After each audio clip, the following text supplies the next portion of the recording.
No? Good morning. I would like to call this meeting to order.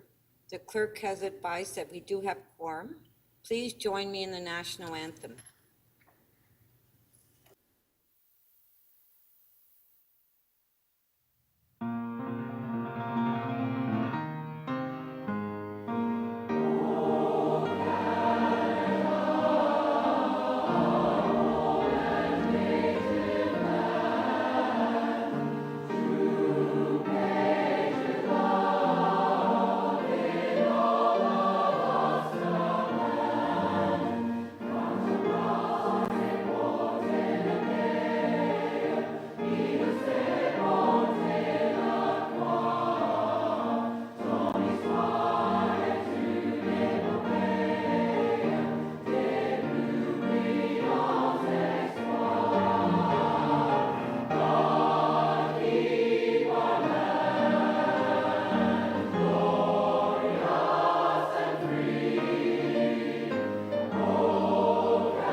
Members, please observe a moment of silence in memory of the following persons who have passed away: Ella Bossens, Robert Brett, Bruna Farrakvio, Denise Jones.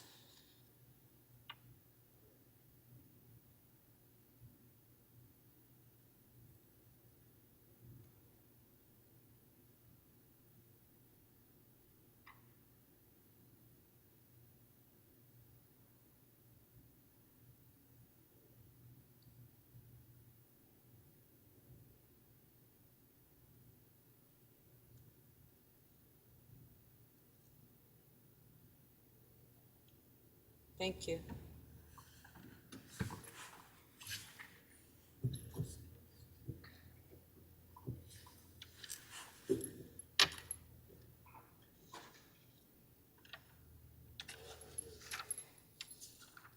We acknowledge the land we are meeting on is the traditional territory of many nations, including the Mississaugas of the Credit, the Anishinaabe, the Chippewa, the Haudenosaunee, and the Wendat people, and is now home to many diverse First Nations, Inuit, and Métis peoples.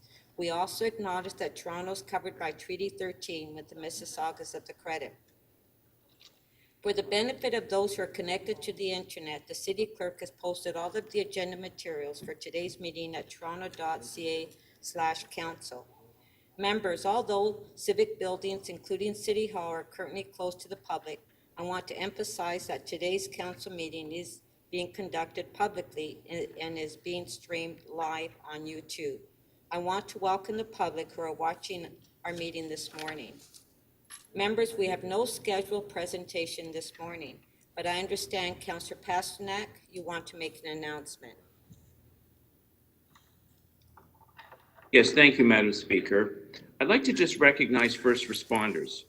When fires occur in our city, I always say they're rare, but we always need and have first responders with the skills and resources to respond quickly and effectively, saving lives and, of course, protecting property. But what's changed about my saying is fires in York Centre have not been so rare lately. In recent weeks, the Stanley Green neighborhood was affected by a fire that broke out in construction townhomes.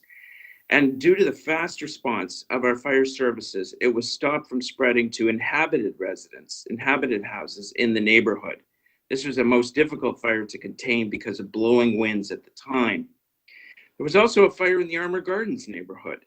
And once again, the fast response of the fire services ensured that an abandoned house and the fire that resulted did not spread to houses in the neighborhood.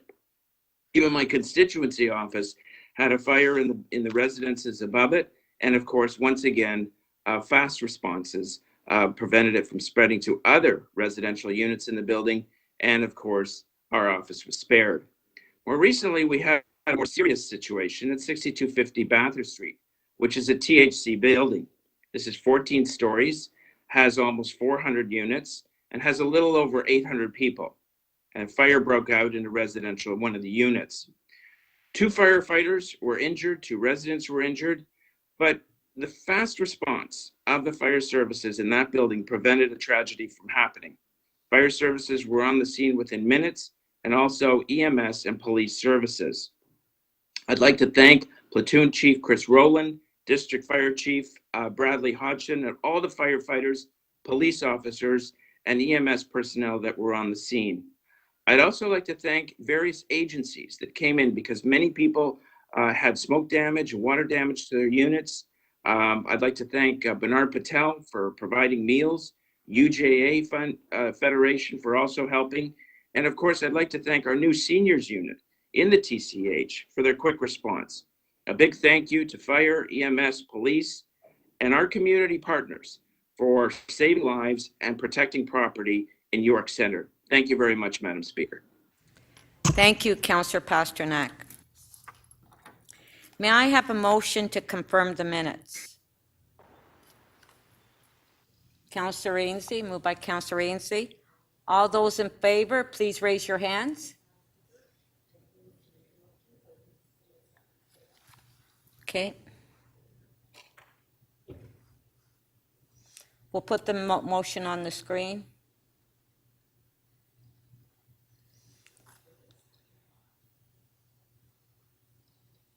Okay. All those in favor? Carried. I will now call upon the committee chairs to introduce their reports. The chairs can speak about the reports for up to 5 minutes. Deputy Mayor Minnan-Wong, you have a motion to introduce the Executive Committee report.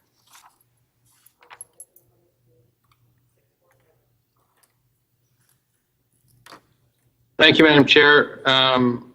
Put the motion up on the screen, please. Yeah, just a sec.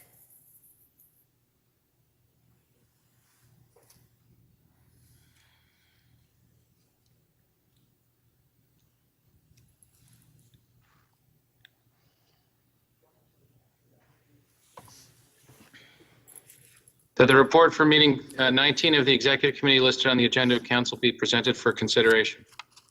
Thank you. Councillor Holliday, you have a motion to introduce the Audit Committee report. I do, Madam Speaker, that the report from meeting 7 of the Audit Committee listed on the agenda of Council be presented for consideration. And I'll just take a very quick moment to actually thank my fellow members of the Audit Committee. I know that the Striking Committee's report has been brought forward in consideration of the second half of the term, but I've really enjoyed my time working with you in the first half, and I think it's been very successful, of course, with thanks to the Auditor General and City's management for all of their support. Thank you. Thank you. Deputy Mayor Minnan-Wong, you have a motion to introduce the Civic Appointments Committee report.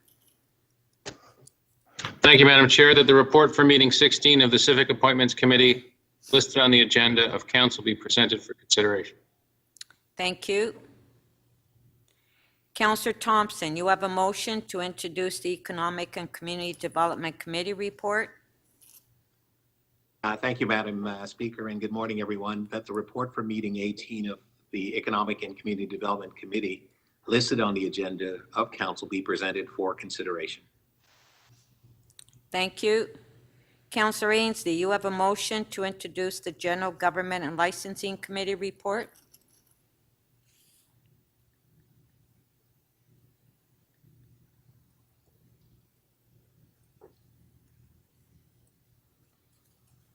Councillor Ainslie?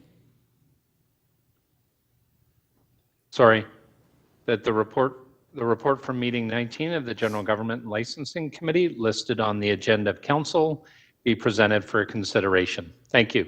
Thank you. Councillor Pasternak, you have a motion to introduce the Infrastructure and Environment Committee report.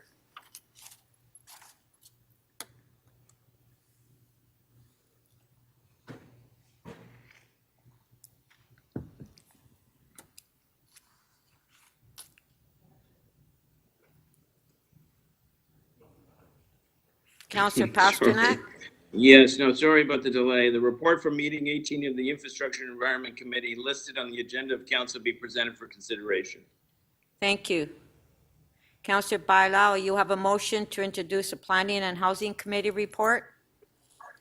Thank you, ma'am. Good morning. That the report from meeting 19 of the Planning and Housing Committee listed on the agenda of council be presented for consideration. Thank you. Deputy Mayor Minnan-Wong, you have a motion to introduce the Striking Committee report? Thank you, Madam Chair, that the report from meeting 7 of the striking committee listed on the agenda be presented for consideration. Thank you. Councillor Grimes, you have a motion to introduce the Etobicoke York Community Council report? Yes, I do. And good morning, Madam Speaker, that the report from meeting 20 of the Etobicoke York Community Council listed on the agenda of council be presented for consideration. Thank you. Councillor Pasternak, you have a motion to introduce the North York Community Council report? Yes, thank you very much, Madam Speaker, that the report from meeting 20 of North York Community Council listed on the agenda for council be presented for consideration. Thank you. Councillor McKelvey, you have a motion to introduce the Scarborough Community Council report? Thank you, Madam Speaker, that the report from meeting 20 of the Scarborough Community Council listed on the agenda of council be presented for consideration. Thank you. Councillor Perks, you have a motion to introduce the Toronto and East York Community Council report? Yes, thank you, Speaker, and good morning. I move that the report from meeting 21 of the Toronto East York Community Council listed on the agenda of council be presented for consideration. Thank you. May I have a motion to introduce the new business from city officials? So moved. Denzelman and Wong. Okay, Deputy Mayor Minnan-Wong is moving the motion. All those in favor of the motions, please raise your hands. Any opposed, if any? Carried. Are there any declarations of interest at this time? Madam Speaker, it's Councillor Cole. Okay. Please indicate Thank you. Please indicate the committee, the item or motion number, and the nature of the interest. And remember that you must also file a written declaration of your interest with the city clerk. So, Councillor Cole? Yes, thank you, Madam Speaker. This is in regards to General Government and Licensing Committee, meeting 19, item GL 19.2. I'm declaring a conflict because I have a family member that works for Ernst & Young. Okay, thank you. Are there any further interest? So I can, Councillor Speaker. Cressy. Councillor Cressy? Yes, Speaker, I'd like to declare an interest in item TE 21.3, 466 to 468 Dover Court Road, official plan amendment, as I have a relative who lives in the immediate vicinity, and I will submit written notice of that interest as well.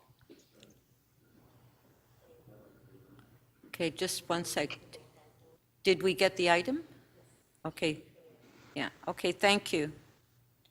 Thank you. Okay, I will now call for petitions. Are there any petitions at this time?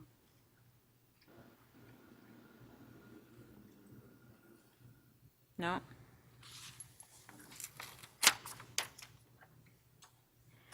Members, I will now review the order paper. The mayor has designated item EX 19.5 on update on the city's transit expansion project, fourth quarter 2020, and item EX 19.3 on policy analysis, potential design, and possible implementation of a vacant home tax in Toronto as this key matters and first item of business today. Members, the mayor is at Queen's Park for an announcement this morning, so his first key matter won't begin before 10:30 a.m. when the mayor is expected to return. The notice of motion run-through is scheduled for 2 p.m. tomorrow, only if the mayor's key matters are completed. I propose that City Council set a time for a closed session if required later in the meeting. I will now go through the items to take additional member holds, and I will review the order paper one section at a time, starting with the deferred items. Councillor Cressy, I understand that you wish to place a procedure motion to remove certain Board of Health items and bring them forward to Council. I will call for that motion when we consider a request to make matters urgent and time specific. The clerk will open the speakers list in CMP, and you can place your name on the list, and when I recognize you, unmute your mic and state the item you wish to hold.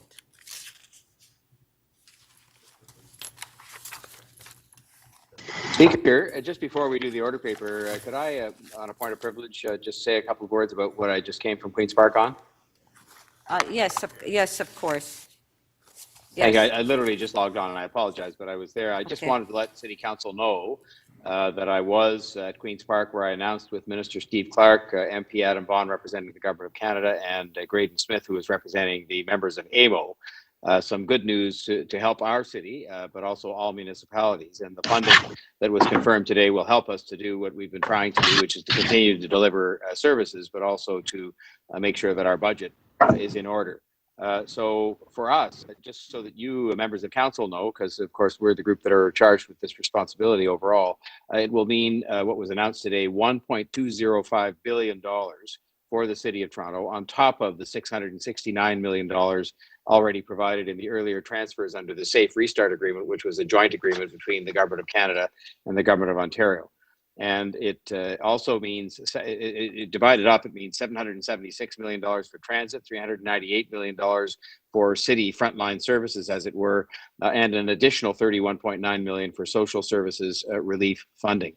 I should tell you that by all calculations, and of course our city staff will go over this now, but they've been working very hard, and I should say they've been working hard on these negotiations. And unusually, I want to single out my own Chief of Staff, Luke Robertson. This has involved huge amounts of time spent in discussion on phases 1 and 2 of this Safe Restart Agreement with the Government of Canada, and more particularly the Government of Ontario, since they were the ones ultimately charged with distributing this money. And I think all of the efforts of those people bore fruit for us today. And it allows me to say to you that based on all of the calculations that we've done, it means that we're kept whole and balances our operating budget for 2020 in the face of what was, of course, a huge shortfall that we had. And it gives us a start on some of the assistance because of the overlap of fiscal years on some of our budgetary problems for 2021. But I made the point today that in the press conference that obviously we have further discussions to be held with those governments. And of course, all this is added to the work done by staff on finding hundreds of millions of dollars as well in efficiencies.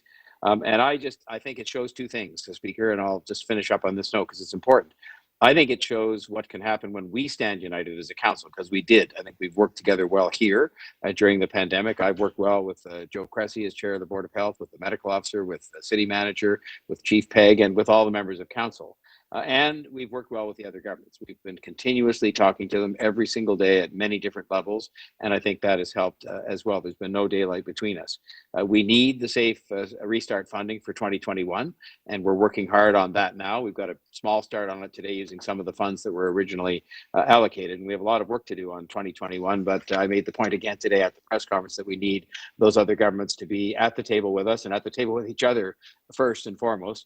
I said today that the role that I helped to play in the original round was to get the two dance partners on the dance floor and start the music.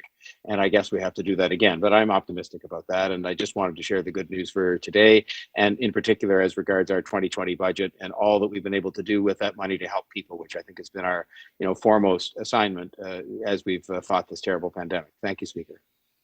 Thank you, Mr. Mayor.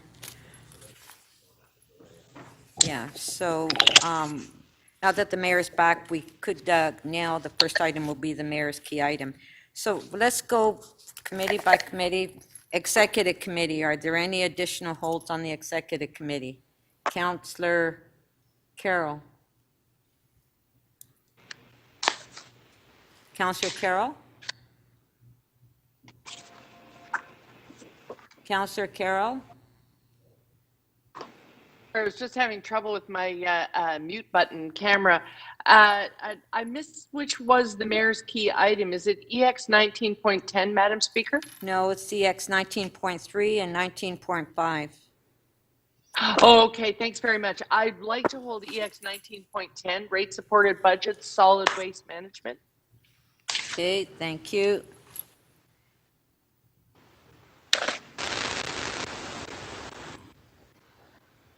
Councillor Layton.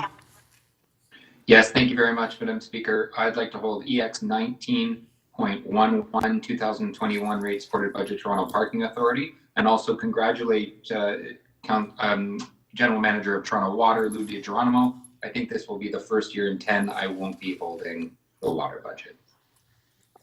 Thank you. Here, here.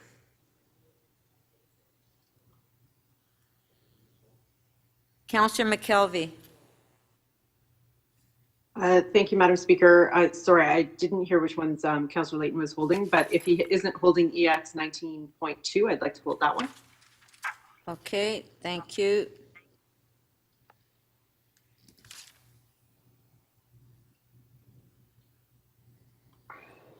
Councillor Perks. Thank you, Speaker. I would like to hold EX 19.17, Operating Variance Report for the 9 months ended September 30th, 2020. Thank you.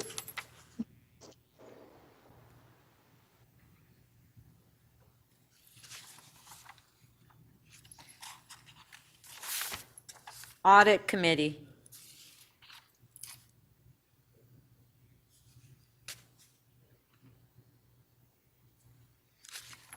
Any on Audit Committee? No? Civic Appointments.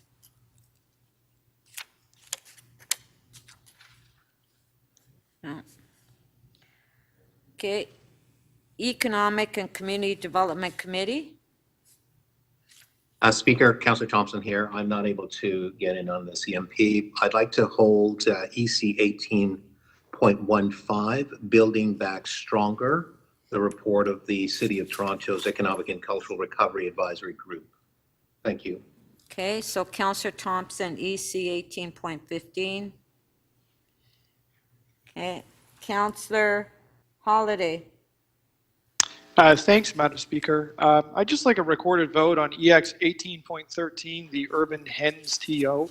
I'd just like to be consistent with my position on this in the past.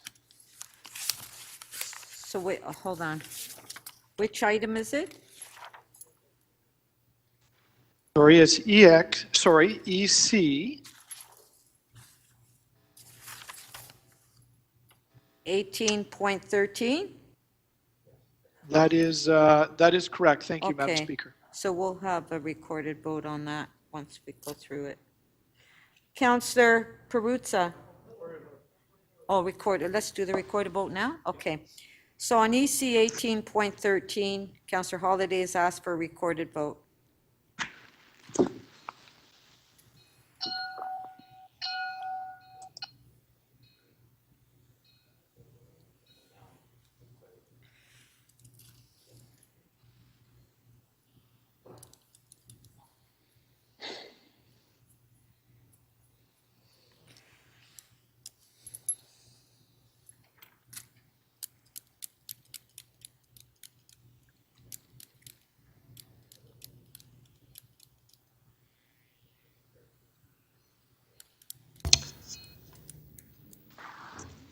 The item carries. The vote is 22-3.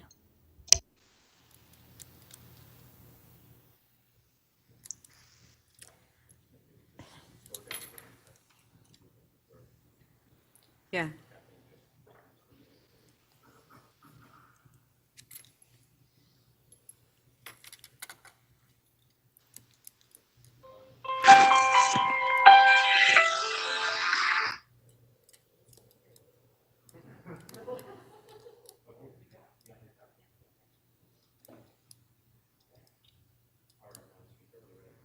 Okay, so I have to go back to the screen on holds. Okay, here we go. Councillor Perruzza on Economic Committee. Yes, Speaker, I'd like to hold, I believe it's 18. Hold on. Pardon? I'm just trying to see what the number was. I believe it's 18.5. 18.5. Speaker, selection process to open a temporary shelter for physical distancing at 30 North Finch Drive. Okay, thank you. Councillor Pasternak. Yep, thank you, Madam Speaker. I'm looking at member motion 27.15, and this item's been in front of us numerous times over the years. Can you rule by tomorrow at 2 whether this is in order? Okay, when we get to that point, I'll let you know. Thank you very much. Thank you. Okay, General Government and Licensing.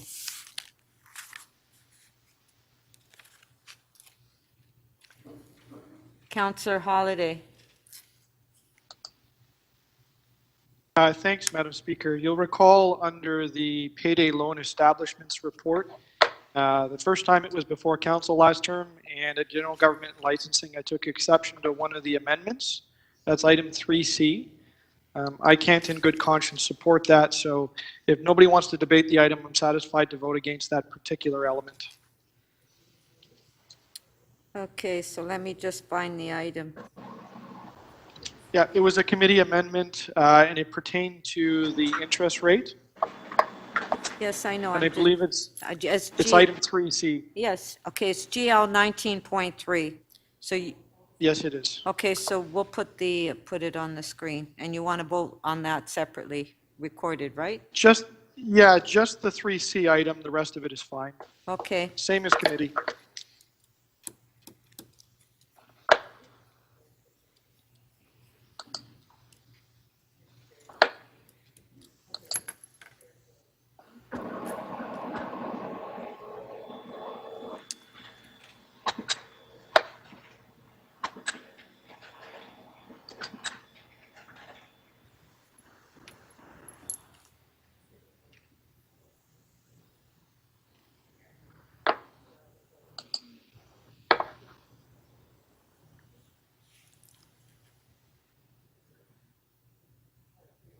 Okay, Madam Speaker, we're ready to vote on Part 3C. Okay, on Part 3C, recorded vote.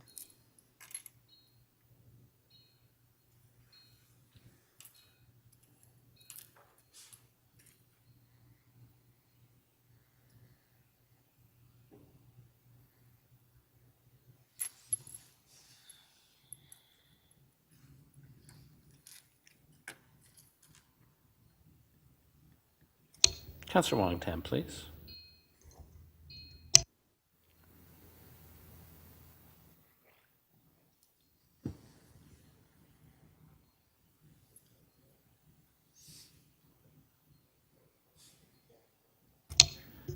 Madam Speaker, Part 3C of the item carries. The vote is 24-1. Okay, but the balance of the item, on favor, show of hands. Carried.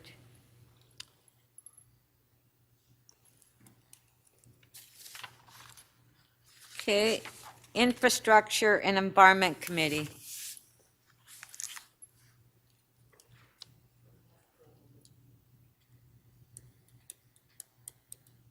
Councillor Holliday? Madam Speaker, I'm hoping we don't have to hold it. I wondered if you could just rule on the recommendations on 18.8. They're very oddly worded, and I'm not really sure I understand what they mean. I mean that in earnest if you look at them. If it's easy, I mean, we can hold it and I can ask staff what it means, but Okay, why don't you just hold it then? sure. Councillor Pasternak. Thank you, Madam Speaker. I'd like to hold IE 18.9, Green Lane Landfill Operations. The only reason I'm holding it is because it was a walk-on item and committee asked that it be referred to council without recommendations so they could debate it here. So if we're going to debate it here, it should be held. So thank you very much. Thank you. Planning and Housing Committee.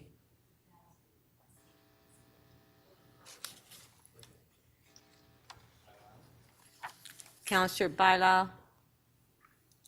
Madam Speaker, I can release item PH 19.7, creating affordable rental homes at the West Don Lands. You want to release it? Councillor? Okay, I didn't hear her. Okay, so on PH 19.7, creating affordable rental homes in the West Downlands. All in favor? Carried. Striking Committee.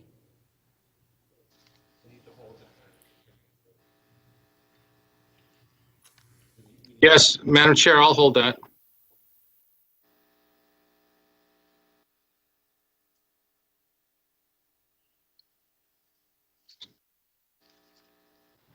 Etobicoke York Community Council.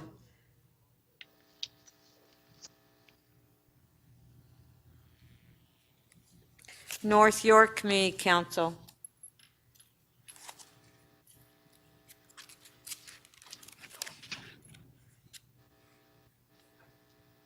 Toronto and East York Community Council. Oh, sorry, I missed Scarborough. Sorry. Scarborough Community Council. Councillor Wong Tam.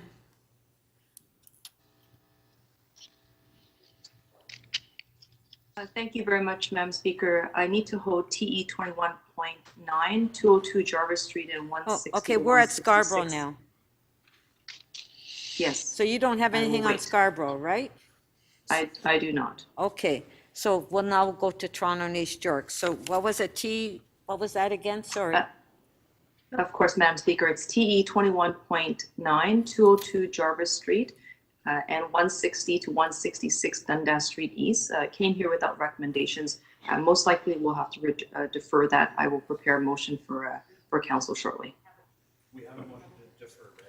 We do have, the staff informed me that we do have that motion ready if you want to move it. Yes, that's great. Then thank you. If the clerks can please put that on the screen. Okay. This is a motion that's been requested by city planning staff. We just need a bit more time to resolve the unsettled matters. Okay, we'll put it on the screen. That's T 21.9.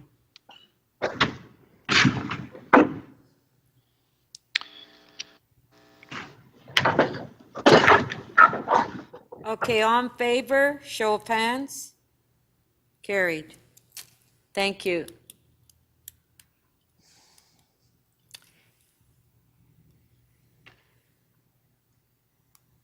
Councillor Bailao. Yes, Madam Speaker, I would like to release TE 21.3, 466, 468 Dovercourt Road. And Okay, just one sec. T 21.3, you want to release? Okay, Speaker, I have a interest on that, so if I could leave the room for a recorded vote. yeah, Okay, so we'll do a recorded vote. That's on T 21.3, 466, 468 Dover Court. Recorded vote.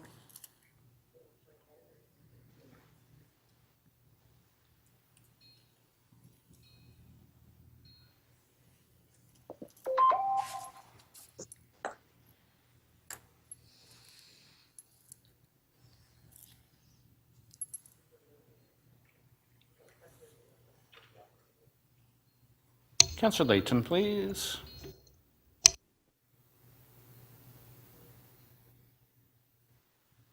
The item carries. The vote is 22-2. Thank you.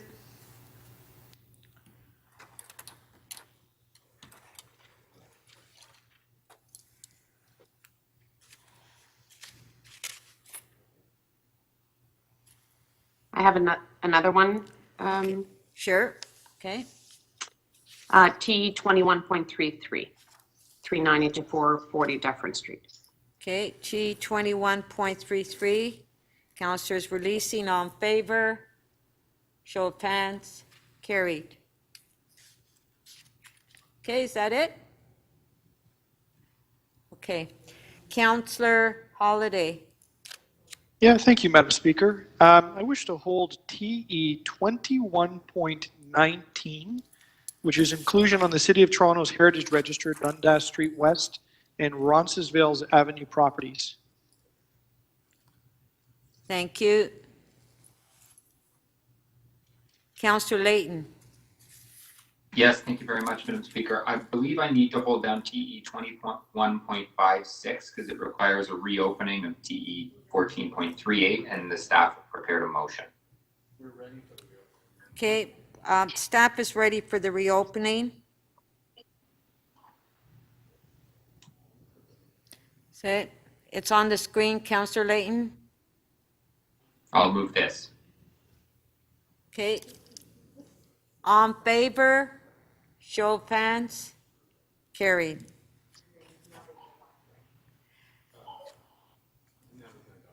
Okay, so all in favor of adopting the item, all in favor, Show of hands, carried.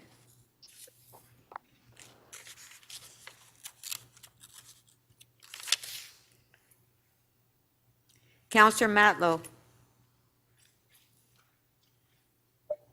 Madam Speaker, if the clerk has my amendment on TE 21.6, 1637 to 1645 Street, I can release that with that amendment, which simply puts in writing an agreement between an impacted adjacent residents and the applicant. Okay, so we'll put it on the screen. This T 21.6. That's right. 1637, 1645 Bathurst Street.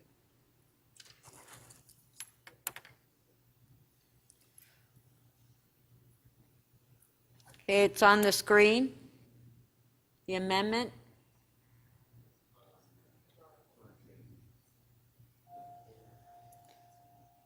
Okay, all in favor? Show of hands. Carried. Item is amended. All in favor? Carried.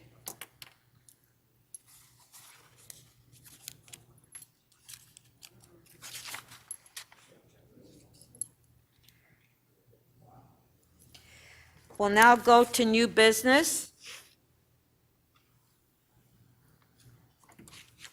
Speaker is Councillor Fletcher. Okay. I'm not holding CC 27.5, but I just have to acknowledge the tremendous amount of work by our planning staff, Creatio staff, economic development staff to get this here today, right to the last minute, but fantastic work, and thank them very much. Okay, just one sec. Let me if I can have the screen cleared.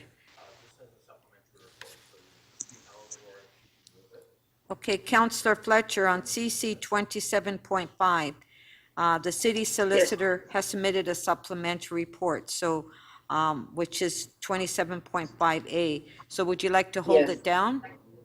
Or No, move I'd like to move or it. move the supplementary report? Yeah, move the supplementary, move the report, and simply say what a fantastic job. Very long, difficult, really complicated work by legal, by planning, by create, by ECDF. It was quite a team effort and very good outcome. Thank you. Okay, thank you. On favor? Carried. Okay. Do we have any further holds on new business? Yes, Peruzza. Okay, just a the sec. one I would like to hold It's not on my screen. 27.8. Councillor Peruzza, okay, which item? CC 27.8, 160 to 200 Chalk Farm Drive zoning bylaw amendment application request for directions. Okay, so you would like to hold that. Thank you. CC 27.8. Thank you. Councillor Grimes? Thank you, Madam Speaker. 27.6, 12, 16, 20 Cordova Avenue, official plan and zoning bylaw amendment application. Request for direction, like to hold that, please. Thank you. That was CC 27.6. Councillor Wong Tam? Thank you very much, Madam Speaker. I'd like to hold CC 27.10, status of request Ontario for enhanced income supports and related measures to address COVID-19. Okay, thank you. Councillor Perks? I was after the same item that Councillor Wong Tam just held, so that's fine. Okay, thank you.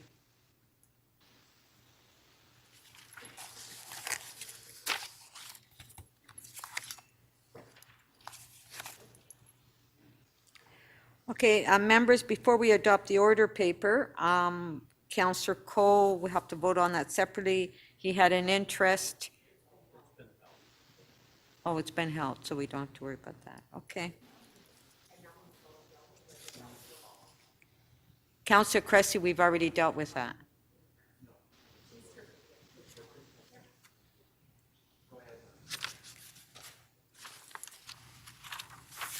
All those in favor?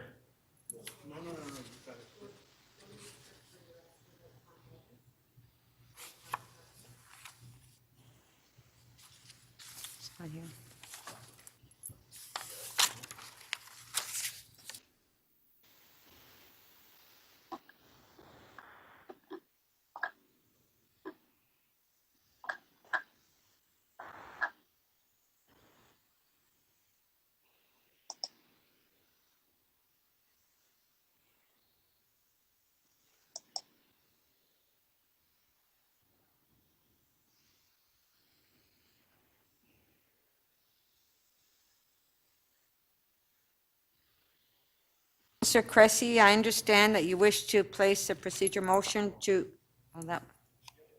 remove certain Board of Health items to bring the board to council. I will call for that motion. Okay, so we'll put the motion on the screen for you, Councillor Cressy.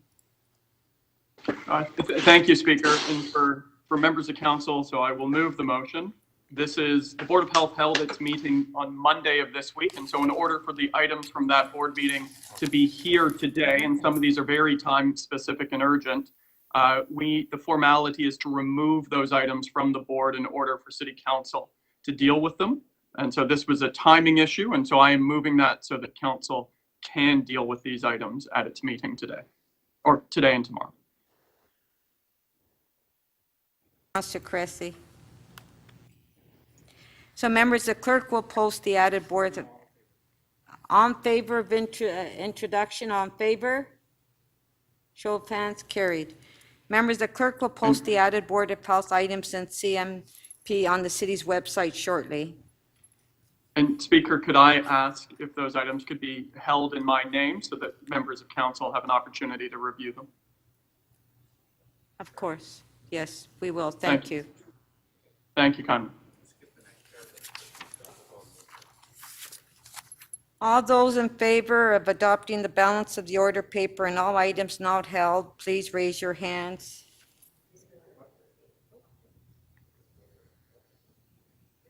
Carried.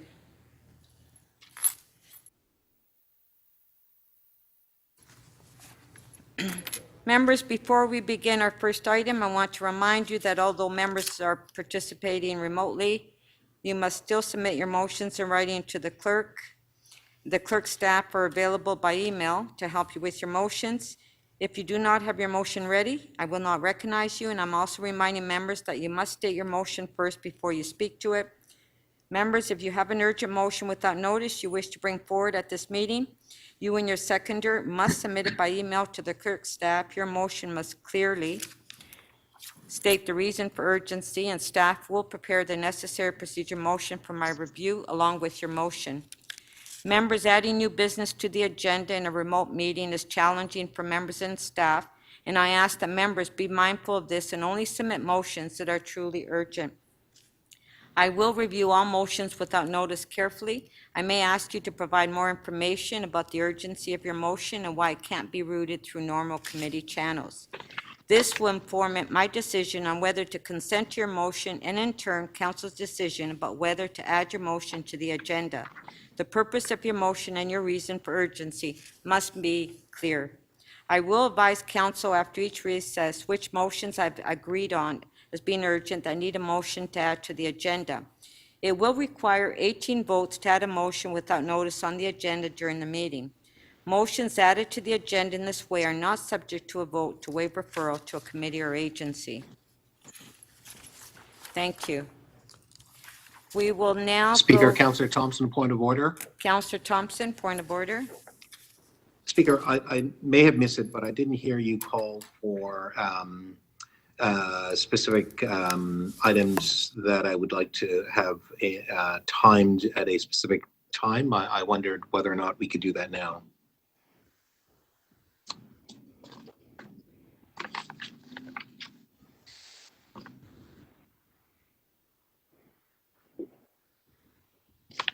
Okay, yes, Councillor Thompson. So if we have a wish to make any item time specific, this will be the opportunity. Councillor Thompson?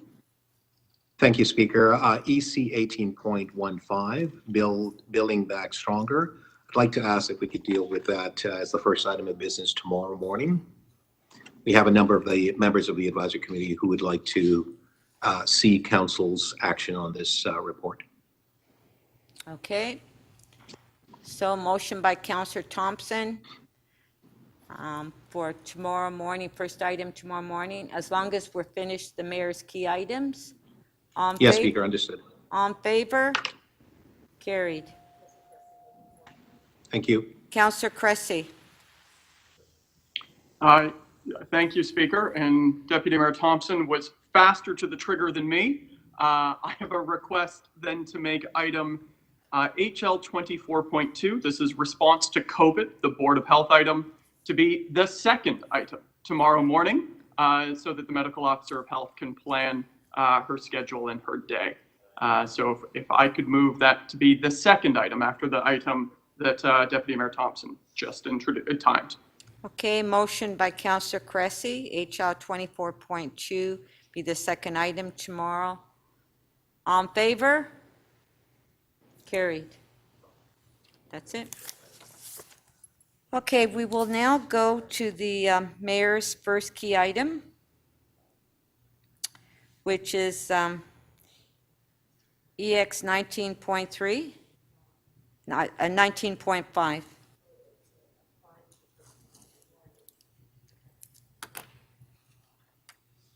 Which is the update on the city's transit expansion projects. EX 19.5, that's our first item. Do we have questions to staff? If you can please submit in your name.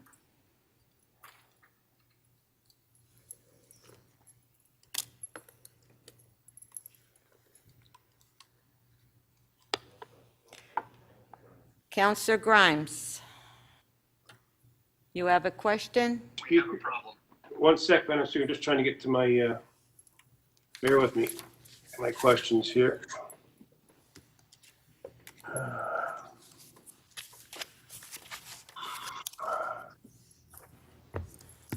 Thank you. So to staff, the density is already built in Humber Bay Shores. So what's the rationale for prioritizing the East Bay front over Humber Bay Shore, the Humber Bay link? Through the speaker, Councillor, when we undertook the full scope of development or of the waterfront reset, we prioritized the east because of the level of development that has happened there, and also the ability to move right away. There are some further issues that we would need to deal in the west to be able to move, to be able to take the line all the way to Humber Bay Shores. We need to undertake an EA from earlier stages and deal with the connections at Exhibition Station. We are dealing with some things there, though, in the context of the Park Lawn Lakeshore Transportation Master Plan and the creation of the new Park Lawn GO Station and link for the LRT into that GO Station. Yeah, thanks. So back in January 28th, the update on the Waterfront Transit Network Plan, the report states, it says, two most significant projects in the network plan are the westerly extension of the new exclusive LRT right away from Exhibition Place to serve the Humber Bay Shores area, and then improving the underground transit link from Union to Queens Quay. Without these two components of the network, the benefits of further transit improvements to the west and east cannot be fully realized, and improvements to the transit Union Station, East Bayfront area, Humber Bay Shores, and Exhibition Place, Liberty Village, and other particulars should be prioritized and accelerated over the other area network. What has changed? Just because we have to do that work of EAs? I mean, we got James, I know you know this. We have the Christie's lands up, 15 towers going in there. Every city manager prior to Chris Murray said there's been no investment this year. I know you know that, but I think this is a priority, and I just want to know where we are and what timelines are we looking at? Through the speaker, so we were phasing that to follow the work that is going on between Exhibition Loop and Dufferin Street Loop. The TTC has been working on the design on that. That work has taken a little bit longer because of some changes that are happening with regard to the Exhibition Station, both the GO Station and now the Ontario Line Station, that have an impact on the design of that loop. But the environmental assessment work was going to follow that, the conclusion of that work on that segment. So it's still a priority. So this should be priority. It's still a priority, yes. We're going to accelerate it. Is that correct? We can look at the timing on the section that the TTC is looking at and work out a timeline for the work on the EA. Yeah, because in the 18 report, so this should be prioritized and accelerated over the areas of the network. So hope that's the case, my friend. Okay, thanks. Those are my questions, Madam Speaker. Thank you.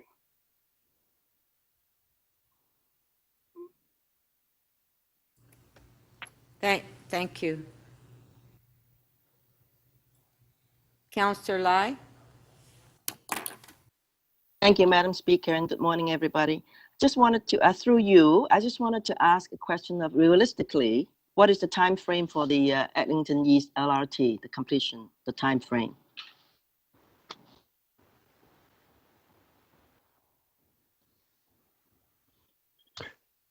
So perhaps, Councillor, I can offer up.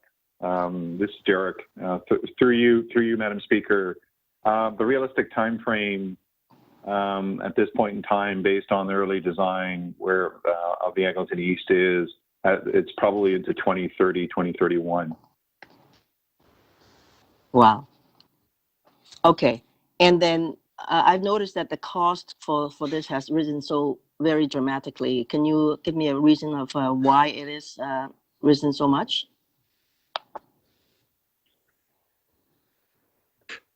So through the speaker, there were a number of things that we looked at, Councillor. The first is that the connection at Kennedy Station for the EELRT needs to be modified because of changes to the design of the subway tunnel.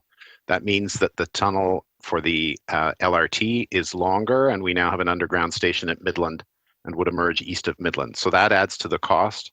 A second factor is that the provincial government has changed its plans for transit along Shepherd. We had been anticipating that we would be piggybacking on infrastructure for the Shepherd LRT, including both the maintenance and storage facility and some sections of track. We now need to assume those costs in the EELRT because of the change in plans there. The third key component of the change in costs, we did a bit of a scan of comparable projects across the region, across the GTHA, to see what kind of unit costs they were experiencing, projects like the Here Ontario LRT and other similar ones. And so as a result, we needed to increase the cost estimate. I would point out that this is still a very preliminary cost estimate, and we will be doing one of the next stages is more detailed design to get to a better cost estimate. And we'll be looking at ways to contain as we're doing that. Just further to that, you mentioned something about Shepherd East subway extension. How could the Eglinton LRT complement that? Through the speaker, Councillor, right now the plan for the extension when the province gets rolling is to connect it to McCowan, so it would connect up with the subway extension. So there is that stretch between McCowan and Malvern that would then remain, and it's not clear what the provincial plan is, but that's certainly something that that would be a valuable link at some point for people in the Malvern community and other parts of the northeast of Scarborough. Okay, thank you. Those are my questions, Speaker. Thank you.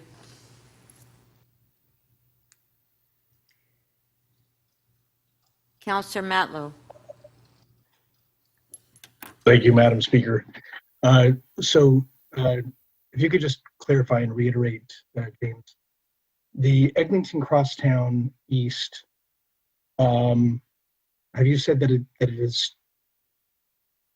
isn't fully funded yet?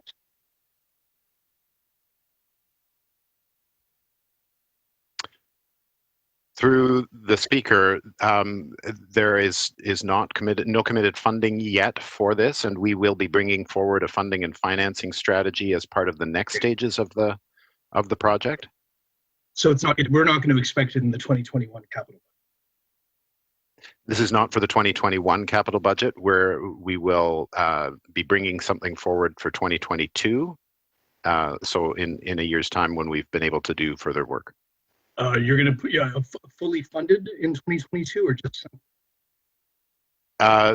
We will at least do the next stage, the funding for the next stages of design, but we need to do some further work on, and there may be conversations about funding sources in that period.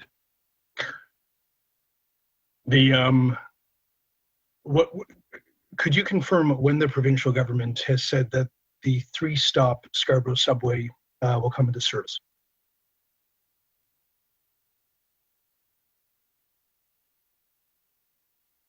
I'm going to turn to Derek. So, Okay. through you, Madam Speaker, the Scarborough subway extension is targeting a 2028, 2029 timeframe. And in a briefing note, did the TTC not say that the 7-stop Scarborough LRT would take between 3.5 and 5 years to construct?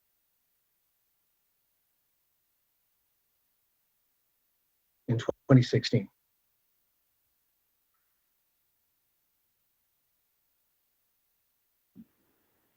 Through the speaker, I'm not sure what I'm off the top of my head, I can't remember the timeline that the TTC had indicated in that note. But that would require a significant change in direction on the provincial project at this point. Well, I'm not asking about political direction. I'm just technically, engineering wise. Do you recall that briefing note? I call no, Councillor. No, Councillor. No. Okay. Well, to put it into very simple terms, within roughly 6 kilometers, if one were to use an existing right-of-way and put an LRT there, or have to tunnel underground, what would you suggest would take a shorter period of time to achieve?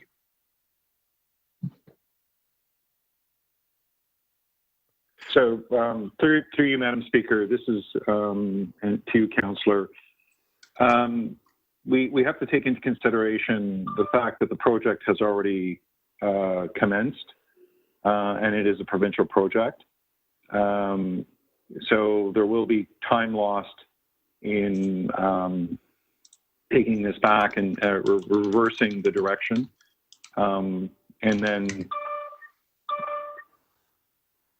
So I would suspect that it'll be a very difficult task to effect, since it's a provincial project.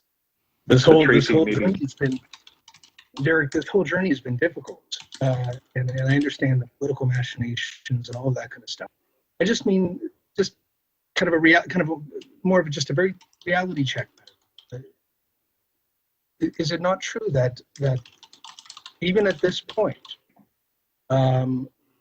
if there was the political will to move forward with the 7-stop LRT, would just take a shorter period of time and get Scarborough residents off a long bus ride, than having to tunnel for 6 kilometers and do all that work? I mean, is that, I'm just speaking logically, like, not forget the politics for just a moment. That was your last question. So through you, Madam Speaker, it's Tracy. It just, the report before us is dealing with the Eglinton East LRT, which is a surface level piece of transit, separate from the Scarborough subway extension, which is the provincial priority subway project. I'm aware of that, but the funding was connected initially. That was your last question. Thank you.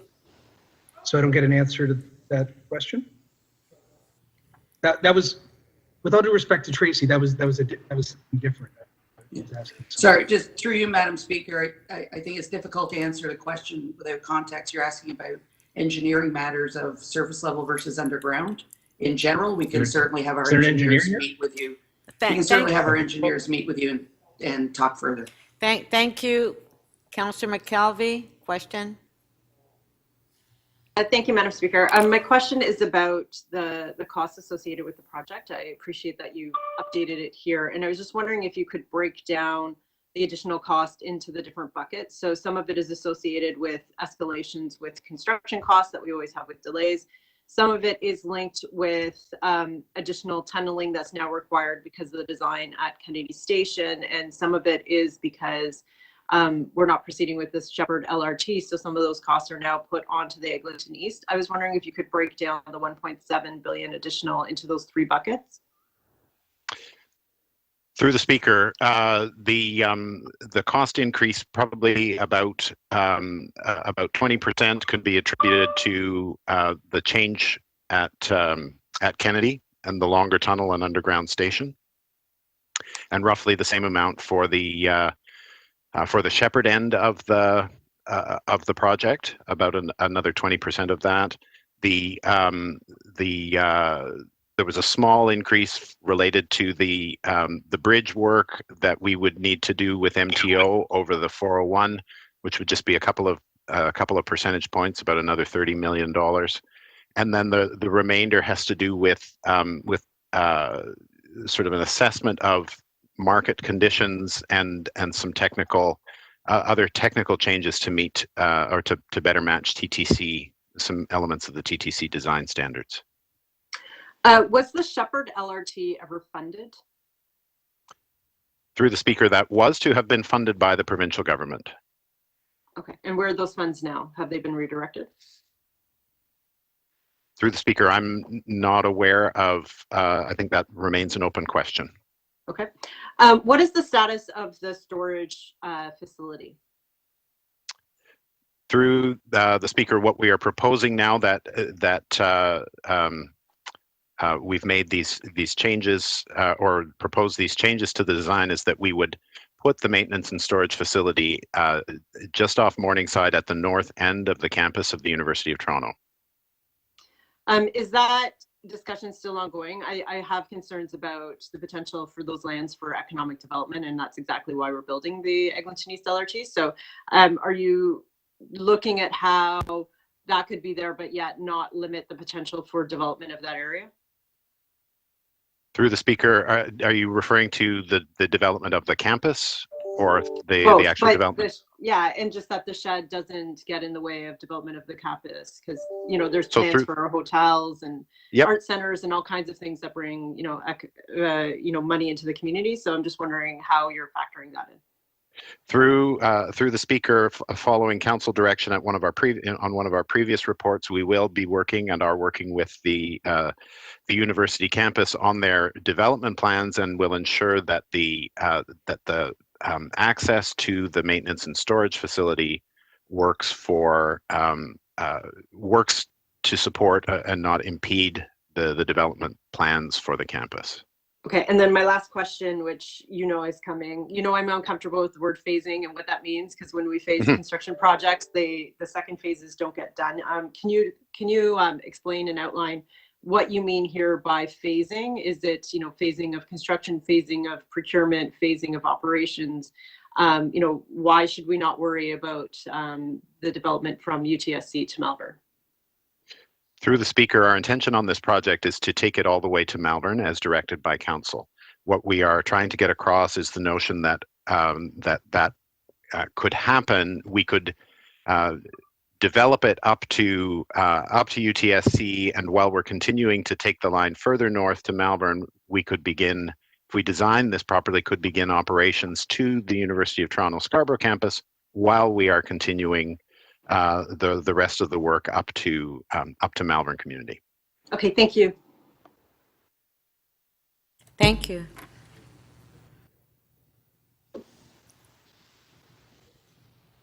Councillor Cole, questions? Thank you, Madam Speaker. James, given the dramatic shift to working from home and the aversion many people have on getting on mass transit, has the city, the TTC, or the province done any new analysis on their ridership projections given these two dramatic changes? Through the speaker, Councillor, we're in the middle of that analysis right now. My team, we're working with the University of Toronto and with Metrolinx, the province, and neighboring municipalities to do some travel surveys and understand how people's travel choices have changed and what that might mean going forward. The one thing to point out is that we are still seeing dramatic or significant demand for transit in certain areas of the city where there are transit-dependent communities, and so that is expected to continue. And as we continue to grow, we also will still need to encourage people to use transit, and anticipate that the ridership will return. We don't have exact numbers or timing on that. We are still working through some of those questions. What is the drop off in TTC ridership at this point? I know we had early figures at the beginning of the pandemic. At what level is the TTC ridership at of capacity now? I apologize, Councillor. Off the top of my head, I don't know where we currently stand. I know it has returned somewhat, but we can look for that figure. Do we have any ideas what GO ridership is at? What percentage of, let's say, pre-COVID ridership is now in existence? Again, through the speaker, I would need to get back to you with an answer on that, Councillor. Okay, thank you, James. Thank you.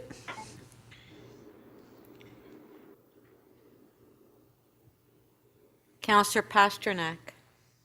Yes, thank you, Madam Speaker. Through you to staff, I guess in the 10 years I've been at City Council, although there are times it feels longer, we've passed numerous motions supporting the completion of the Shepherd subway line, both the east extension from Don Mills to Scarborough Town Centre, and of course going west from Yonge and Shepherd to the Shepherd West Station. Yet we never see anything in any of these staff reports referencing those motions or response from the province. When we pass a motion here, and some of these motions have gone to Metrolink, some of them have gone to the province itself, some came out of the council chamber, some came out of the TTC when I was on the commission.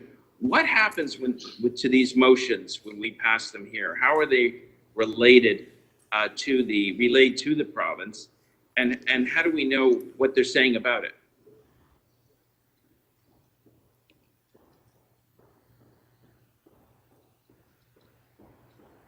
So through you, Madam Speaker, I mean, certainly Councillor Pasternak, depending on the motion, there's various methods of communication with the province, sometimes by letter, sometimes through the meetings that we have. Unfortunately, I've not had a specific conversation yet with the province about the Shepherd extension. I recall seeing reference to it in earlier provincial documents about transit, but we have not had active conversation about it in recent times. That's certainly something we'll be happy to follow up on for you. Yeah, so most of the motions don't even ask for a subway. They ask for a road path to an environmental assessment or an engineering study on the bridge that reaches, I guess, from just west of Senlac to just east of Bathurst, because that's a major hurdle. So all we're asking is study, really, which usually is fairly low-hanging fruit. Could I just leave it as a staff undertaking to find out what happened to all those motions? I'd be happy to provide the list to you. I moved several of them. I think Councillor Carroll has moved a couple. Former Councillor Kerry Gannis, I think, moved, and nothing ever seems to happen with them. Our message is not getting through or something. So through you, Madam Speaker, Councillor Pasternak, happy to do the follow-up on what happened with the motions. Okay, great. Happy to do that for you. Okay, thank you very much. Thank you, Madam Speaker. Thank you. Are there any further questions before we close? Okay, thank you. We'll now go to speakers. If you'd like to speak, if you can please put your name on the screen.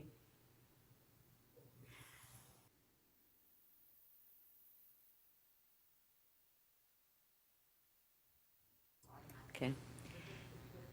Councillor Matlow to speak. Madam Speaker,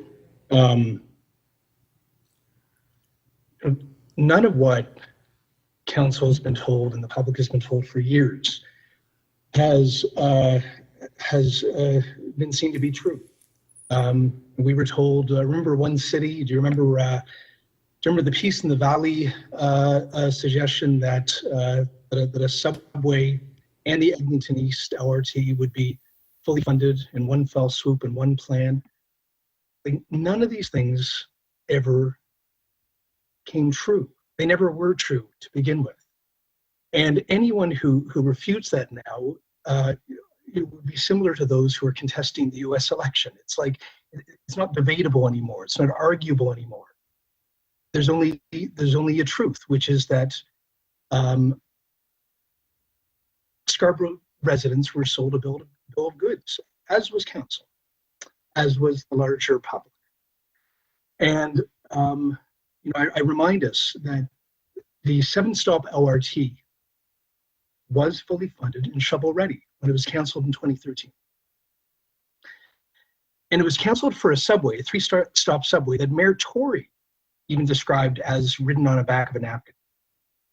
That's before it changed to 1-stop. And at that time, council was told that the subway would have 14,000 riders. That was a claim that was later admitted to be problematic. And then the city actually admitted that when they had to back off to settle an OMB fight when the developers were challenging us for hiking development charges. In 2016, council was told that we couldn't go back to the LRT because so much of the work had been done on the subway, so the LRT would no longer be able to fit into the GO corridor. Every argument in favor of the subway over the LRT has been proven to be false, without exception. However, there was one single argument that could never be disputed, was that about the LRT is that the have to be shut down for a temporary period of time, and Scarborough residents would be left on the bus for a few years. And I remember that, and that was a reasonable argument. But we've now learned that that will be the case with the subway, that Scarborough residents are now being left with the worst possible outcome. They're not going to have the Eglinton East LRT for many, many years. They're not going to have either an LRT or a subway for many, many years. What they've been left with, because of this political nonsense, is years of a long bus ride, which is really shameful and really sad. It really impacts people's lives. And it's just, it never needed to happen. It shouldn't have happened this way. But it's never too late to make the right decision. It's never too late to do the right thing. And given the reality that we have now, what we do know from the TTC, and it was on that briefing note, and there were aspects of the briefing note that you recall that were incredibly controversial and dishonest and arguable. But TTC was clear that it would only take 3.5 to 5 years to build the LRT. And that was a liberal argument, but I think the argument was meant at that time to make it sound long. But now, in relation to what we know about the subway, it would inarguably take less time to get an LRT up and running than the 3-stop subway, meaning that people in Scarborough would have access to rapid transit sooner rather than spending many, many years on a long bus ride. So Councillor Ainsley and I have a member's motion at this meeting to ask you to support doing that, to make that request of the province. I recognize that it's a provincial decision, but many of the decisions that have been made by the province have been based on the request of this council. I'm asking you all, now that you know everything you know, and you've seen everything you've seen, I'm asking you to just do what you know is right and make the request that you really can see is in the best interests of residents in Scarborough and across Toronto. What we would like to see is a network of rapid transit for Scarborough residents. 10 seconds.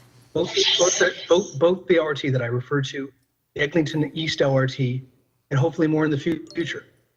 And I thank you for hearing it. Thank you.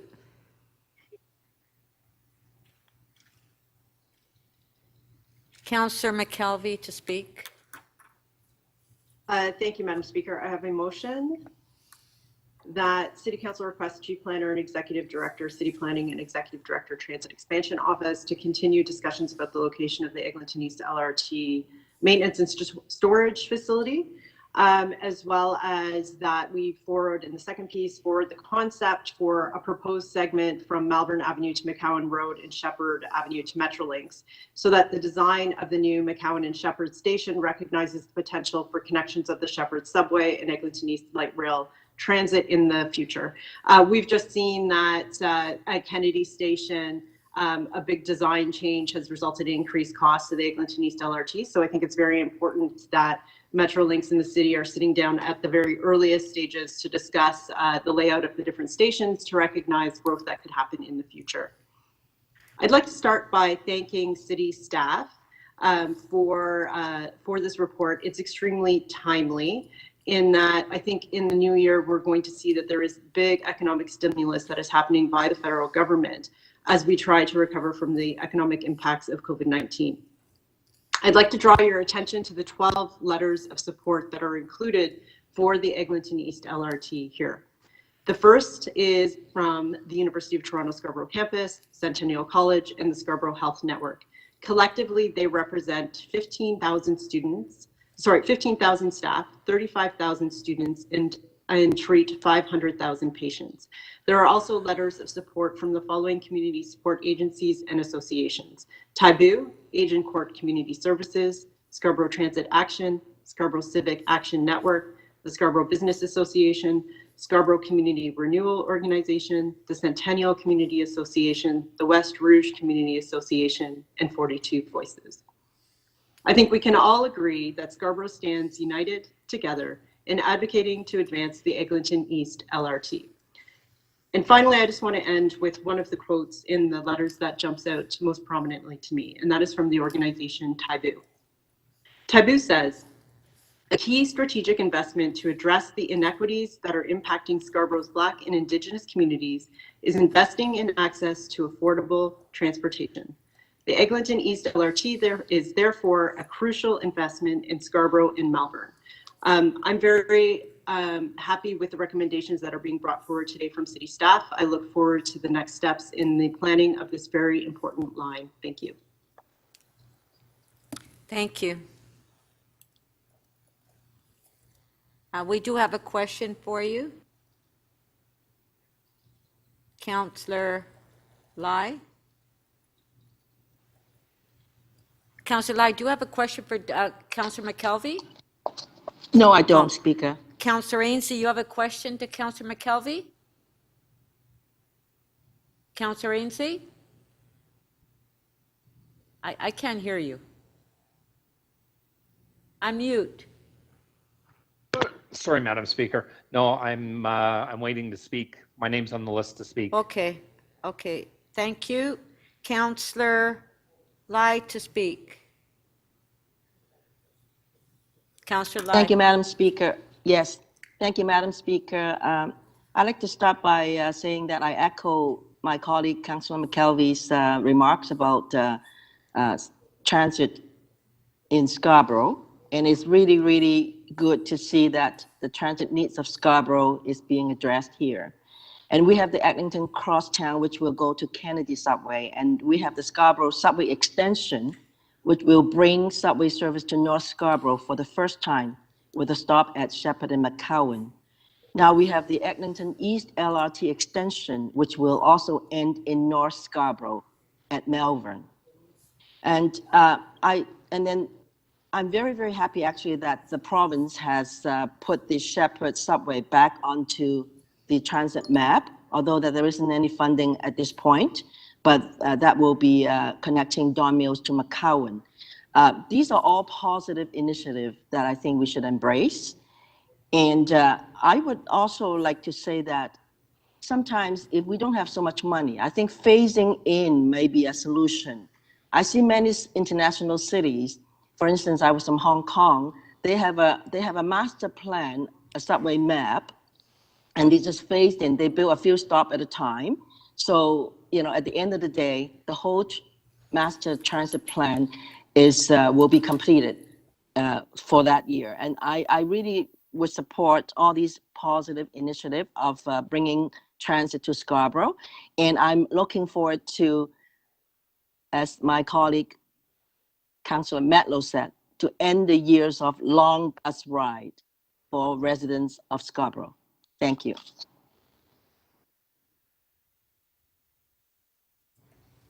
Thank you.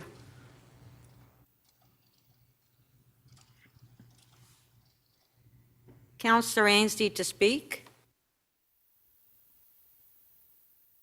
Thank you, Madam Speaker. I will be supporting the motions on this item. I'll be supporting Councillor McKelvey's motions as well. I do have to say that this is another item on public transit in Eastern Scarborough that's very frustrating. This line is going to go through 5 neighborhood improvement areas in my ward. Ultimately, it's going to go to Malvern in northeastern Scarborough. But this keeps going on and on and on without a shovel in the ground. I've never been a big supporter of the Scarborough subway extension, whether it was 1 stop or 3 stops. And, every politicians love it. They love subways. I love subways too. I wish I could have a subway at every door stop in Scarborough at every intersection, but we can't. Subways are expensive. And as we try and build the Eglinton East LRT, which was at one point, we were going to build it for $1.4 billion. It's now $4.4 billion. We have, roughly $1 billion tucked away in a reserve fund that we're going to have a debate at council about whether it can be directed to the Eglinton East LRT. The subway extension that we're looking at now, that you can't find a transportation planner anywhere that will support it. A few years ago, it was listed as one of the top 10 white elephant infrastructure projects in the world. And now we have a project report before us where the subway has to be reconfigured so the Eglinton East LRT can connect with it, which is going to increase the city costs of the Eglinton East LRT $321 million, as staff alluded to at the executive committee. That's money that we're not going to get back from the provincial government. We heard comments last week that the Scarborough RT, which is well beyond its lifespan, we probably should have decommissioned it 5 years ago. We put tens of millions of dollars into trying to keep it in shape and running while we wait for the Scarborough subway extension to be built. Now we've told residents in northern Scarborough are probably going to wait 2 to 3 years minimum for the subway to be built after the SRT's decommissioned. So, and that's probably hundreds of millions of dollars we're going to spend on buses, capital and operating, that's going to come out of the city pocket that the province won't reimburse us for. And in the meantime, all that does is drive up the cost of the Eglinton East LRT. And I will point once again to the 5 neighborhood improvement areas in my ward that need that LRT more than anybody in Eastern Scarborough. I will point to the Malvern. If you've seen all the reports in the past week about the health conditions in Malvern, those people are, many of them can't stay home. They can't work from home. They need to get to work. They need to get to school. They need to get from point A to B. And the longer this goes on, the longer people that need public transit in Scarborough the most aren't getting it. And when I talk to the federal government, I know the province isn't chipping in for the Eglinton East LRT. The current premier likes subways. He does not like LRTs. When I talk to the federal government about funding, because we have a $3 billion gap at this point, I had MPs, when I talk with them about funding, they point to the fact that we just approved or a $1 billion increase for burying an LRT, the Eglinton West LRT, which an LRT is not meant to designed to be buried. But we've just agreed to bury this council an LRT to the tune of $1.8 billion. If you had that money to go to the Eglinton East LRT, I would have, and the city would have, a much more viable opportunity to get funding from the federal government. So I will support the motions that are before us today to move this forward, but it has also been a very difficult and frustrating journey for 5 myself seconds. and my residents in Eastern Scarborough. Thank you very much, Madam Speaker. Thank you. Okay, are there any further speakers before we go to the last speaker?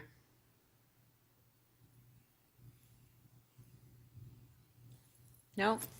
Okay, Councillor Cole. Sorry, I just thought there was other people on the list. Yeah, just one thought that we shouldn't forget is we shouldn't be putting down our bus system and people that ride buses. They're an integral part of our transit system across the city. And we've got to do whatever we can to keep our bus fleet up to standards so people will have a smooth ride and a frequent ride. And this is why it's so important what the TTC has done into expanding its electric bus fleet. I think we have the largest electric bus fleet in North America, and I think we should applaud the TTC for doing that. Because you can't build LRTs and subways to everybody's door. You know, I think that obviously we need the heavy rail, we need LRTs. I'm a great supporter of both. But they aren't the only part of moving people, especially now that we've gone away from the diesel buses. That was one of the biggest drawbacks to diesel buses. And, you know, just like Councillor Ainsley mentioned, never mind the white elephant, we're going to have the biggest pink elephant in history with the Eglinton West LRT being buried as a subway, and we're going to waste $5.3 billion on that. Could sure be used in Scarborough. But we need to make sure that our bus routes, our bus capacity, the quality of service is enhanced through our bus system. We can't, you know, put down bus riders. We can't demean bus operators. They do a fantastic job getting up and down all of our streets, and they deliver people to the main subway stations and to our LRT in the future. So we just have to keep encouraging improvements to our bus routes because they can get to places where LRTs can't get to and subways can't get to. So when we demean bus riding, we basically essentially get people to feel that there's something wrong with riding a bus. Well, I know, like, I have one of the best bus routes in the city. The Eglinton is one of the most popular, but we've got a bit of problem with construction. But we have the Dufferin bus. It's one of the best buses in the city. Up and down Dufferin every 4 or 5 minutes. Sure, it's crowded, it's etc. And we're going to do some improvement on dedicated lanes there. But, you know, let's not put down our bus riders. We need to invest in our ridership in our bus system, and don't put it down as like an afterthought and spend billions like on the boondoggle in the west there. And let's keep buying electric buses. Let's keep improving our bus routes, and let's not forget this important part of our transit system in the Toronto area. Thank you. Thank you. Are there any further speakers before we go to the last speaker?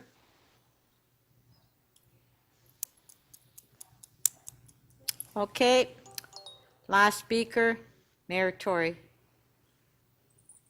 Well, Madam Speaker, thank you. And may I begin by thanking staff for this report and for all the work they continue to do on this project. I said yesterday in a year-end interview with the Star that, you know, one of the challenges has been for all of us to manage the pandemic and do all that's associated with that, but at the same time to continue on with the other files that are so important to the long-term future of the city, of which this is one. All of our efforts on affordable housing represent another, and so on. The list goes. And so I think this is a very important report, and I'm glad they've continued to work on all of this. May I just associate myself with the comments of Councillor Cole with respect to buses. I mean, they are the workhorse of our transit system. You know, all these big projects aside, and they're important too, And they were projects that frankly councils passed, delayed on and changed and didn't proceed with for many, many years. And now we're doing a lot. There was admittedly something that was disruptive and that was, changed things around when the province entered into an agreement with us after some period of discussion and debate to take responsibility for these 4 major projects. And we can all have our opinions on those, but the bottom line is they're proceeding with a gigantic investment of billions of dollars of transit at their own expense in the city of Toronto.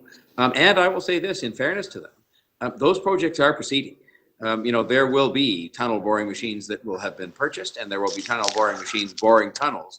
I think in 2021, and I think that's going to be the first time we actually have had to follow on somebody else's comment earlier. I think it was Councillor Ainsley. Actually, have had boring machines in the ground, and the same will be true, I think, with respect to the Ontario line. And we may all have our opinions on these projects, but I think we all would agree that having this transit will be better than not having it, which is what we went through for many years at a time. So having now, and by the way, on the buses being the workhorse of our transit system, I think there's people who have stood on many a cold day when the RT broke down, as it has been doing with great regularity, which is why it is at the end of its life, who would say, look, it isn't ideal in terms of all this, how all this has worked out, but they would prefer a very reliable, like Councillor Cole said, a reliable bus service that's coming every, so often frequently and moving them, as opposed to standing around when the RT breaks down or when there's a bad snow day or, whatever. I think that the provincial decision to proceed with their 4 priority projects and pay for them has left us free to proceed with and deal with other priority projects that we think, in fact, it's expressly in the agreements that we would proceed with other projects that are important to us. And for me, I can tell you my determination is absolute, alongside members of council and alongside, I believe, the community at large, the business community, the educational community, to proceed with these 2 as being the 2 most important, not the only ones, but the 2 most important that fall outside of the provincial list of 4. And that, of course, is the Scarborough East, Eglinton East LRT and the waterfront transit. It's had less discussion today, but it is very important. And I think that this is an update report that is intended to authorize and really set out what the future action is as a prelude to a further report coming next year with funding plans and whatnot, to really assure us that these are moving forward. And I can tell you my determination is absolute to see them move forward and to have them under construction before too long. And that does mean we have to get the funding arrangements pulled together. I think the waterfront thing lends itself to having some other kinds of innovative arrangements to get that done, more so than Scarborough. But I believe in Scarborough's case, it has some funding capacity that is provided for through the levy that was put on originally for the subway, which I think we can access. And I think the other thing is there's very strong support for this among the Scarborough representatives, both city councillors and MPs in particular. The MPs are as determined to get this done as anything I've ever seen. And when I meet with them, which I do at least once a month, this comes up at every single meeting. So I think the notion that we're going to have trouble convincing them to play a financial part in this is not likely to occur. And both projects have the advantages of connecting neighborhoods to each other and connecting those neighborhoods up to the city, including many neighborhood improvement areas, as has been pointed out, that are presently unconnected. And I think of Malvern as being the furthest away and therefore the most isolated and marginalized. And I think this is going to make a huge difference to Malvern. It's going to connect education to transit because we've got thriving educational institutions, including U of T Scarborough and including Centennial, that are places where thousands of students go now and are going to be facilitated in getting there.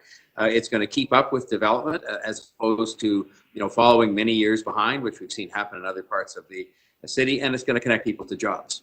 And so I think those are all very important reasons why we should be treating these as the priority that they are for us. So there will be people who will look at the negative and are doing so and saying, well, the cost is up and oh, there's no identified source for funding that's guaranteed as of this moment, or we should do something else. I'm not interested in rehashing old debates or in any of that. I'm interested in moving forward. And I'm going to put every ounce of strength behind the councillors, behind the MPs, behind those MPPs we can convince to get aboard, to get the funding in place, to get on with doing this, because these are 2 projects that are important to the well-being of the city of Toronto. They are projects we can do, that we should do, and that we must do. And this report I'm asking you to support, move us forward in that regard. Thank you, Speaker. Thank you, Mr. Mayor. Okay, so we do have, I believe, one motion by Councillor McKelvey. If we can put it on the screen. Recorded vote, please. Recorded vote.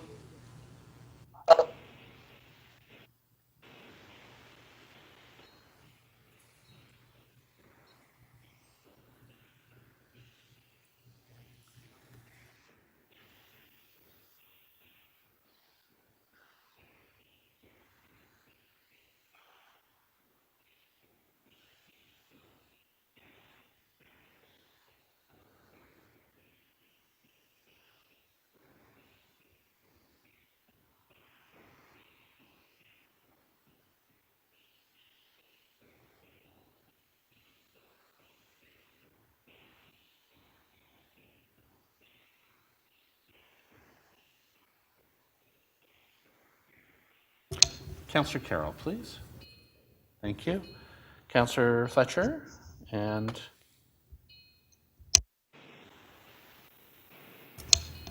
Councillor Robinson, please.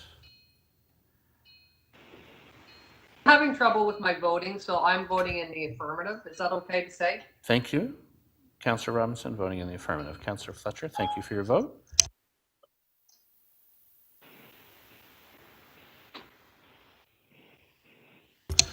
Madam Speaker, the motion carries unanimously, 25 in favor. Thank you. On the item as amended. Recorded vote. Recorded vote. Recorded vote.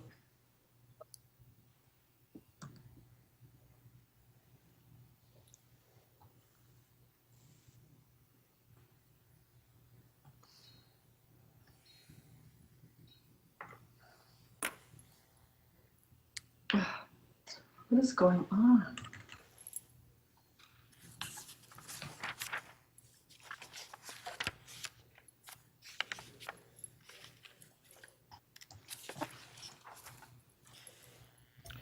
Councillor Robinson, how do you vote, please?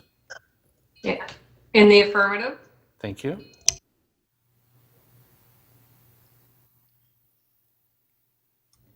Madam Speaker, the item as amended carries unanimously, 25 in favor.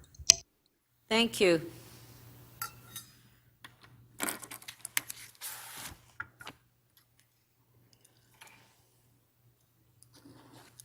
So we'll go to the, our next item is the mayor's key item, which is EX 19.3, vacant home tax. Questions to staff, if you can please put your name on the screen. Councillor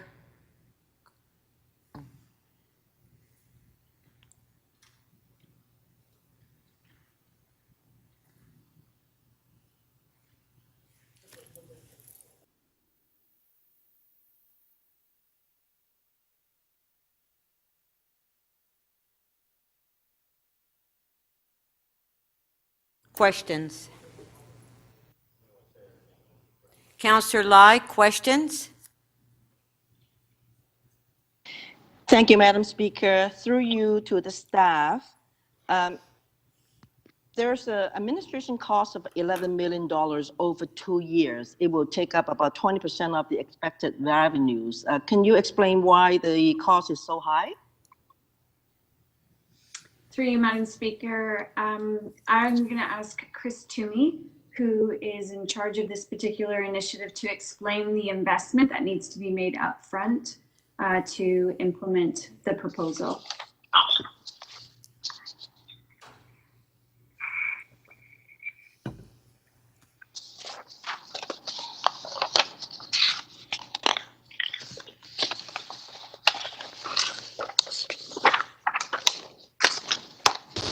Through you, Madam Speaker, perhaps if Chris isn't on, I can ask Andrew Flynn.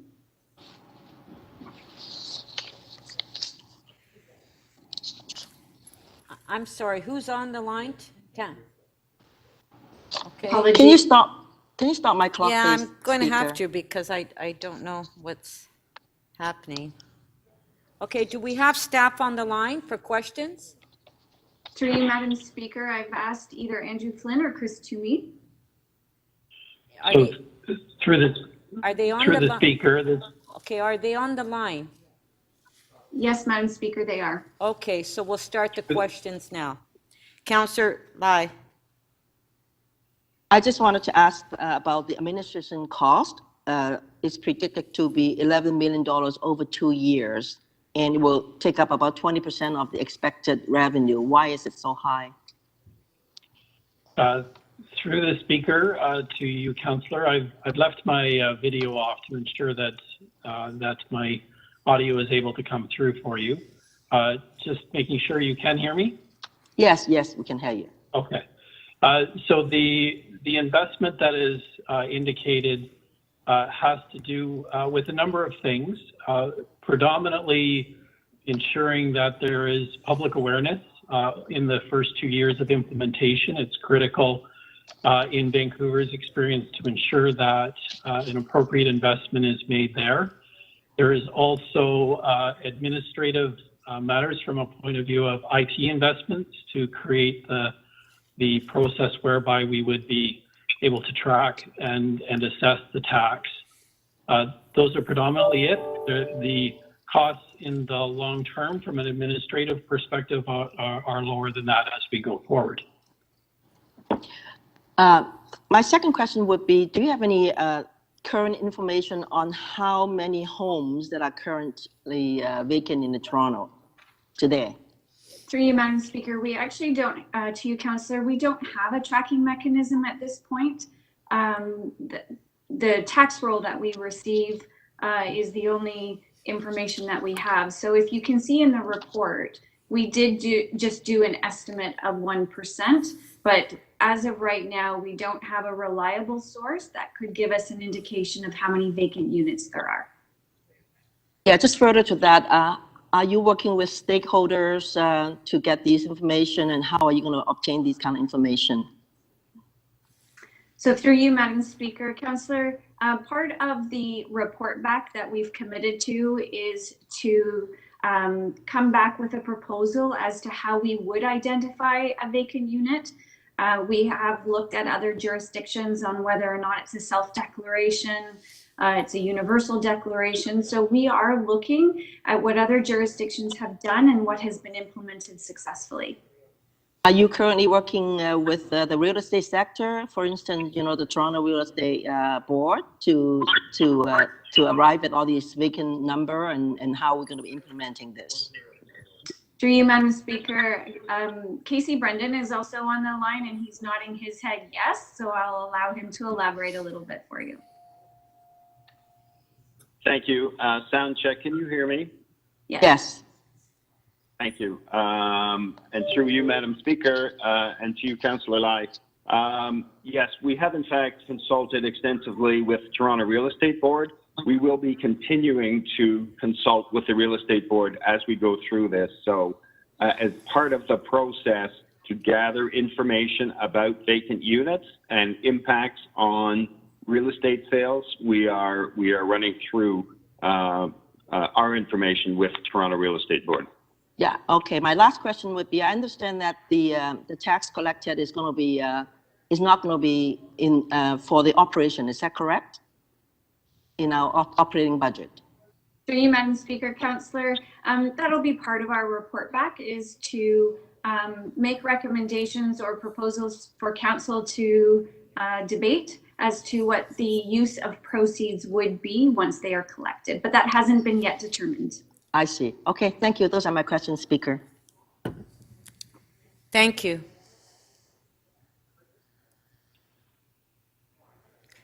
Councillor Ford, questions? Yes, thank you, and good morning, Madam Speaker. Where I'd like to start off with this, first off, is do we have an idea of how many, an approximate amount of the number of vacant homes we have in the City of Toronto? Through you, Madam Speaker, Councillor, unfortunately, we don't currently have a tracking mechanism, so we aren't able to estimate the number of vacant units. Mm-hmm. Okay. So when we look around the world at what other municipalities have done with stuff like this or similar to this, we seen successful models that we're looking at, and how we could implement that into the city? Through you, Madam Speaker. Councillor, yeah, we have looked at other jurisdictions. As you may know, Vancouver has successfully implemented a form of a vacancy home tax. And because it is a Canadian city, we are looking at lessons learned from their experience. And some of the challenges, and I've paid attention to this in committee somewhat, but when you look at residents who live in the city of Toronto and for all purposes call Toronto their home, but they travel for business for periods of time, snowbird.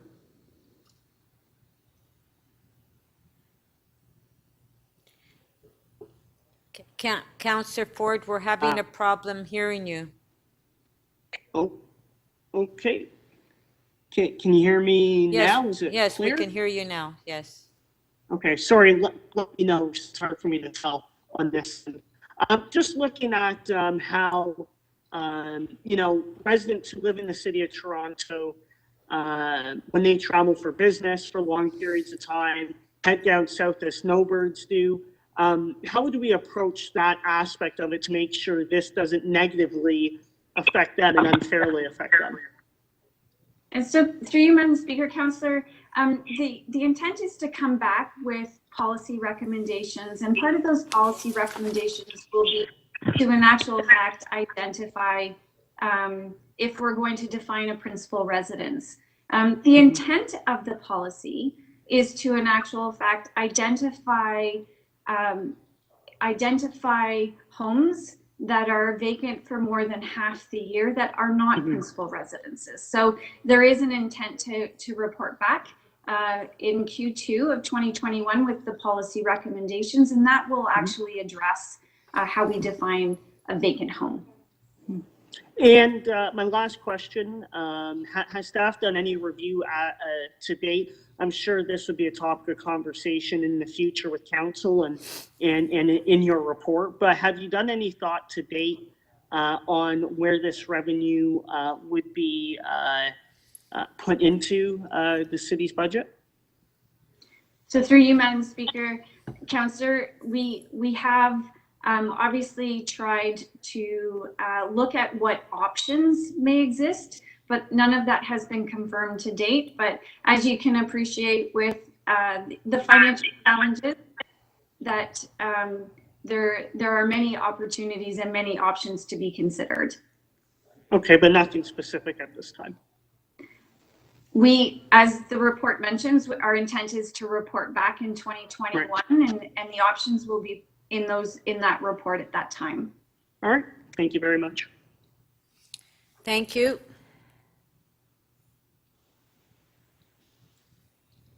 Deputy Mayor Minnan-Wong. Yes, thank you, Madam Chair. My first question is this an exercise from a policy point of view to raise money or to fill vacant homes? Through you, Madam Speaker, Deputy Mayor, the intent of the policy that has been proposed is actually to address vacant units, to reduce the number of vacant units, to assist with available housing in Toronto. So this exercise isn't to excessively tax people, and it's from your point of view, and from your point of view, it's not to raise money. This is the objective is in fact to make sure that vacant homes that might otherwise be available, that they're rented, or those homes are used and filled with people, families. Is that right? Through you, Madam Speaker, Deputy Mayor, that is correct. And it's important to note that through this opportunity, obviously the success of a vacant home tax would actually eventually result in a decline of revenues. Yeah, sure, but this is not a revenue exercise. That's not why you're doing this. Through you, Madam Speaker, Deputy Mayor, that's correct. Okay, my second question, and I want to sort of go back to Councillor Lai's questioning.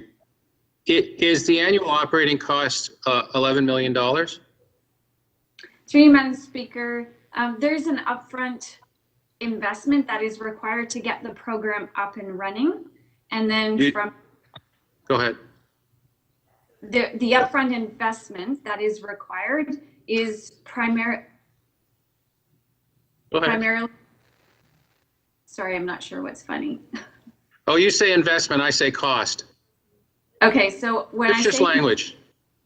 Okay, so the upfront costs are in actual fact primarily to set up the process, set up the systems, but primarily to help educate the public as to how the program will be rolled out.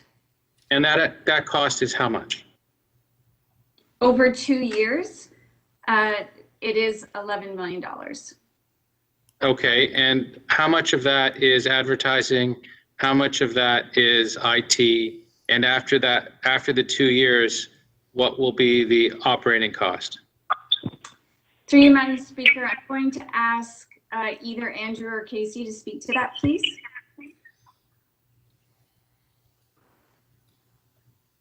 Thank you.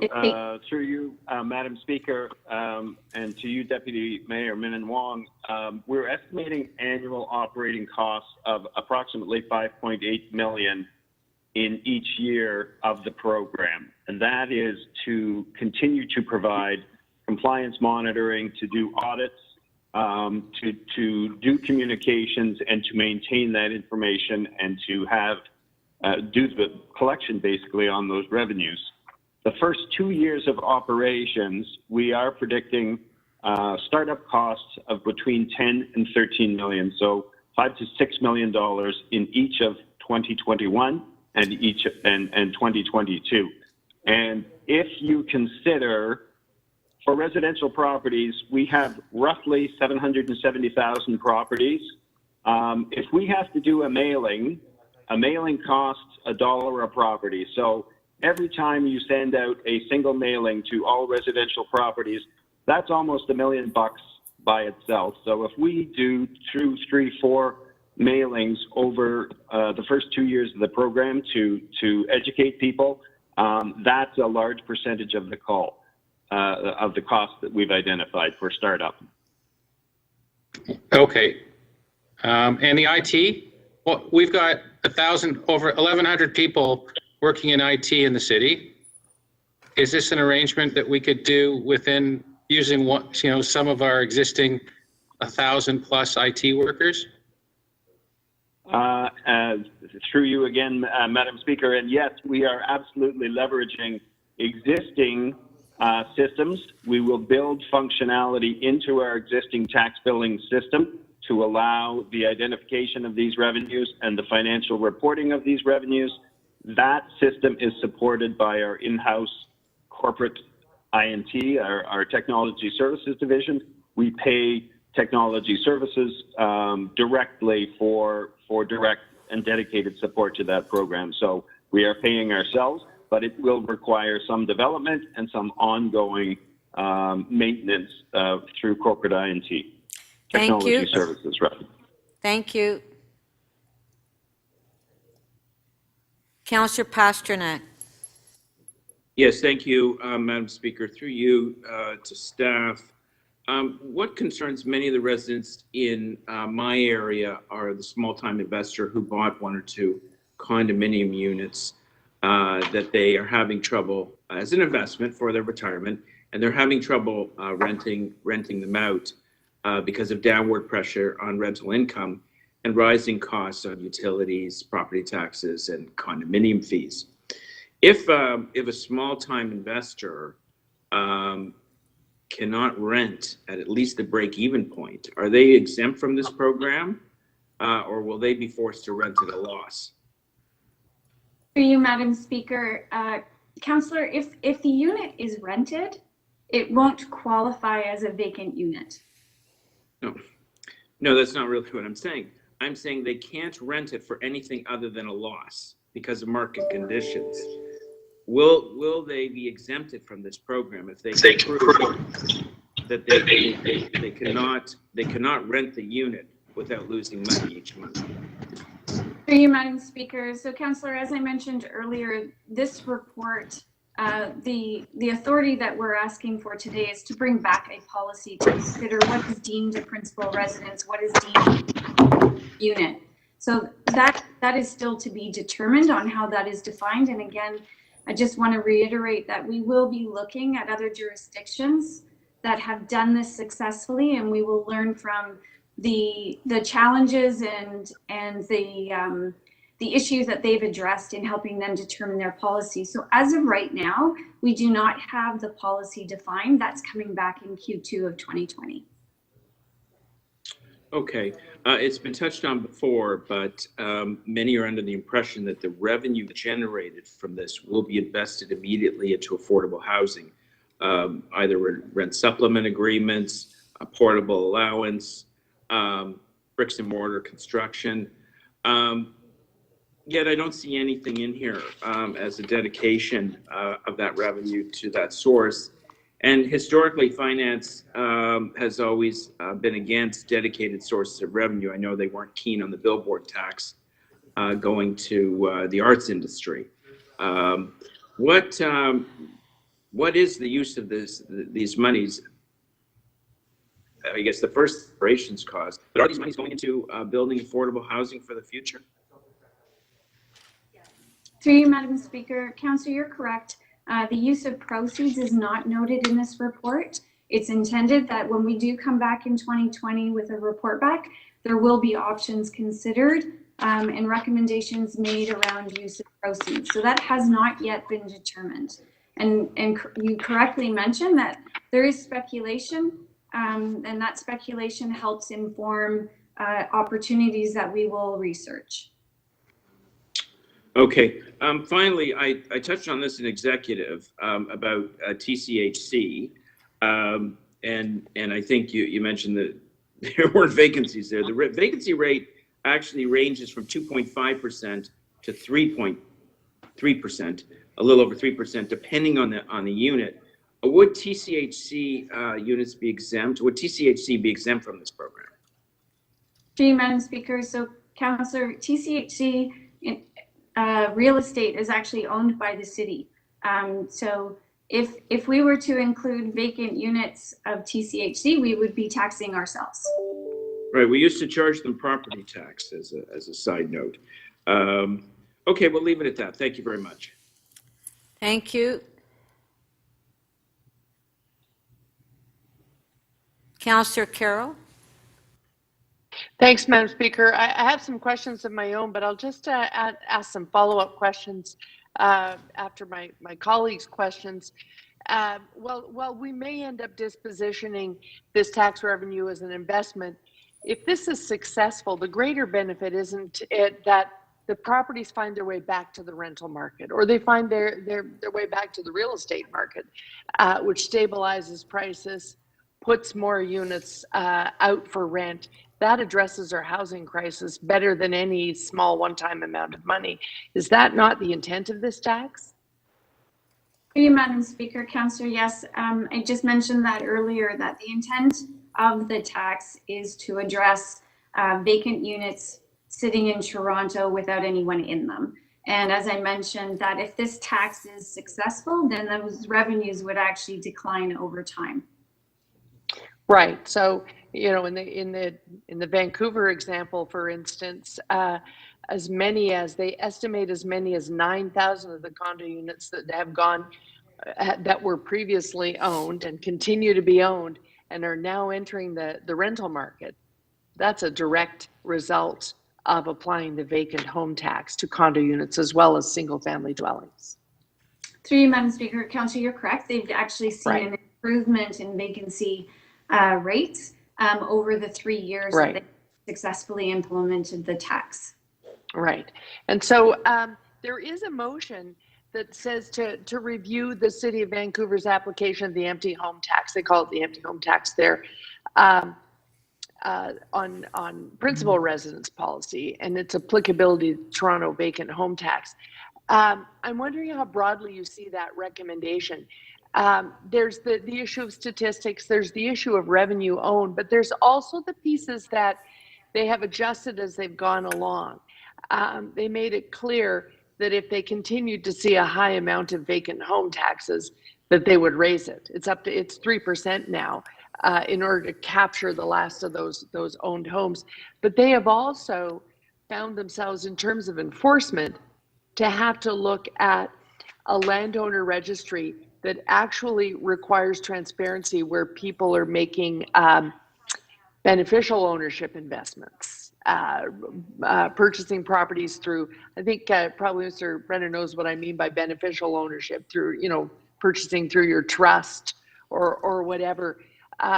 They've applied a transparency so they could really get at who needs to be responsible for paying this tax, so that they could truly reach that actual investor and make them understand that if you put this into the market and rent it out, allow us to make sure that people are housed in it, you won't be paying this tax. They actually went that extra mile and created extra policy. So in the recommendation, will you be looking at all of that, all of the Vancouver experience from 2017 to now? Through you, Madam Speaker, yes, absolutely, Councillor. The issue is that we've got, or not the issue, the benefit is that we actually have the learnings from how Vancouver initially introduced their tax and to the evolution of the tax over the 3 years.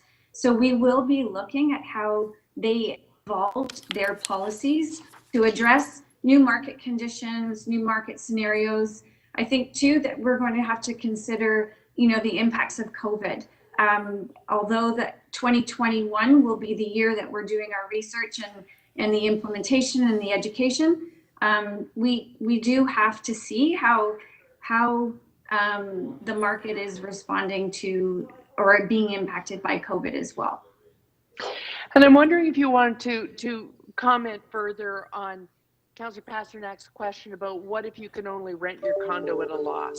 Isn't it true that any property owner they have two options, really? If you've invested cash to buy that condo unit, in our rental market, you don't have to rent at a loss. If your condo fee on a mid-price condo is in the range of $500 a month, and then you've got some overhead, and you're renting that thing out for $1,000 to $1,300 a month, you're doing us a favor. You're putting an affordable rental out there, and you're covering your costs. If you can't cover your costs as an owner, you always have the option to sell. Isn't that so? That was your last question. It's through you, Madam Speaker. Councillor, you're right. The investor is in control, and that's why the education piece will be so very important once the policy is established. And the reason there's a 2-year lead up to the implementation of the tax is so that property owners can be well informed to help inform decisions about what the impact is on them. Thank you. Thanks, Madam Speaker. Thank you. Councillor Thompson. Thank you very much, Madam Speaker. Through you to Ms. Taylor, I realize that we're not being asked today to approve this vacant home tax. It's a process that will be worked through over time. Is that correct? Through you, Madam Speaker, Deputy Mayor, that is correct. We have to develop the policy and the conditions contained in there. Right, and I asked you a number of questions at committee and so on, but I just add a few extras. I don't recall that I asked, and I'm not sure if someone's asked this already in my absence. I was off the screen for a moment. It requires provincial legislation to be enacted in order to get approval. Is that correct? Through you, Madam Speaker, Councillor, Deputy Mayor, we will have to work with the province. There is some work that needs to be done from a legal perspective, and that is also included in the time frame, the 2-year lead up that we need. So they could potentially say no if they choose, and that would actually not allow us to proceed with respect to this tax. Is that correct? Through you, Madam Speaker, we do have the authority based on the City of Toronto Act. Okay. There are components that we need to work with the province on, but my understanding is based on the City of Toronto Act, we do actually have the authority to implement this particular tax. Okay, well, you sort of answered that portion of the question because I was going to ask you what the code allows us to do and so on. So that's helpful. The definition then of a vacant property, what is the time frame? Is it 3 months that it's left vacant? Is it 6 months? Is it a year? how do we define that, or is that something that you're working through as part of this report to be brought back? Through you, Madam Speaker. So Deputy Mayor, as I've mentioned, we are looking at other jurisdictions who have successfully done this. We're also considering the federal residency regulations as well that determine a Canadian resident for tax purposes is someone who is in the country 183 days. So typically the rule of thumb is by looking at 6 months of the year. That being said, this is part of the policy work that we still need to iron out, but based on Vancouver's experience, they have gone with 6 months. Okay, and would it be a requirement of the property owner to declare that the property is vacant, or do we have some measure of determining that? What are you looking at, and what is that? What does that look like? Okay, through you, Madam Speaker. So, Deputy Mayor, the issue here is there are options on how to identify a vacant property once a vacant property has been defined, and one of the options is to have a self-declaration where property owners have to intentionally declare whether or not the units or their homes have been vacant or occupied.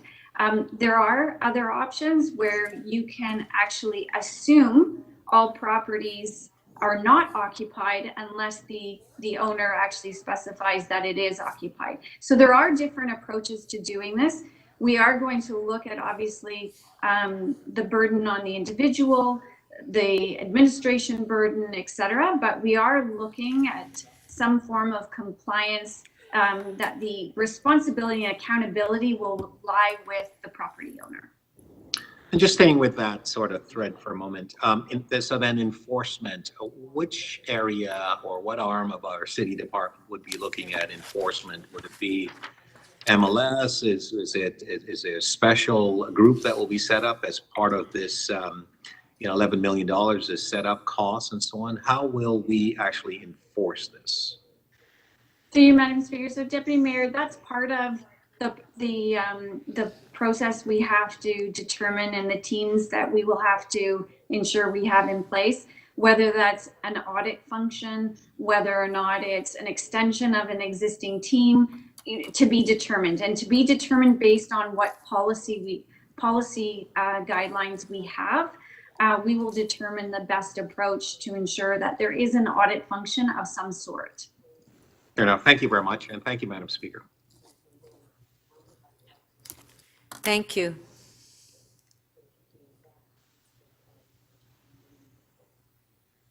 Councillor Holiday. Thanks, Speaker. Through you to the CFO. What's the vacant tax rate in Vancouver, the current? Through you, Madam Speaker, I'm going to ask Casey, who has those stats, to share those with you.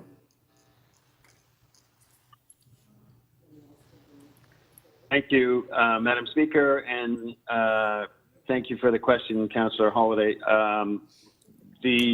Currently, the tax rate that's applied to vacant units in Vancouver is 3%. 3. What did it start out as? They started out at a 1%. This is 1% of current assessed value that is charged as the tax over and above property taxes. They started out at 1%. Vancouver went to 1.25%. And very recently, they've gone to 3%. Why? Why did it change? My understanding of Vancouver's decisions there is they set a baseline and they set it low so that they could identify which units were vacant. Now they realize that those people who continue to maintain their properties vacant, i.e. they're not interested in renting them out, those are the people that we're now using the tax as a means to influence their behavior or make them pay for their decision to keep that unit vacant. So they're squeezing them more, empirically. For those people who are not complying with the policy intent to return those units to rental or sale. What's our property tax as a percentage in comparison to the 1%? Our property tax is roughly 0.6%. So 0.6. Okay. Right. So that gives you an idea of proportionality of what you pay on a property tax bill to, if we went to 3% like Vancouver, it's 5 times the property tax bill. Okay. Right. Can anyone tell me, in Vancouver, well, let's compare Vancouver to Melbourne because your report talked about it. Melbourne only took in a couple of $1 million in their vacant homes process. What was the difference between Vancouver and Melbourne? I will take that question. The difference between Vancouver and Melbourne is Vancouver's tax was applied to all properties. If owners did not respond and did not indicate their unit, then they were automatically and by default taxed. In the Melbourne case, in order to be taxed, you had to actually elect and identify yourself, self-identify that your unit was vacant. So of course, they had far fewer people coming forward and saying, yes, my unit is vacant. Yes, I will subject myself to this tax. Where in Vancouver, they caught a lot of people because of that option to make a positive declaration each and every year. So everybody in Vancouver has to contact the government once a year and tell them that I'm still here. Hello, I'm still living in my house, and don't tax me. So how many do we have in Toronto? Almost 800,000 touch points, and those would those exclude, if I may, those exclude purpose-built rentals, but those would be the homeowners. What about basement apartments that we know about? Like those are formal, right? They have a building permit, and we know about those. What we're including right now is 770,000 residential properties. So this would include a basement apartment in a building. It includes the property as such because we send the property tax bill to the property. Okay, so basement apartments are in. So they're in the mix. Okay, any idea what it takes to administer a system of people opting in? Especially when you get people that begin to miss the point, right? They miss the date. I think in Vancouver it's a $250 fine. Do you need to have a tribunal? Do you need to have an appeals process? How much machinery do we need to have to manage a system of that size? Almost 800,000 people need to log in once a year and declare the property, and then we got to audit all that and manage it. Absolutely correct. There are costs related to compliance, to making sure that people do this. We have absolutely thought about the need for a tribunal where people want to appeal. They missed the deadline or something, but they can provide proof that their unit is in fact occupied and therefore not subject to the tax. Yes, those are part of the ongoing administration costs that we see. And Vancouver, Vancouver's gone through those growing pains. We will be modeling ourselves very closely on Vancouver's experience. Thank you. That was your last question. Thank you. Councillor Layton. Yes, thank you very much, Madam Speaker. And I think these questions would be for Casey. My question's on, in our analysis, have we looked or have we found jurisdictions that have had escalating rates based on two things, and one is on if one person has multiple properties that are vacant.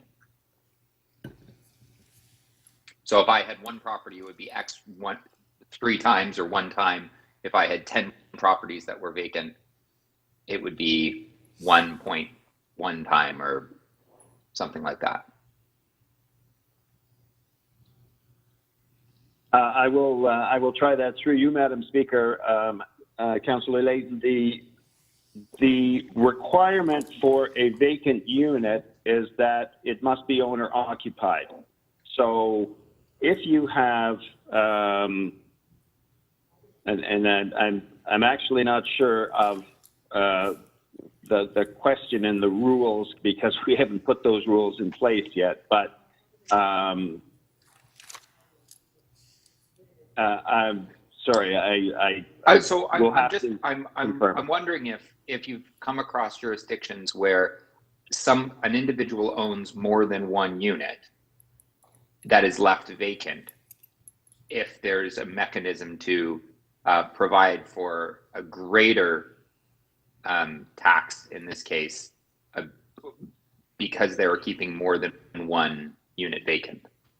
So if I had 1 unit vacant, I would pay 1%. If I had 2 unit vacant, I would pay 1.1%. If I had 3 or 10, it would escalate like that. Understood. Councillor Carroll, I appreciate all your facial expressions, but I'm asking questions of staff because honestly, I'm interested if this happens elsewhere. Because if the policy is that we're trying to actually to bring units back in the market, it seems to me like that we should go after those that are hoarding units. And I'm just wondering if this is something that you've come across. And briefly, Councillor Layton, what we're proposing is a vacant unit as defined and a single tax that applies to that vacant unit. So we had not contemplated charging additional taxes or a different tax rate on holders of multiple units. That is something that we can investigate, and that is something that may, in fact, be subject to a provincial regulation, whether we can do that or not. We don't have an answer there. We hadn't contemplated that to date. So my second question may be more straightforward, is if what Vancouver did was they started low and went higher, is there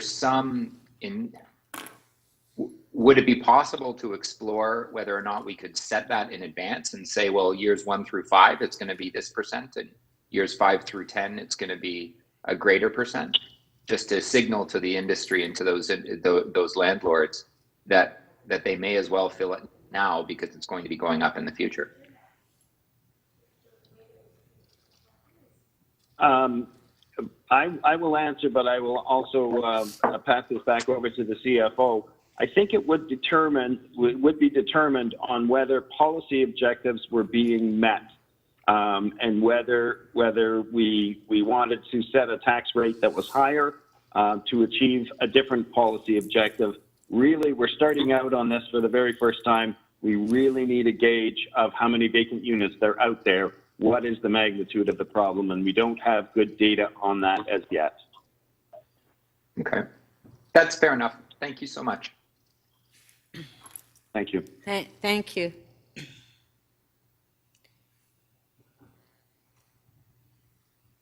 I have a couple questions. As far as the Vancouver model, do we know how long it took for Vancouver to start up? And what was their cost? Do we know?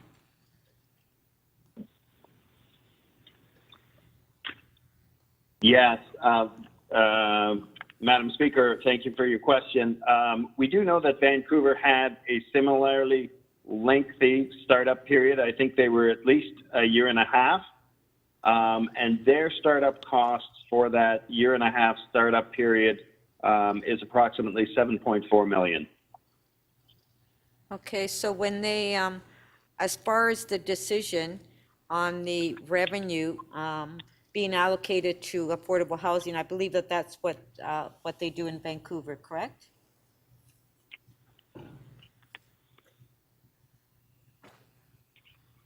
I think yes. Okay, so was that decision, when was that decision made? When they started up the program or prior to that?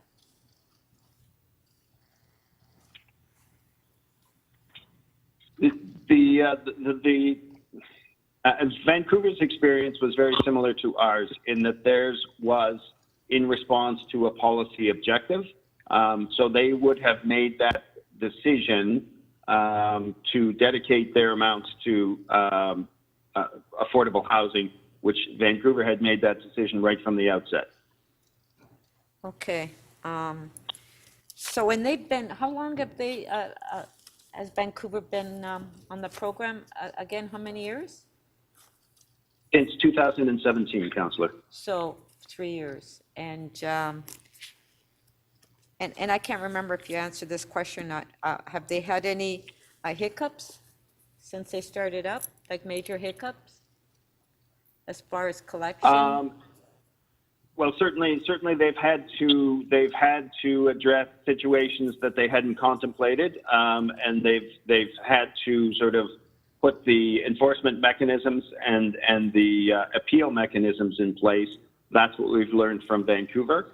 But Vancouver has, in fact, seen the numbers move in the direction that they intended, in that fewer homes are subject to the vacant home tax, and more homes are being occupied through this program. Okay, and I know that one of the councillors asked a question as far as the yearly operating cost. So has Vancouver's operating cost decreased since they started? Yes, they have operating startup costs of $7.4 million for the first year and a half of the program, and their steady state operating costs are 2.9, almost $3 million. So that is their continuing operating cost, $3 million a year, and we're predicting $5 million. Okay, thank you. Thank you.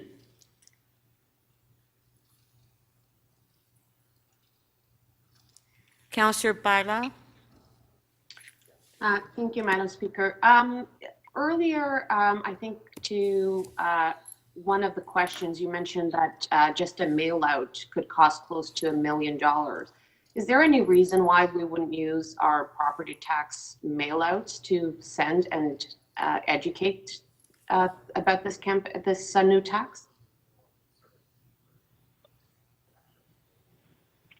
Again, through you, Madam Speaker, thank you, Councillor Bailão. We would absolutely leverage our mailings that we do for property tax, but because this is a new tax, because it requires owners to make some decisions about their property, we want to be absolutely clear about their requirements. And so a directed mailing is the best way to reach property owners. And at this point, as I said, we have mailing address information, but that carries a cost to print and mail materials. As I said, every mailing you do to 770,000 properties is close to $1 million. But you are taking advantage of our property tax bills already. You will be taking advantage. Absolutely. Okay. Yes. Talking about the data, not in this report, but in previous reports, you used Toronto hydro data, water data, and I know that you, so first of all, can you, from those numbers, from those reports, what could be the potential of vacant units in the city of Toronto? The earlier reports that we did, we actually looked at data that was in our possession. That's utility billing data and Toronto hydro data. Those numbers came back sort of extremely small, less than 1% of units. Part of that was the problems with the data collection because we weren't collecting data on condominium units, certainly for the water, because condominium units are not individually metered. So you take those out. We are assuming a 1% vacancy rate, which is for estimating purposes of what our costs and what revenues might be from the program. But the numbers that we could actually see from analyzing that data was far less than 1%. It was 0.5% or less. Okay. To the director of the Housing Secretariat, is she with us? Yes, I am, Deputy Mayor. Thank you. Does having vacant homes have an impact and create a pressure on our housing market and housing spectrum? Through Madam Speaker to you, Deputy Mayor, yes, it's a significant pressure in our housing market, and one which is a key policy objective of this proposed tax, to prevent new vacant homes from arising, and as we've discussed previously, to find existing owners who are keeping their homes vacant, to encourage them, facilitate the move into rental, or to have the home sold for somebody else. Yeah, and the pressures that we're seeing in housing and the affordability issues, is the reason why we have a housing plan that costs $24 billion, correct? Yes, that's right. It's a comprehensive plan that has a significant investment required to see it fulfilled completely.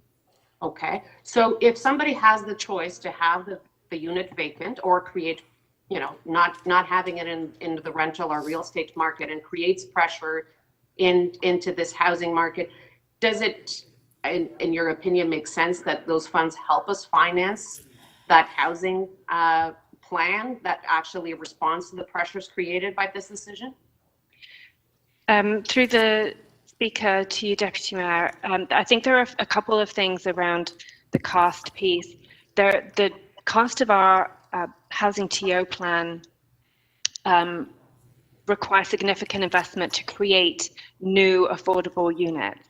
And actually, the creation of new affordable housing by having them added back into the rental market as a result of an empty or vacant homes tax is a very cost-effective way of doing that. It costs us a lot more to actually build bricks and mortar new housing than it does to have them switch back into the rental market.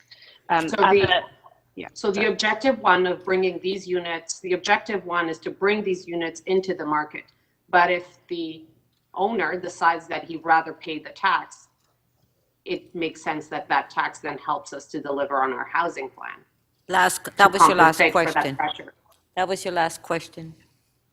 Through the Speaker, Deputy Mayor, it's definitely one of the options. Other cities have certainly considered using their funds for that purpose, and it's something that Council will have to decide when we bring the policy back at the end of Q2.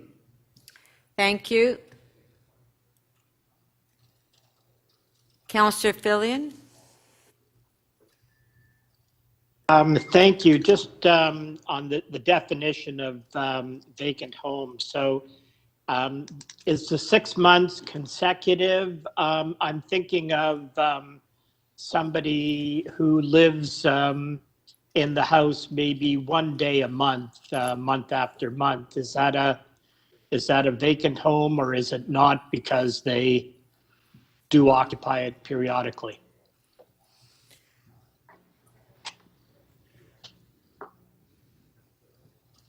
Madam Speaker. Yeah. Councillor, it's important for us to be able to report back next year with a definition of a vacant home. We are looking at other jurisdictions and what their best practices reflect. Their best practices right now reflect a home that is vacant for 6 months of the year. And that would be a total of 6 months, not a consecutive run of 6 months. And again, what we're trying to do is identify where an individual's principal residence is. So if they're only in a home for 1 day a week, or 1 day a month, I should say, the question would be, where do they live? So again, the policy is truly trying to identify vacancies beyond someone's principal residence. That's the intent. And regarding principal residences, I know that we've had difficulty tracking that for a number of reasons. For example, in relation to enforcing Airbnb rules. Are we going to be asking people to declare their principal residence? Through you, Madam Speaker, Councillor, part of our report back will be how will we approach identifying vacant units. And so again, we need to look at best practices and where there's been success. We do know that doing a universal declaration versus a voluntary declaration, in the sense of Melbourne or Vancouver, who take different approaches, there are different results based on the approach. So we will consider different approaches and bring back that as to what we feel is the best recommended approach for the city next year. And I guess the question was possibly asking also, while you're gathering information for this specific purpose, would we also try to, at the same time, at the same cost, or without any additional cost, gather information that other branches of the city would find useful, such as principal residence. So through you, Madam Speaker, Councillor, I really would defer that to Tracy, Tracy Cook, based on her experience and the Airbnb type of challenges. The collection of information, again, we will also have to consider privacy issues and privacy of information and how we use the information. If we intend to use the information for more than one purpose, that will be something that we will work through with legal, and we would have to declare up front that the intent is to use it for multiple purposes. Sure. I guess I was mainly asking if another branch of the city, or would you be in contact with other branches of the city to find out if they wished you to collect information that we could legally collect while you were collecting whatever you were collecting for vacant homes tax? Through you, Madam Speaker, I think it will be important to work with legal to ensure that how we are using the information once the declaration is made is obviously well known to the tax owner.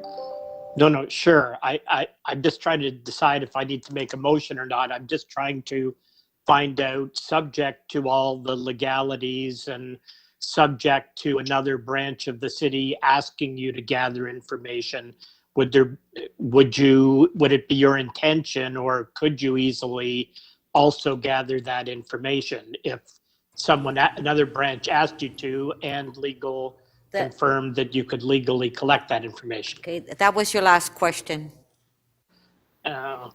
Through you, Madam Speaker, Councillor, if the intent of the information is beneficial to more than one area of the city, I agree with you that that would be an avenue that we could pursue. I had one more question, No. Madam Speaker, because Oh, I sorry. had to ask that one 3 times. Sorry, Councillor Fillion, your time is up. Sorry. Thank you. We'll now go to speakers. Councillor Bradford, followed by Councillor Ford. Councillor Bradford? Thanks very much, Madam Speaker. And I would like to start by offering my thanks to our CFO, to Casey Brendan, our Housing Secretariat, and all of their teams for bringing this work forward since it was requested through last year's budget process. First and foremost, I want to express my support for advancing a vacant homes tax here in Toronto. I think all of the work in front of us points towards this being a really important policy tool for Toronto, and something that's going to help make more housing available here in this city. We definitely need concrete ways to disincentivize land and housing speculation, which I think we all know has been a significant and ongoing contributor to Toronto's housing affordability challenges. You know, when I think about folks I know, I don't think that there's anyone out there who hasn't directly or indirectly experienced real challenges to finding housing in our city. Maybe that is your kids, maybe that's your coworkers, maybe it's your parents. Whether I'm talking to friends from school or in the neighborhood or outside of the city, it's hard for people to find a place here that they can actually afford. Sometimes it takes months, sometimes it takes years. And, you know, I will acknowledge that this may have changed to a degree over the past few months, but the fundamentals that have made Toronto an extremely attractive place to live and to work and to invest, those all remain. And those pressures on rental housing will reemerge in the months and the years ahead. As a city, we need to keep driving the policies that respond to the realities of our housing market, because those are the realities that our residents live through with each rental check or mortgage payment.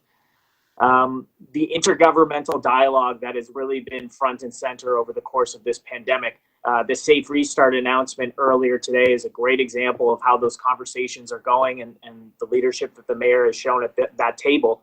But we're also going to need to keep being creative about how we drive and fund the recovery from the city of Toronto.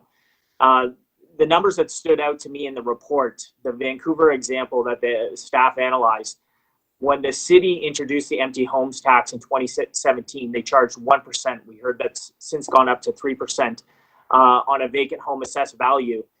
Within 1 year, the number of vacant units decreased by 22%. And they also generated nearly $40 million in revenue. And I'd say on both of those fronts, that's a positive outcome. Here in Toronto, if we have even more homes, it's a bigger city, there are more houses. And I'd like to underscore the line there that the report tells us a vacant home tax here could yield $55 to $66 million in gross tax revenue annually. Financially, that's certainly an important figure for all of us to think about, especially with what we're going through right now with our budget challenges. So we've talked a lot about this year, the need for additional revenue tools. We've certainly heard that from our city manager and others. And when it comes to vacant homes, City Council actually first made this request for a report on the feasibility back in 2017. We have continued to drive this through the budget process last year. And, you know, I think what we have in front of us is a good roadmap on how we can move this forward. More important than the revenue side is the potential policy outcome. Reducing the number of empty units sitting on the sidelines and opening up more housing opportunities to more people. That's what this is about. I think it's good work. I think it's good policy, and it's going to be really important for Toronto. I'd like to close by thanking Deputy Mayor Balau and Councillor Cressy, who have been leading on this file since before I was here, and for continuing to show that leadership and support through the budget process. Substantial policy change like this can take years to work up, and they've been doing that work, and I was glad to be able to join in their effort as we move this closer to implementation. Looking forward to seeing the report come back and the remaining pieces of this policy addressed in the 2021 report so that we can move it forward in the months ahead. That's all from me, Madam Speaker. Thank you very much. Thank you.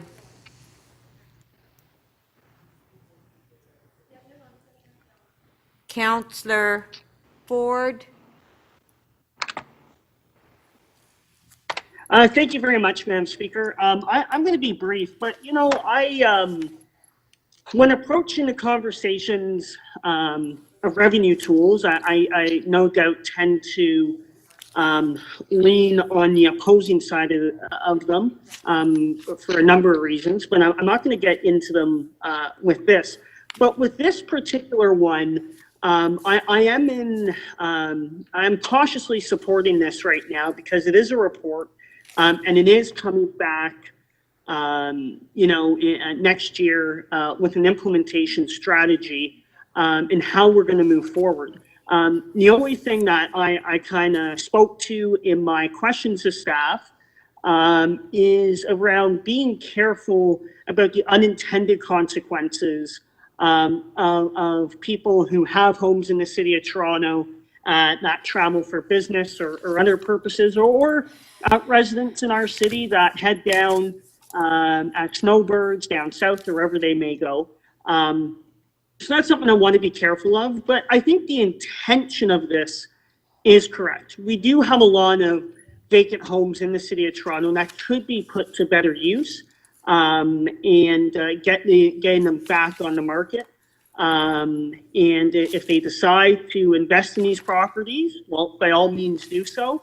But definitely it is kind of balancing it by bringing in revenue into the city that we can reinvest. And of course, the other thing I'll be looking for when this comes back, besides unintended consequences per se, but kind of what revenue streams that are going to be coming into the city, what they look like, and what we're going to be investing them into. But with that, you know, this item will have my support today. Thank you. Thank you. Councillor Holiday. Thank you. I just want to make sure the clerks have my motion ready. It's fairly short, fairly straightforward. I think most people can support it. Well, okay, hold on. Does the clerk, do we have Councillor Holiday's motion?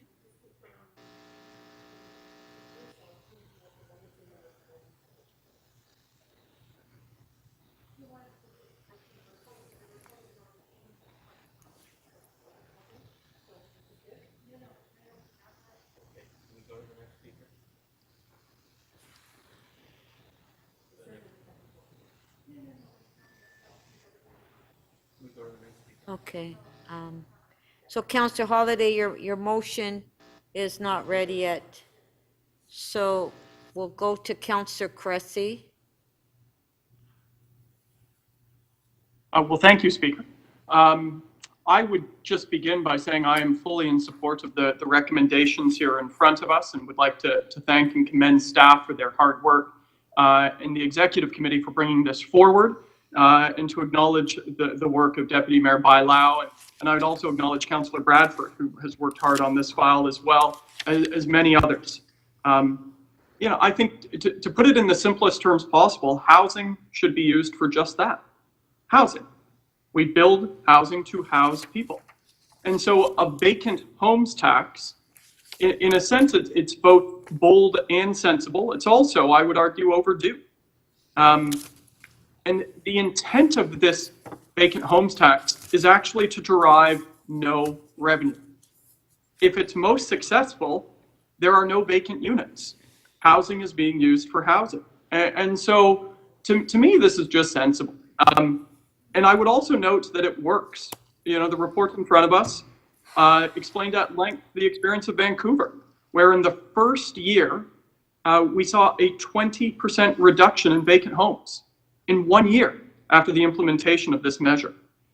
And while our staff in questions explained that we currently don't have a precise estimate of the number of vacant homes in our city, you know, the report interestingly went into utility usage rates and pointed out that based on utility usage, upwards of 27,000 homes in our city might actually qualify. And so to me, the next step here is to work through the details, to implement it right, and to implement it quickly. This is a proven policy. It's a needed housing intervention. So let's just get on with it. Thank you very much, Madam Speaker. Thank you.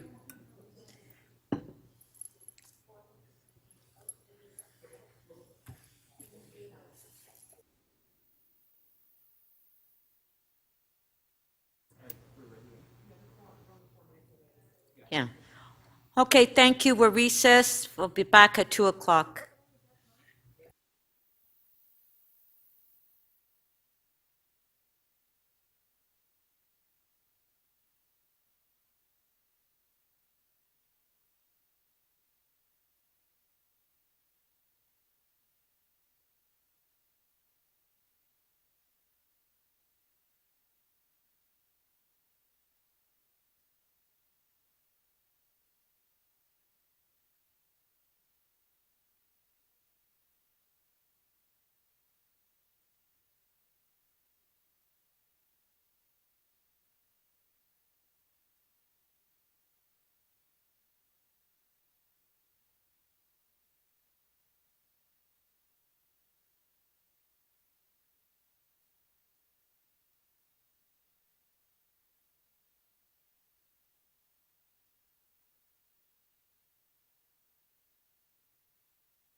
Members, we're about to go live. Welcome back.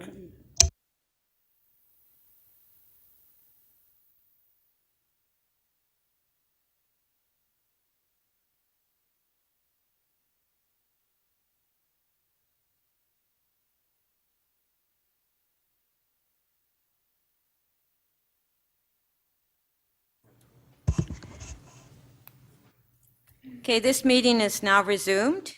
Members, before the lunch recess, council was debating the mayor's second key matter, item EX 19.3. We will return to that item after the release of holds. I've also reviewed a number of urgent motions to be added to the agenda. Madam Speaker, just a point of personal privilege. Councillor Ford? Thank you. I'd just like to take my colleagues' time for 1 second as we begin this afternoon. I just wanted to let all members of council know, and I know you wouldn't say this, Francis, but I want to congratulate your son, Michelle, for receiving his doctorate today. And in speaking with you, I know how gleaming happy you were, and I could hear it in your voice. So you should be a proud mom, and congratulations. Thank you, Councillor Ford. Thank you. Congratulations. Congratulations. First doctor in the family. Thank you very much, Councillor Ford. Do we have any release of member holds? Councillor Pasternak.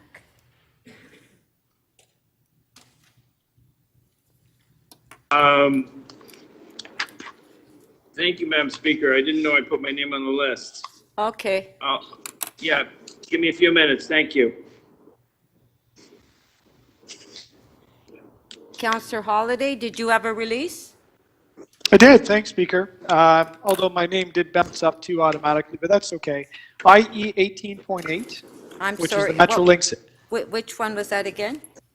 Yep, IE 18.8. Okay, just which one is second. Let us find it. I'll give you the title while you're looking. Metrolinx Eglinton Crosstown Light Rail Transit Traffic and Pedestrian Safety Management along Eglinton Avenue West between William R. Allen Road and Old Park Road. Okay, just let me find it in my...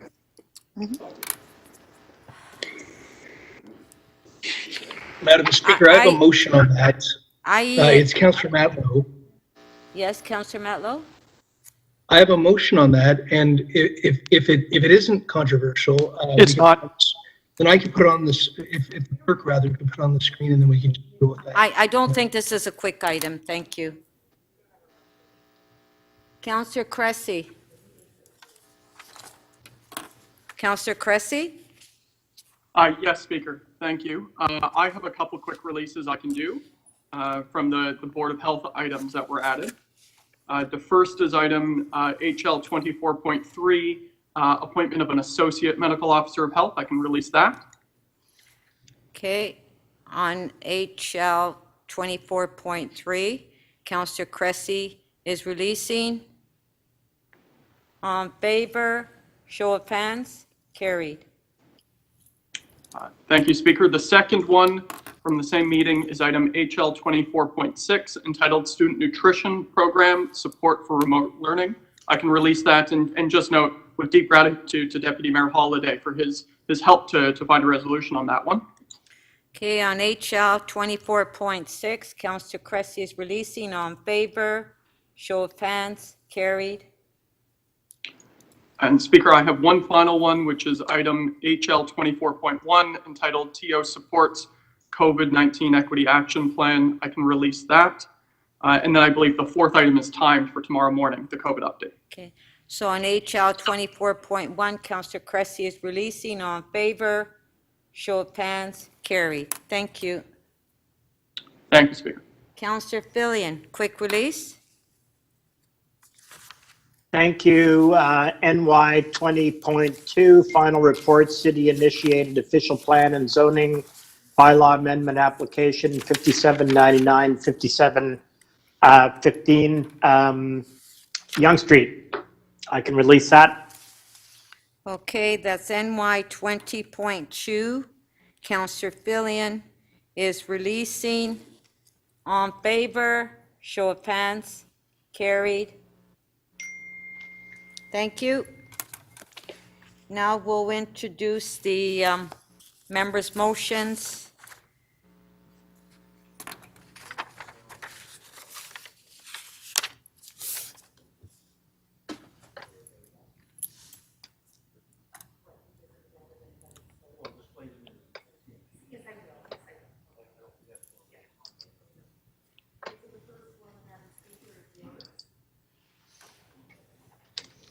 Okay.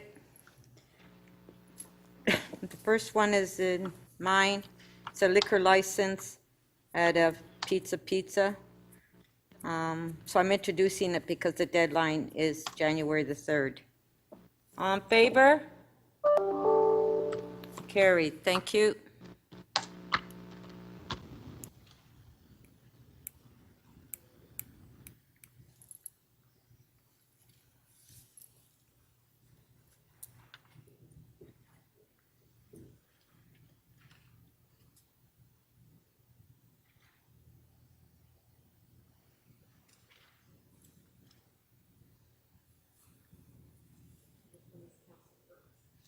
Councillor Perks?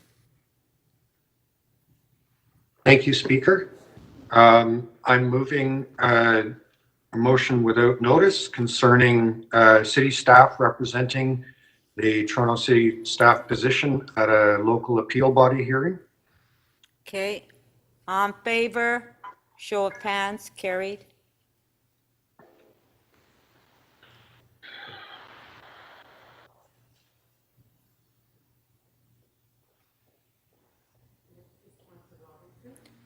Councillor Robinson?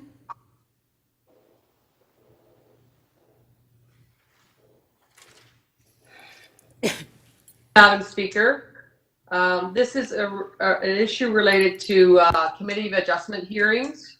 There's been feedback that we need to ensure that residents' voices are being heard, so this is a motion to achieve that. Okay. On favor? Show of hands. Carried.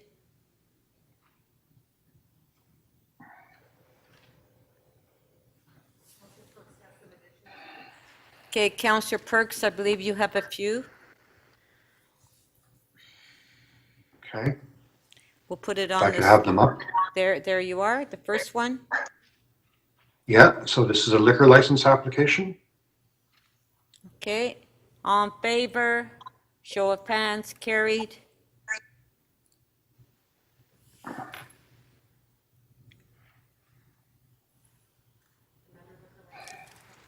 Okay, another liquor license. Councillor Another liquor Perks? license, yeah. Yeah, and again, the deadline is before our next council meeting. On favor? Carried.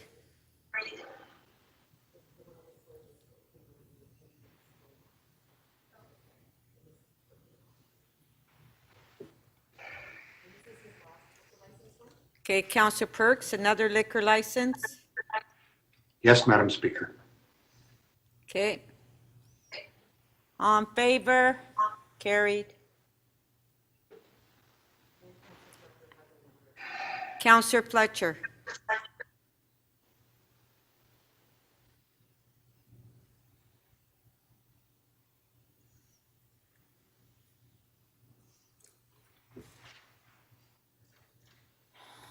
Councillor Fletcher? Who's the seconder? Councillor Bradford, can you introduce it on behalf of Councillor Fletcher? I'm happy to introduce the motion on behalf of Councillor Fletcher, if we can just put it on the screen there. Okay, it's on the screen. On favor? Carried. Okay, that's it. So we'll now go back to the speakers list on our item, EX 19.3.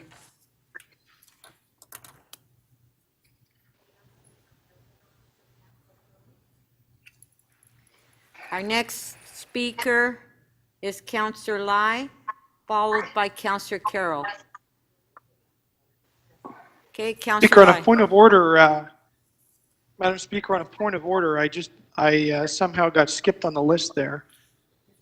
So I'm okay to let Councillor Lai go, but hopefully he can put me back on the Oh, we list. didn't, now I remember, Councillor Holiday, what that was that you had a motion that wasn't prepared, and that's why we skipped over you.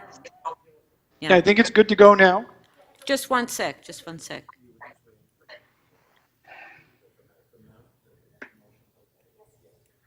So his motion is here? Okay. Okay, Councillor Lai, if you can just hold on, and we'll get Councillor Holiday, because this motion is ready. Councillor Holiday to speak. Thanks, Madam Speaker. If I can just ask the clerks to put the motion up. I'll explain it as we go along. It is just to simply ask in the next round of reporting that we are very clear on what the public policy objective is of the vacant home tax. And I'd like to see an annual report that will provide transparency on achievement of the public policy objective. My comments on this particular item are as follows. I've tried to approach this with a very open mind.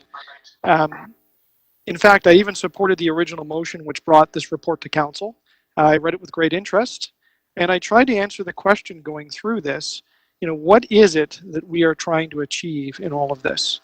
There's a couple of outcomes. The first is what we talked a little bit about today in the questions. There is this push to use all of the housing stock efficiently in the city and perhaps reduce the number of vacant homes.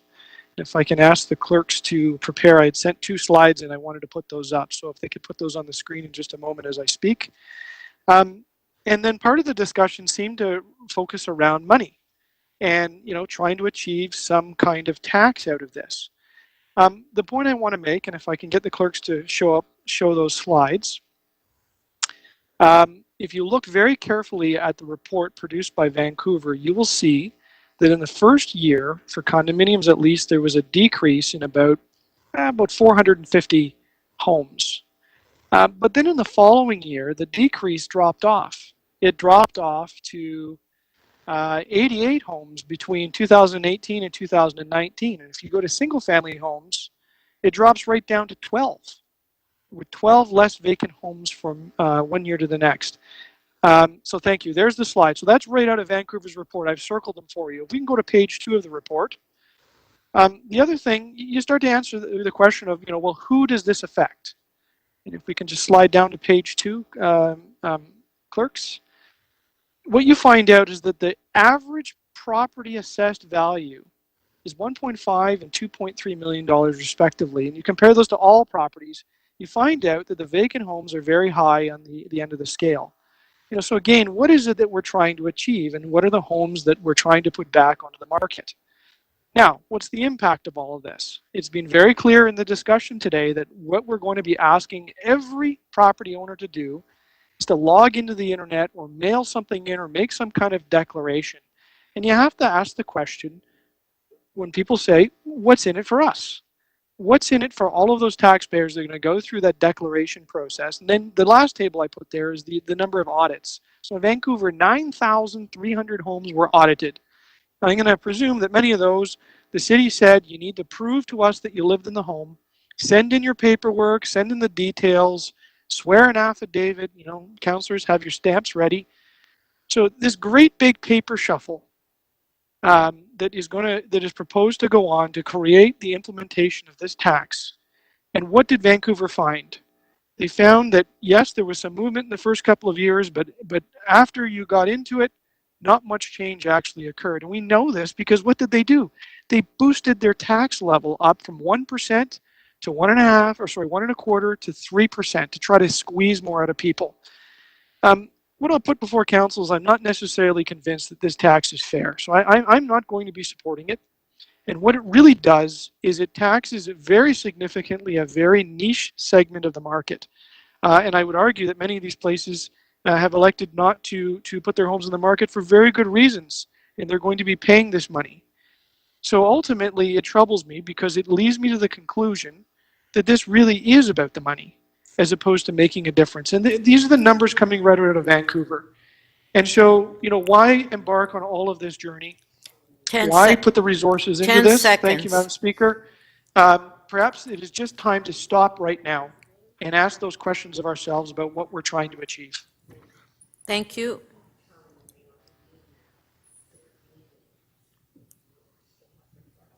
Councillor Lai to speak. Thank you, Speaker. I first like to start off by thanking Council Holiday to give us all those data and all those evidence that this, because I always believe that any good policy has to be evidence-based and data-driven.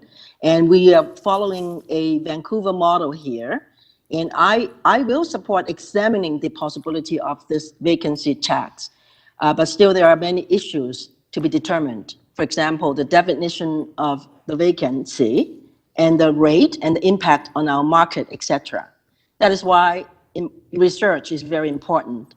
I'm glad to hear that the intent of the tax is not to raise money, but to reduce the number of vacant units, and that the vast majority of homeowners in the city will never pay this tax. It is important to build a fair exemption mechanism in this program. This cannot be a tax that targets offshore buyers. Toronto is a good place to invest. We should not discourage that and send the wrong message to the world. The Vancouver model has shown some success from the tax in reducing vacant properties and adding additional supplies. However, we must ensure by implementing such tax that the market is not adversely affected, especially in a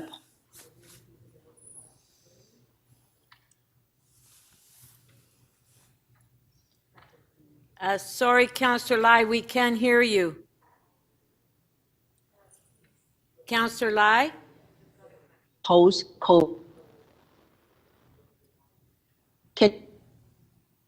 We have a bad connection. Can you hear me now? We can hear you now. Turn off your video.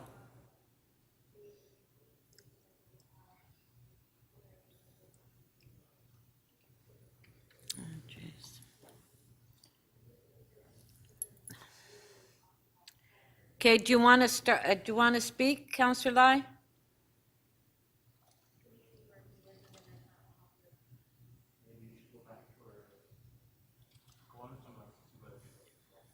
Okay. Okay, let's go to the next speaker, and Councillor Lai will come back to you later. Councillor Carroll, followed by Councillor Wong Tam. Thanks, Madam Speaker. It's a shame because I think Councillor Lai was headed in a similar direction. For me, Madam Speaker, it comes down to a bottom line. What do we say? What do we say to our residents when, yet again, they're asked to approve a large development application? At the end of the day, it's a lot of change, especially along growth corridors. And what we say to them is provincial policy and city policies are aligned so that we can build more housing. And so we have to consider these applications. We need housing. The units sell, and until they aren't selling and they're empty housing, we know we need more. We want to stabilize the market. We want to stabilize rents. And so we continue to consider the growth of building in our neighborhood. But what if you put your neighborhood through the change it takes to incorporate that building into their neighborhood, and 10 floors of it are empty? 10 floors of it sit empty. Now that we're not happening, I don't think to that extreme, which is what's the situation when they started in Vancouver. Instead, we're exercising a little forethought.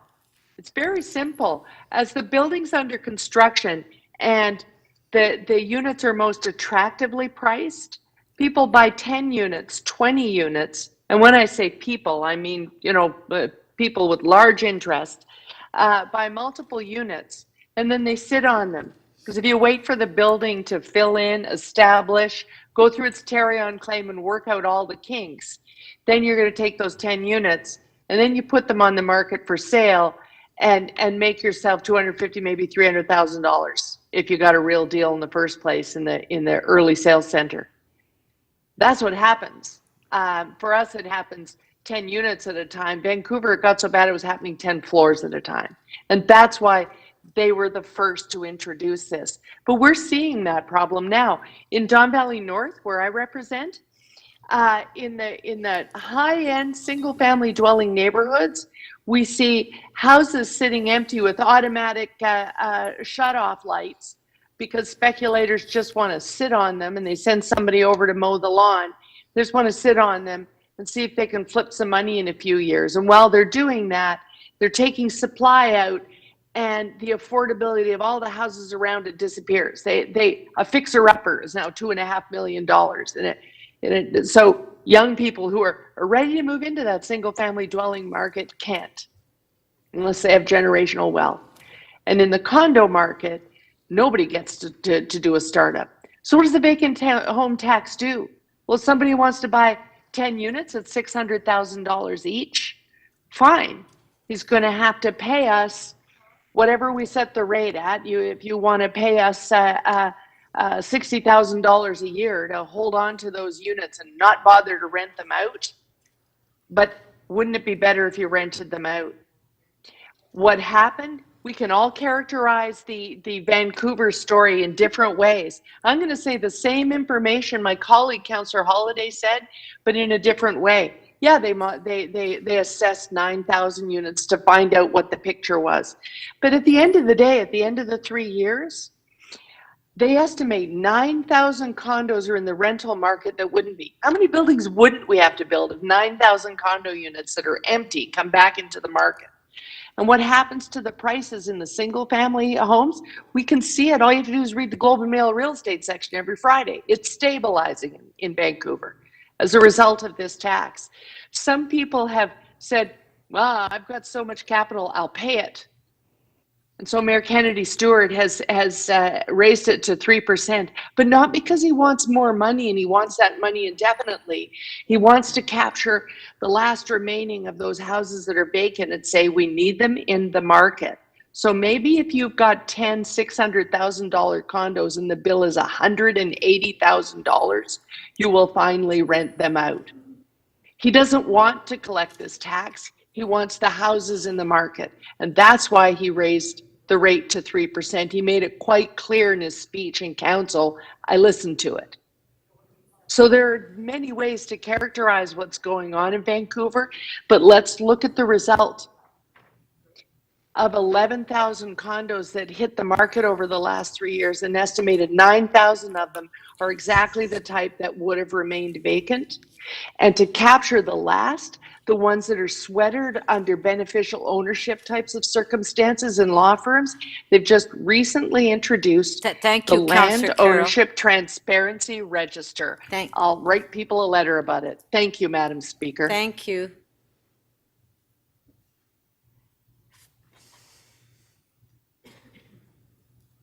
Councillor Wong-Tam, followed by Councillor Fillion.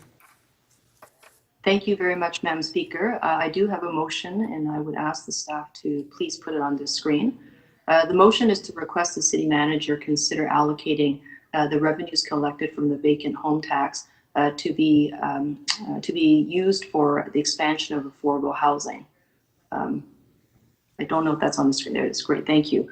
And the reason why, Madam Speaker, I'm hoping that this motion can help in the process as we develop this policy and this new revenue tool is largely because we want to achieve a social policy objective. But I'm fearful that the introduction of this new tax alone will not actually expand affordable housing.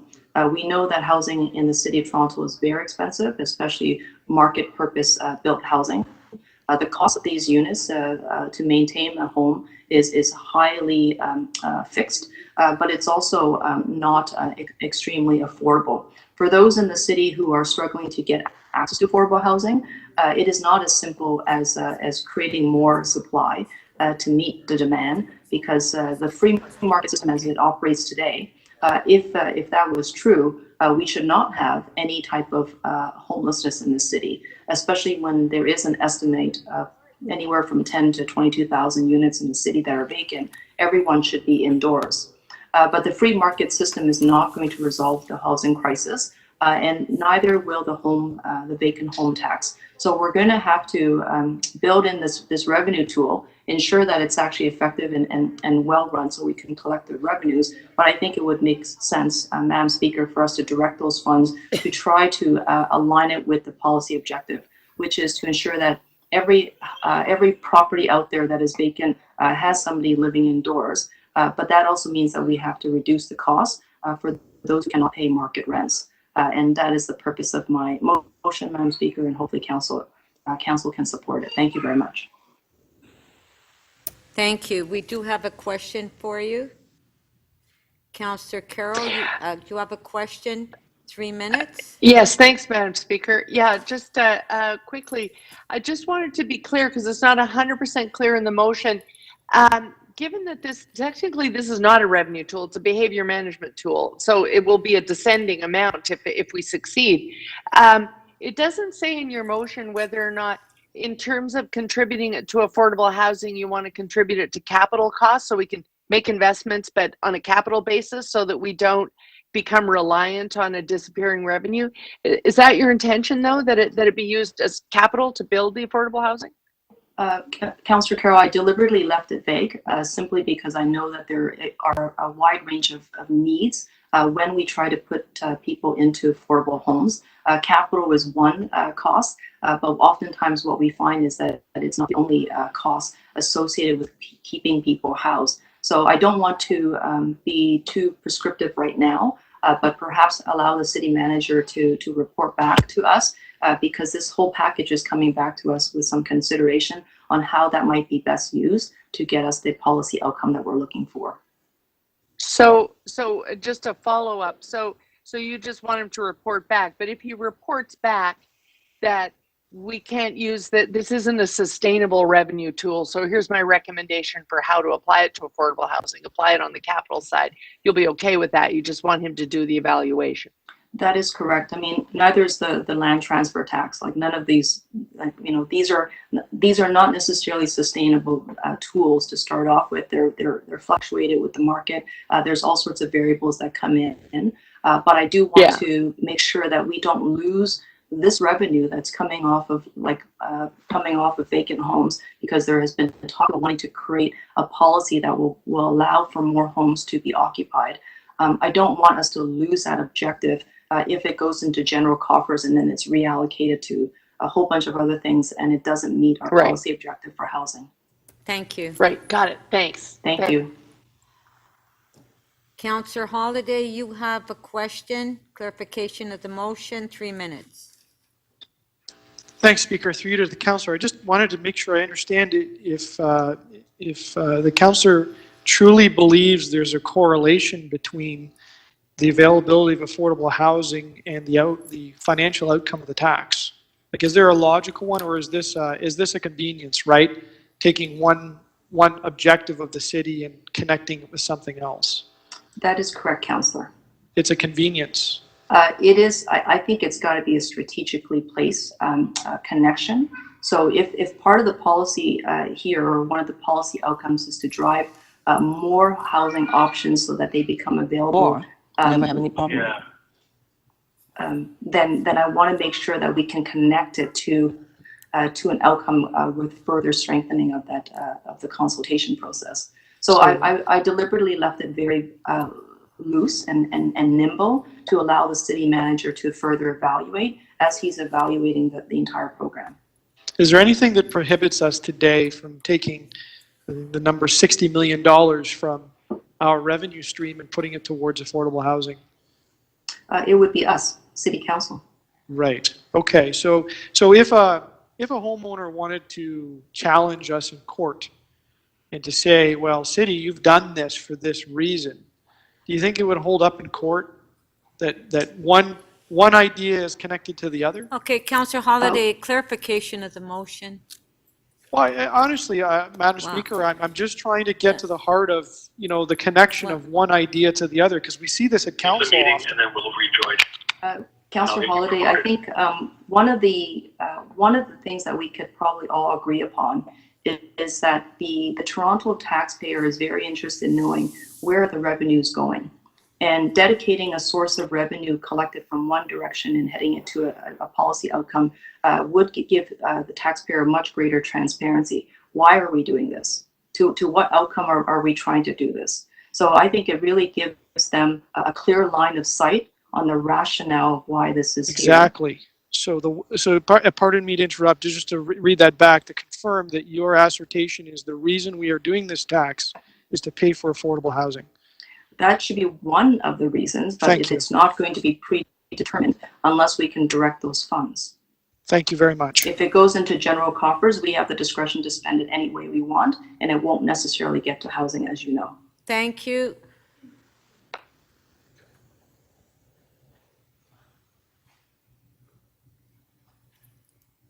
Councillor Fillion to speak.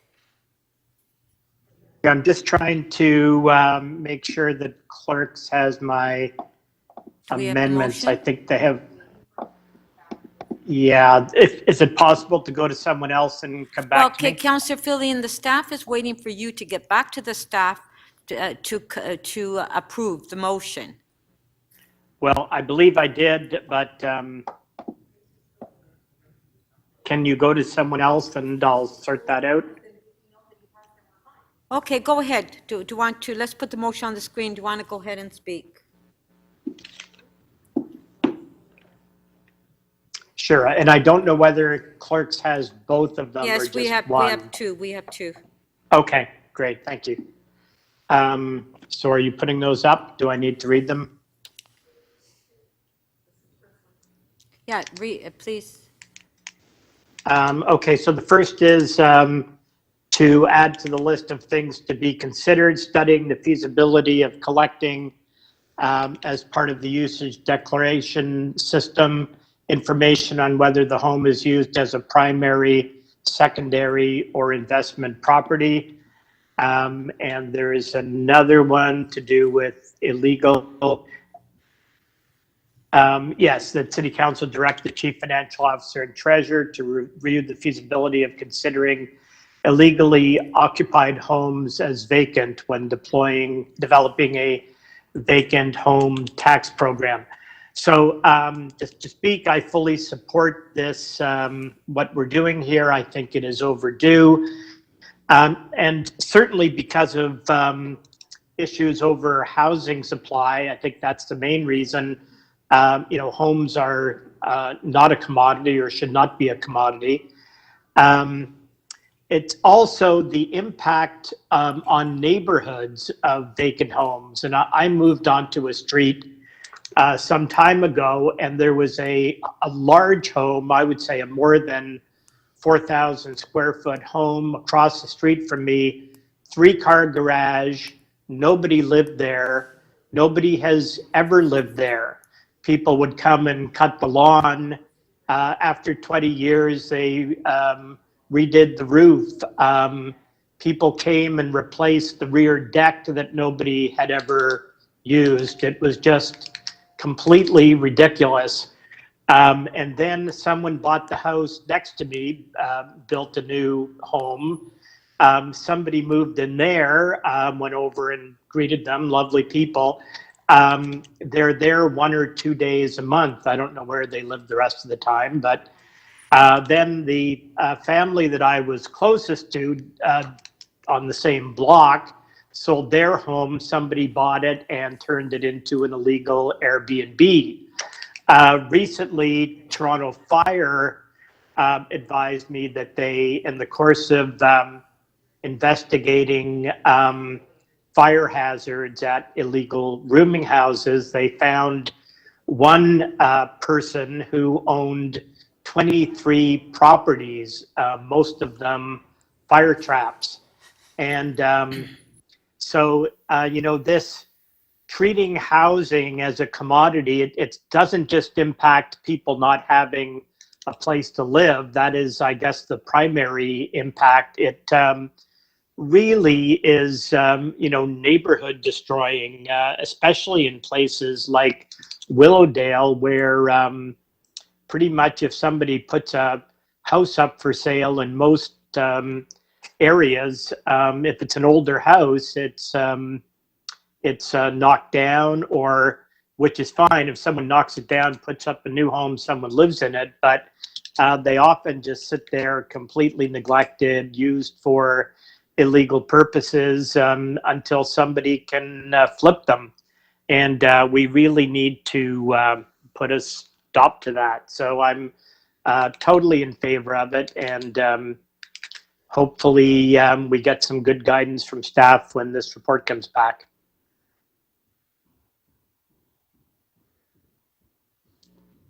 Thank you. We do have a question for you. Councillor Ford, clarification of the motion.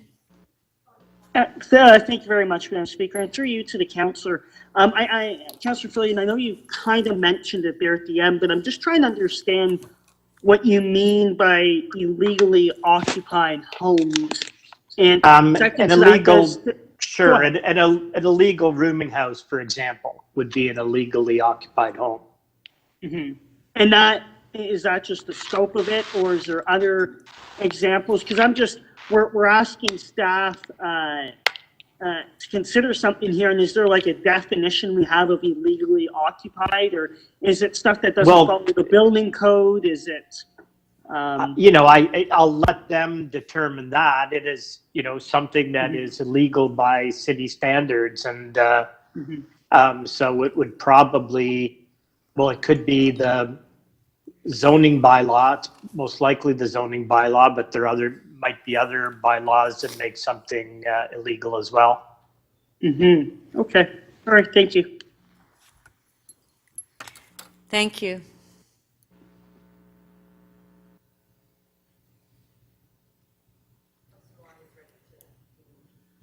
Okay, Councillor Lai, I believe you're ready now.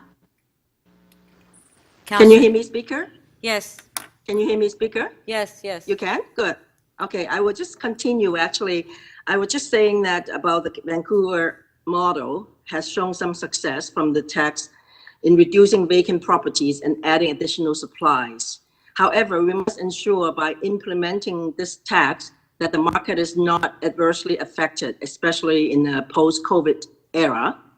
And I also believe that with the revenue generated, that cities should allocate some funds on affordable home ownership measures and not just building more affordable rentals. For example, use the money to help first-time home buyers, which eventually will create rental supplies to soften the rental markets. And to ensure the success of the program and to be able to do the appropriate research, I think we need to work collaboratively with stakeholders such as the Toronto Real Estate Board. And also it's important to include a robust program to educate homeowners on the rules in multiple languages or through the Toronto Real Estate Board members. The report coming back to council should have a mechanism to measure the success or lack of success of the tax. And with that all being said, Madam Speaker, I would support the Executive Committee's recommendation, and I look forward to the staff report with more details. Thank you. Thank you.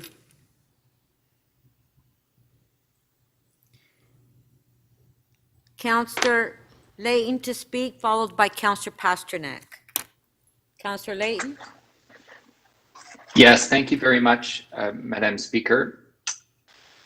I think it's important to go take a step back and go over again what the intent was, because I think it's been it's been muddied through some of this. The intent isn't to raise revenue. I think that's like a first principle of this is the intent is to increase the amount of housing available on the market. It's not it's not an tax so much as, and maybe this is where we go the wrong way when we start using the word tax. I think that's a terrible frame for a tool like this, because when all of a sudden it's a fine and not a tax, it seems to be okay with most. The intent isn't to squeeze money out of people for this. We're trying to, at its core, decommodify housing a little bit. Because, over the last many decades, housing has changed. It's changed from being a public good, something that, generally speaking, most people have access to in prosperous cities like ours, And it's turned into part of an investment portfolio. And that's really sad, because it's something so basic, and it's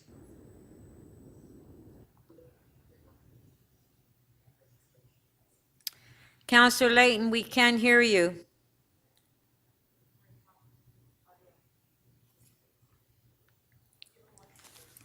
Oh, gosh.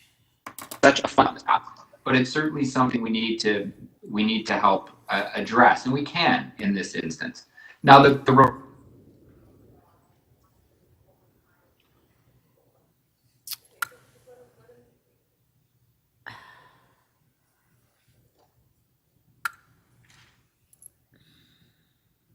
We're having technical problems, Councillor Layton.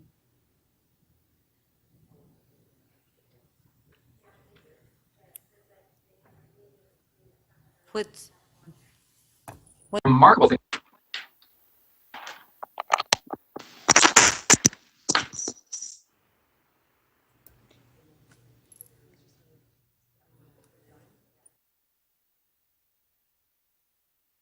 Okay. Is that any? Councillor Layton, we can't hear you, so I'm gonna put you on hold. Is that any better? Oh. Well, you've been in and out. We haven't heard anything, so I'll put you on hold and we'll go to the next speaker and come back to you, okay? Okay, Councillor Layton? Okay, thanks.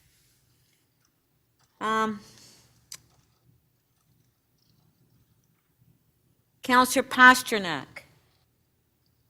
Yes, thank you, Madam Speaker. I do not have a motion, and I will say that I will support next steps, some additional research and clarification on this public policy issue, but I do have concerns, and my concerns rest very much with the small investor, those people who have bought 1 or 2 units as an investment, hopefully to gain rental income, maybe selling the unit down the road, planning for their retirement, and those are cautious investors, just trying to invest in our economy, and that's what keeps Toronto going.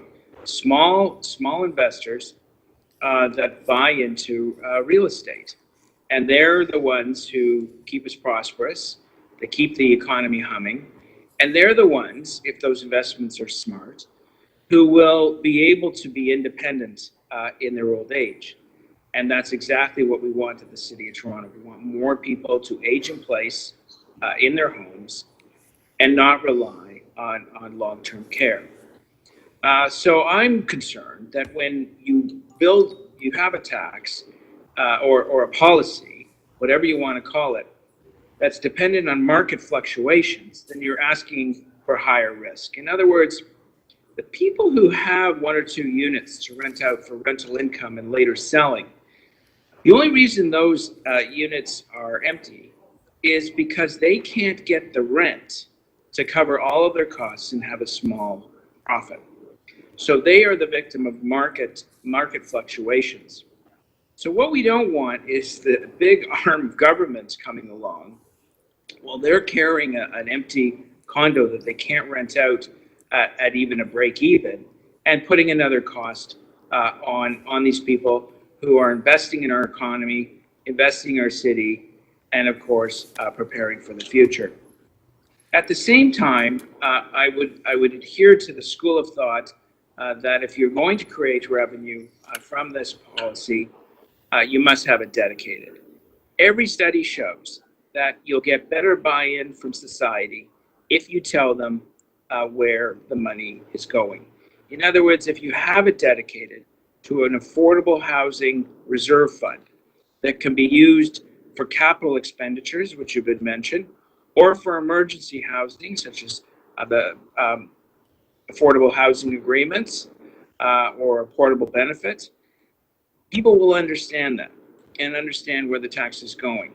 If you have it just going into general revenues, unfortunately, governments don't have a great history when it comes to using large sums of money that go into general revenues, and then you have to fight to get it spent on the original purpose. I worry also about how we're going to implement this, and I'm concerned that when you coerce landlords, owners of units, to rent against their will in a certain kind of way or pay a tax. I guess they could pay the tax if they really don't want to rent. And then you have crappy landlords. And what's worse than that is they'll probably, in an effort to beat the tax, bring in crappy tenants. So that may be a generalization, but that's a trend that we have to be very wary of.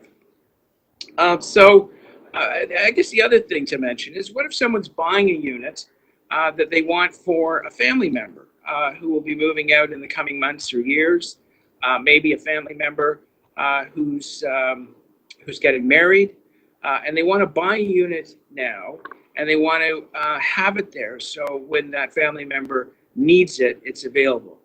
Will they be paying tax on all the interim time between the time it's ready for occupancy and the time it's actually occupied? So, I mean, what it's coming down to really is a speculator tax, and it borders on a capital gains tax. And I think the city has to be wary of litigation down the road as this tax is challenged. But on top of that, I would also ask staff 10 seconds. Carefully note what's been discussed today and embed it in the report coming forward in the second half of next year. Thank you very much, Madam Speaker. Thank you.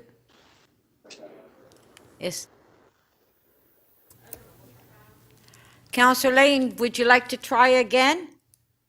I will. How about we do a little testing, mic, 1, 2, 3. Does that work? 1, 2, 3. How about singing a song? Then I'm just going to try. I'm not going to go through my beautiful speech that I was giving before. You guys can imagine how fantastic it was. Okay. But it ends like this. Okay, so this is not. No. I'm still going to speak. No, I am. So let's start the timer. I'm gonna start the timer. You can start speaking now. Okay. Thank you. There is no intention to try to squeeze money out of individuals. This is trying to return residential units back to people. You know, we're trying to decommodify housing a little bit. Housing has changed from a public good to a piece of someone's investment portfolio. Not all of these units are just mom and dad buying a unit for their child, as was just suggested. These have become pieces of a global investment scheme. And you know where it's ended up? Empty units, and us approving units being built that never get occupied. And what's happened to our vacancy rate despite enormous growth in the city of Toronto? It's gone down to as low as 0.5 in Q2 of 2018. 0.5. A healthy rate is 3. It's well established. A healthy rate is 3. We're down to 0.5 at this time, or last year. Like, that is dangerous, and that's what's driving part of the affordability problem in our city. It's not only that. It's not only that. We need deeper affordability than the market will just provide on its own, but it's a part of it.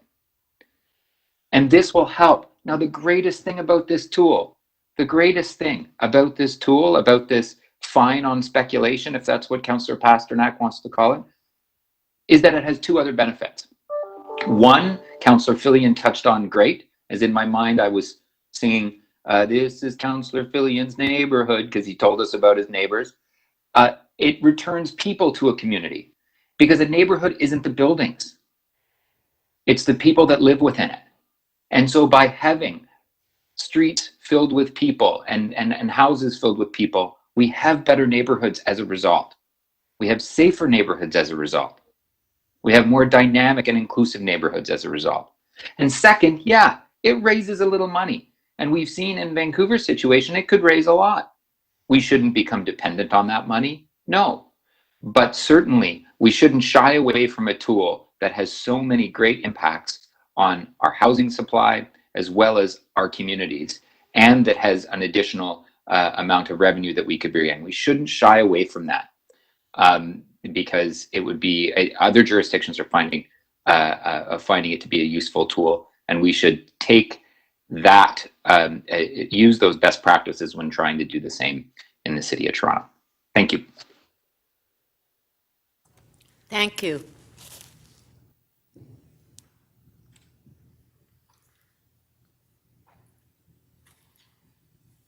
Councillor Bailão to speak.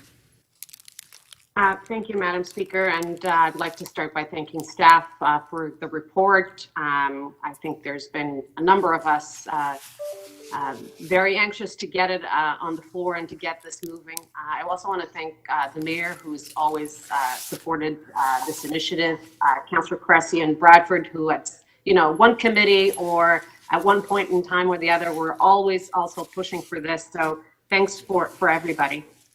Madam Speaker, we spend an incredible amount of time here at Council dealing with housing. And when I talk about housing, I mean, we have numerous planning applications, we have numerous policies, the growing up guidelines, the mid-rise guidelines, and all these guidelines that we put forward to create good housing for people, to build good communities. We're not doing this. I mean, we're spending resources, for example, on the concept of keys to speed up process. Why? Because we're constantly hearing that we need to speed up our process. The city's growing very fast and we need these units in the market. That's what people are telling us out there. The city's growing, population is coming in. If you want to tackle housing, you need to build faster. I keep hearing this argument. We are investing in a housing plan, a 10-year housing plan that is $24 billion, that it has different actions, but that we are investing. We're investing our assets through land because of the situation of housing in Toronto, because we want to be able to tell our kids that they're going to be able to afford to live in our city and to live in our communities. Now, we all know that when the demand is greater than the offer, it has an impact on prices. Look at what happened to our rents just during COVID. With the increase in units available through the lack of Airbnb rentals and to the lack of demand, look how the impact on the price of rents that had in our city and the vacancy rent that had in our city. So this policy is exactly targeted at that. It's saying, you know what, housing should be somebody's home. The people will have the option to continue to invest. You can continue to invest, to buy 1 or 2 units for your retirement, have it on the rental market, have it as somebody's home. But to have this as a commodity has a pressure in all of us, in all our budgets, in all our taxes, because we then have to invest more in housing plans and more in housing initiatives to have our kids being able to continue to live in this city. So what we're saying in here is that you have an option. You now have an option. You can pay that fee. But what we really, really want is that unit back into the market. And if so, the owner decides to continue to pay whatever the interest rate of the rate is and continue to pay, I do believe that those funds should be allocated to alleviate that pressure that it's actually being created by not having that unit in the market. We usually say it's housing paying for housing. It creates a pressure, it should be going towards that. I know Councillor Wong Tam moved that motion. I thought the report indicated that they were going into analyzing that, and I think that's why many of us didn't move that motion, because we wanted to see it going through. We feel very about that, but I wanted to leave that here. Again, this is one tool in the toolbox. We have a housing plan that needs different actions, from tackling missing middle to using our land to there's different things that need to happen to really address the housing situation in the City of Toronto. This is one tool that I think has proven results in other parts of our country, in other parts of the world. And I think that given the situation in the City of Toronto, I think we need to move forward and we need to ask our staff to bring back a report for a thoughtful implementation but an implementation that I am sure will bring results in the housing spectrum in Toronto. Thank you.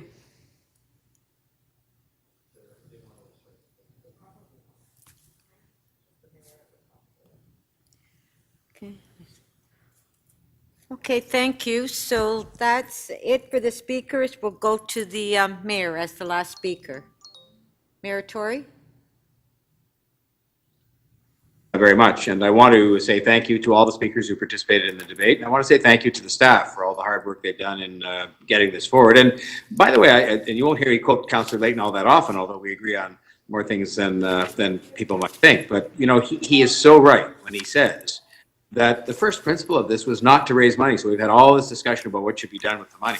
I've said on the day I think I brought this forward and said I was going to recommend its approval by the executive committee, that I hope it does. There'll come a day when it doesn't raise 1 cent, not 1 cent, because that means it will have been successful in making sure that every housing unit is being used for the purpose for which it was intended, which is for somebody to live in it. And I am not against at all. In fact, I think we need people to invest in housing, whether it's the people who invest in building rental housing, the people who invest in building condos, the people who even buy single family homes and own them and rent them out to others. But what we can't afford any longer in the city is to have people investing in housing, which is a plus, but then letting that housing sit vacant. Because you've heard the discussion today about the nature of the vacancy rate and just about the fact that we're short of housing. We're desperately short of housing, especially affordable housing of all different kinds. And I include in that, further to the comments of Councillor Lai, I think it was, that we need to have more affordable housing ownership opportunities as well. I should say that I think we're embarked on a whole bunch of things now that are meant to remedy the housing supply problem, in no particular order: our modular housing, Housing Now, the Rapid Housing Initiative, the Open Doors program, the housing benefit offered, the national housing benefit offered by the federal government. Most of these are being done in partnership with the Government of Canada, and all of them are being led at our end by not only our capable public service staff, but by Deputy Mariana Bailao, who puts countless hours into something that she knows, for me, is the most important issue after the pandemic at the moment, but the most important issue facing the city now alongside the economy, which we have to take steps to restore. So some of these are incredibly rapid, like the modular housing program, the rapid housing action program will be quite rapid. I mean, it's one of the reasons I thought actually quite preposterous, this notion we use expropriation, which takes years to do if you allow people due process. And I can't imagine any councillor suggesting we don't give people due process. And so it takes years, but some of these things will be much faster. But the reality is that some of the others will take longer to approve and build. We're doing it as quickly as we can. And this vacant home tax does give us the opportunity to bring back onto the market for purposes of rental or ownership thousands of units. How do I say that? I say that based on the actual experience in Vancouver, in the words of the Mayor of Vancouver, Kennedy Stewart, who said that the tax both produced thousands of units that came back into the system and were available for people to live in, the purpose of housing, for people to live in it, and at the same time produced tens of millions of dollars from those who chose to pay the tax. And that's another point that I want to make. I mean, the one bottom line we know for sure is that we just can't afford as a city to have thousands of housing units sitting vacant. We just can't afford that given that we're short of housing. But the other thing that I like about this is that this gives people an honest choice. I mean, they can choose either to invest in housing, which I encourage people to do, and then ensure that somebody lives in it, whether it's themselves or somebody else, or they can invest in housing and choose to keep it vacant, which we hope they won't do. But if they choose to do that, their choice, they will pay a tax. And that's their choice entirely. In Vancouver, as I say, thousands of units have been returned for use by the people. Other units, to the extent that it's raised $30 or $40 million out there, people have chosen of their own free will to keep those empty.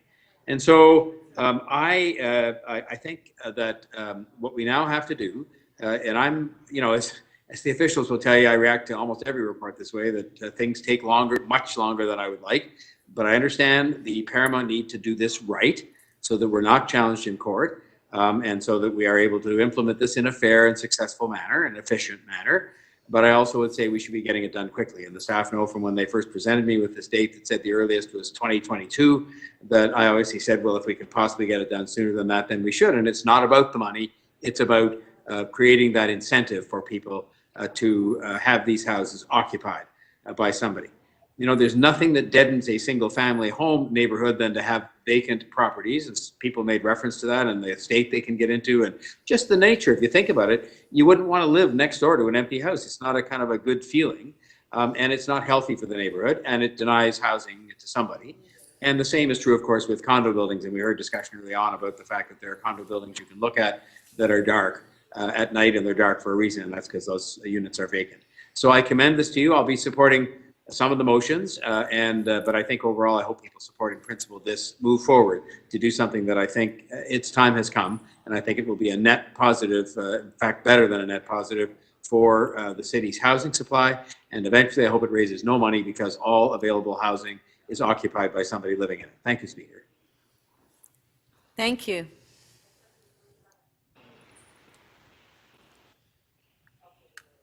Okay.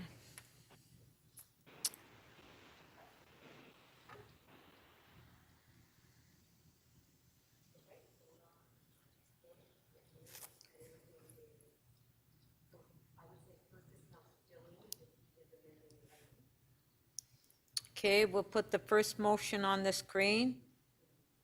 Councillor, I believe it's Councillor Fillion's motion.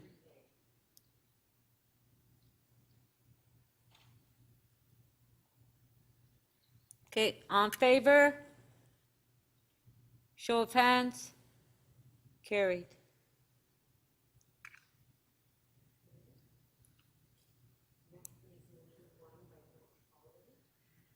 Motion 1 by Councillor Holyday. Recorded vote. Recorded vote.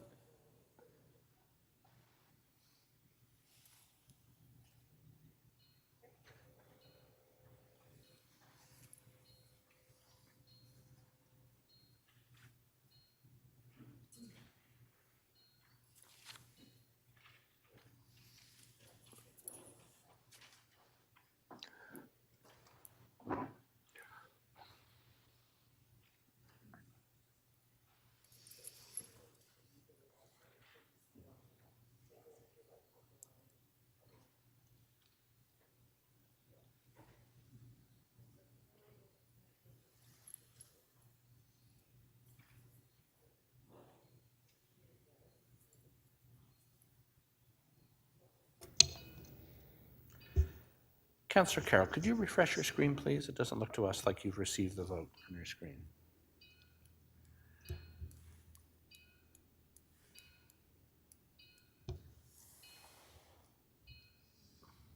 I actually don't see her, so.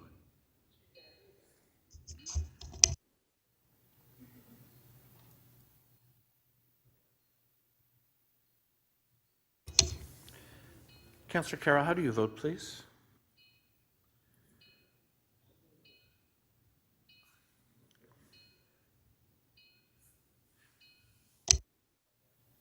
Which motion are we voting on? Even the motion currently being voted on isn't appearing on my screen. It's motion 1. It's motion 1 by Councillor Holyday. Councillor Carroll, how do you vote, please? Oh, thank you. Okay. I vote in the negative. Thank you. Thank you. It's not refreshing. Okay, wait a minute. I didn't get this menu a minute ago. Wait a minute. I'm getting. Here.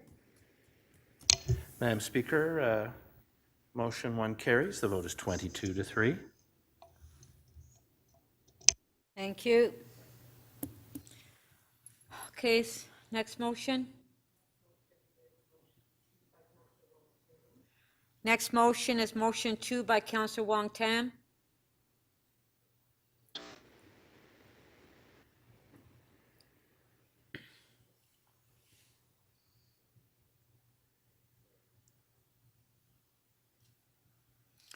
On favor? Show of Vote, hands. please. Pardon? A recorder was requested. Recorded? Okay, recorded vote.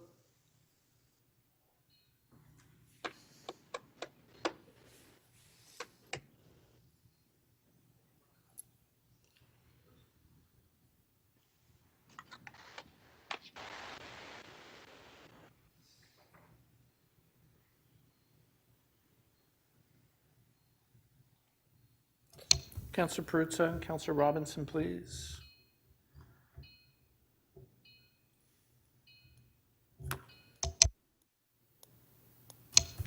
Councillor Perruzza, please, and thank you. Madam Speaker, motion 2 carries.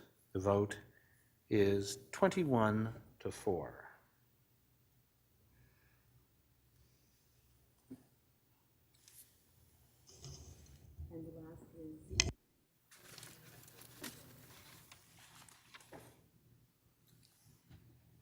Which one is it? Next motion is 3B by Councillor Fillion.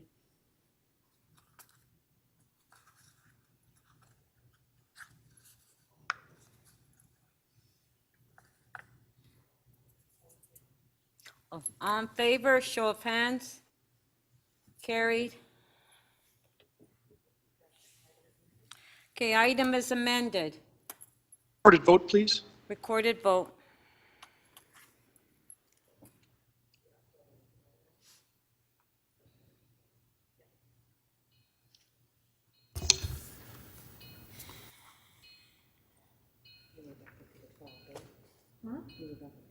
Yeah, I'm just gonna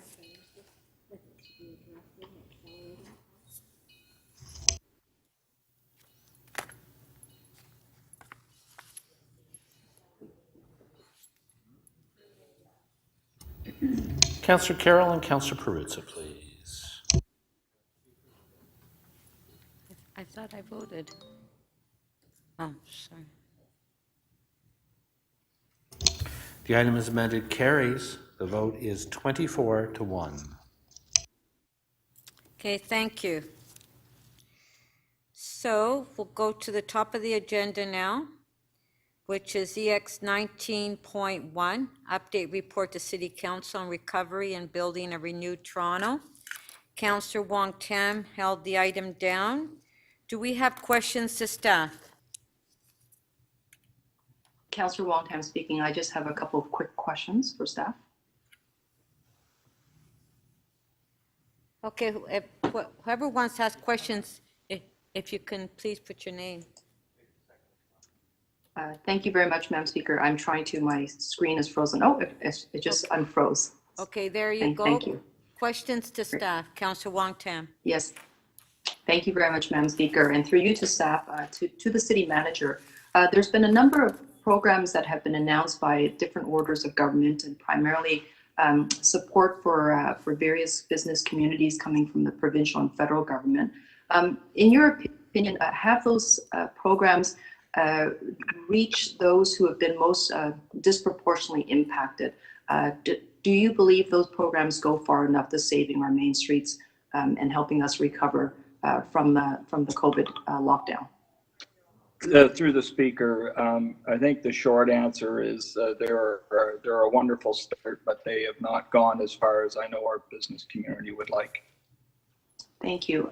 With respect to some of the challenges, I'm going to focus my remarks on the downtown core.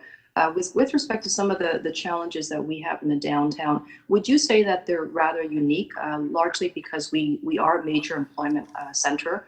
We rely on an economy that's heavily influenced by tourism, and those particular factors will not be coming back, not even in 2021, even with a vaccine in sight.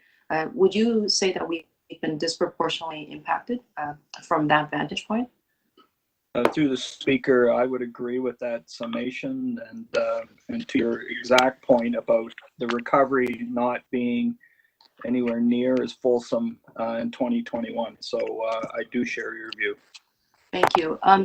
Would it be helpful for us to try to work together with the different orders of government? I know that effort is already underway, but to perhaps put a downtown specialized lens on urban renewal, simply because our fixed costs, our wages, just the way our economy is built is very different than, for example, a more localized street or a localized neighborhood that does not rely on tourism or is not an employment cluster in the same way. Would that help if we were trying to focus our efforts specifically on building a downtown economic recovery plan? I think a downtown plan, as you're pointing out, certainly augment it with some of the other efforts that have to be done for other downtowns that aren't quite as complex or main streets. I think it's definitely a wise direction. We have counterparts in Canada, such as Montreal, I know, that would share your observation, because I think they're experiencing similar problems as Toronto, certainly not to the extent of our downtown core, but and I know Vancouver is not much different. So it would be, I think, positive message to send to the federal government and provincial government here in Ontario. And I think it would resonate with some of the other big cities that we're working with. And it is an all of whole government approach, I think, which is what you're calling for. So I think your comments are in line and appropriate. Okay, thank you very much, Mr. City Manager. Thank you.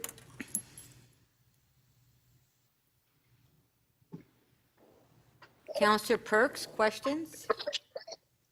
Yes, thank you, Speaker. To the City Manager, one of the reasons that we requested you to prepare this report for us was so that the public could have a window into the negotiations between different orders of government. Could you give, when the TOR report was originally approved, you answered several questions saying that you felt it was very important that as we recover, we deal with some of the structural inequities that have been revealed by COVID. Could you give us a sense of what the status of negotiations with the federal and provincial governments for getting the kinds of funding and policy changes necessary to deal with those structural inequities is at? So thank you for the question, Councillor Perks, and through the Speaker. I mean, our report, as you know, was approved in October, and what you have in front of you is a very, very high level, very early in the discussions report. We've had meetings with our counterparts federally, so certainly the Deputy Minister of Infrastructure, certainly those that are responsible for economic development. And provincially, we've had good talks with our counterparts from Secretary of Cabinet, as well as Finance, as well as Municipal Affairs, Transportation, etc. We have communicated, and they have copies of our report, so we haven't hit our mark, I would say, yet, and it's still early, so I certainly would not be critical of the efforts of my counterparts, but we have a long road ahead of us to address the substantial inequities that we talked about in our report. But I can say certainly the early discussions have been very positive, and there's not a lack of understanding amongst my peers in terms of equity issues that are looming and need to be addressed. So, and we're seeing some positive results. I know the mayor today commented on monies that we were hoping to get for 2020 and some positive direction moving forward for 2021. So it's early, but you know, the need is still there. Thank you. You and your team have to put a budget in front of Toronto City Council in 4 or 5 weeks. Clearly, the discussions that you're having right now are going to determine what you can and can't put in that budget. Do I have your assurance that the issues having to do with achieving a more equitable society and dealing with some of those structural inequalities are going to be well advanced in time for the budget? So, I mean, there will be, I don't want to get ahead of myself on too much on the budget, except to say, to your very point, Councillor, and through the Speaker,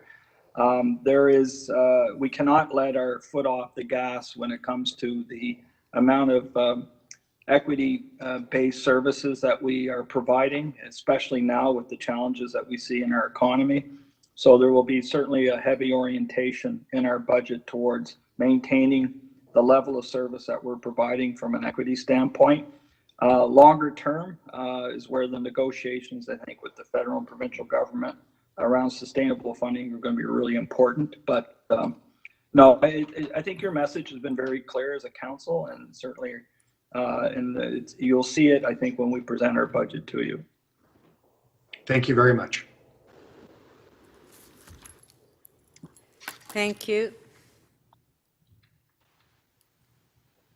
Councillor Ford, questions?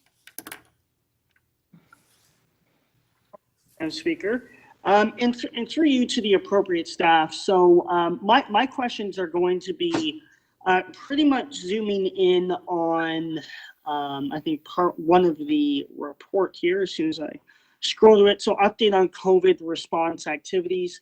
Of course, in the city's northwest, there's, Toronto Public Health and all city divisions have been working very hard in terms of our COVID response, particularly in North Etobicoke, which has been a huge concern to residents.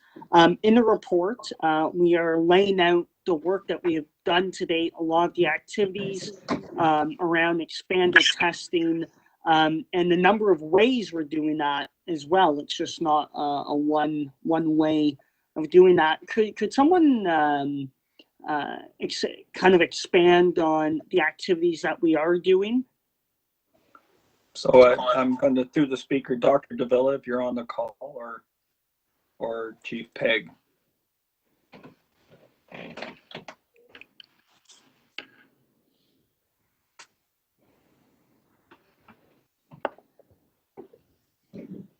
Speaker, I think you may want to hold the councillor's time here while we get staff.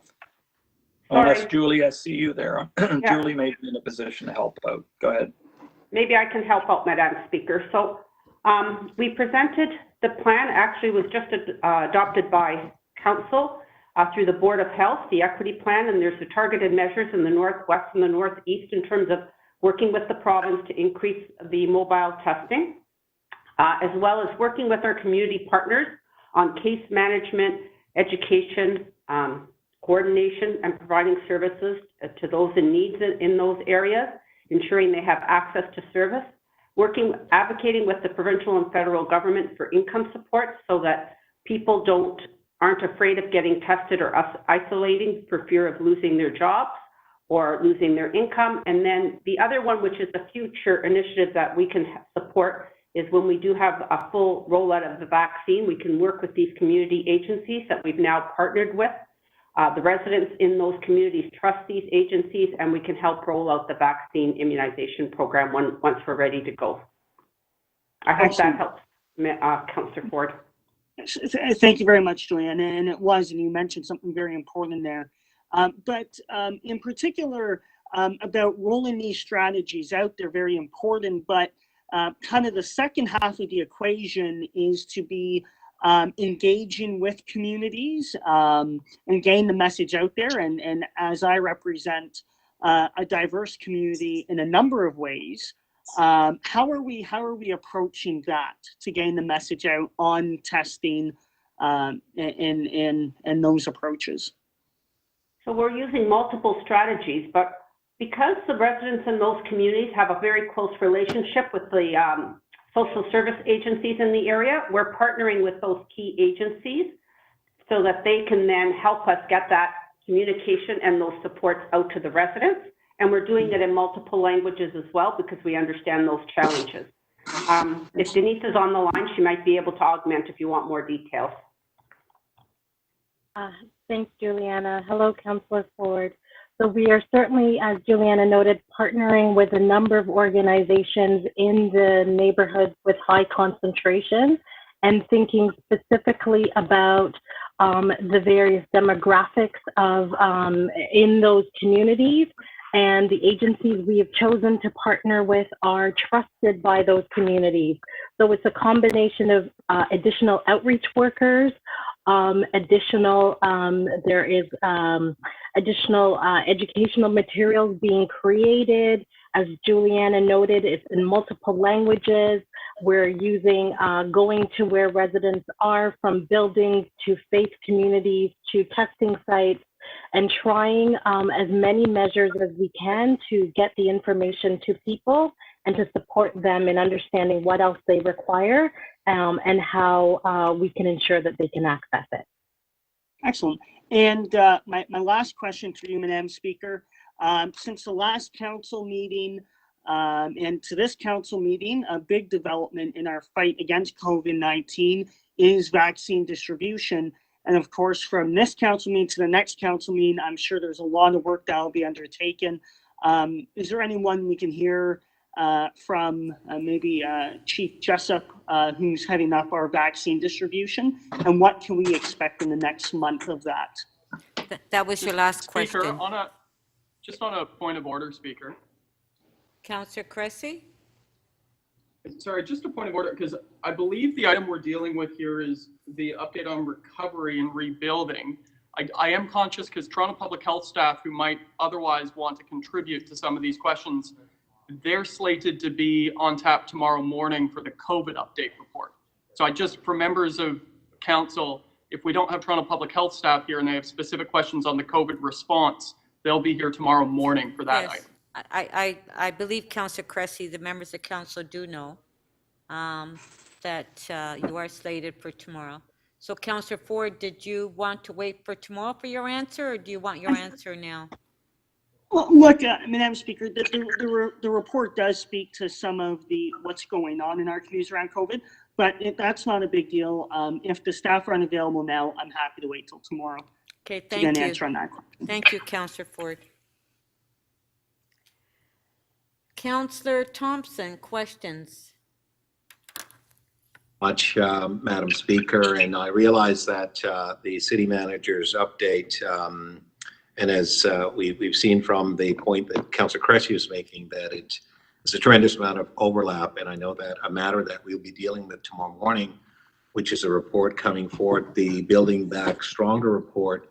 I just wanted to touch on the following few questions, which I think we'll be touching on some of those tomorrow in that report. But to the city manager, I'm just wondering, in order to really look at a recovery, and as it relates to Councillor Wong-Tam's question in focusing on the downtown, would I be right to suggest that with respect to a recovery would be impossible without restoring what I would say is simply public confidence? Would you agree that in as much as we are going to get all the other levels of government to work together and so on, public confidence have to be restored? And if such, how are you proposing to address that as part of the work that you're doing with your team?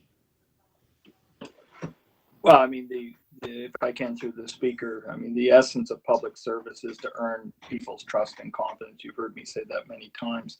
Yes. The whole point of the TOR report originally was to lay out the challenges that we needed to address, and through those 83 recommendations start to demonstrate that we are aware of and understand the problem as it exists now and into the future, and that we need to, at a minimum, address those matters that we raised. And certainly the recovering report that I provided did explain the approach that we would take in terms of whole of government, whole of community approach. And so working with business interests in this community and other arts and culture interests are going to be really important. And I know the report we're going to talk about tomorrow really builds on what was provided to council in October. And so it's really important that we take a broad view, although recognizing we have certain parts of the city that are very unique and complex when it comes to restoring the business activity that we want. So, but having a total plan that is as detailed as the one that we have evolving and benefits from your work, I think that will instill the confidence that people are looking for, that we get the problem and we understand how to attack the problem, so that, you know, in the months and years ahead, that we have an economy that is built back better, as the phrase goes. So I'm just wondering, with respect to creating incentives and so on, incentivizing major employers, particularly in the downtown core, we look at the pathway, we see how deserted that is. Businesses there have essentially closed down and so on. You talk a little bit about in terms of collaboration and partnering with major employers and so on. I just wonder if you could give us some insight and some ideas perhaps as to what some of the thinking is in terms of how do we do this, and For example, working with the Toronto Regional Board of Trades, I know there's a pilot program that's being initiated. I'm just wondering if we could maybe just to expand on that a little bit. And I won't get into any further because I think I may ask you some of these types of questions tomorrow when we deal with the report. Right. So that will be my Right. final question, Madam Speaker, to the city manager. Well, I mean, there is the Board of Trade has got its own process, if you will, for looking at the direct business impacts, and we are certainly a party to that table. We're also a party to the work that's going on within the region, which they've developed as well to look at bolstering the employment opportunities, not just in Toronto but broadly. So the good news is that, I mean, as you would hope and expect, that we are, whether it be through Mike Williams' group or myself or Tracy or others, we are at these tables. In fact, in many respects, we play a fairly prominent role in the direction that they're taking. So, but to your point, we can certainly elaborate more tomorrow, I think, if that's appropriate right now. Okay, thank you.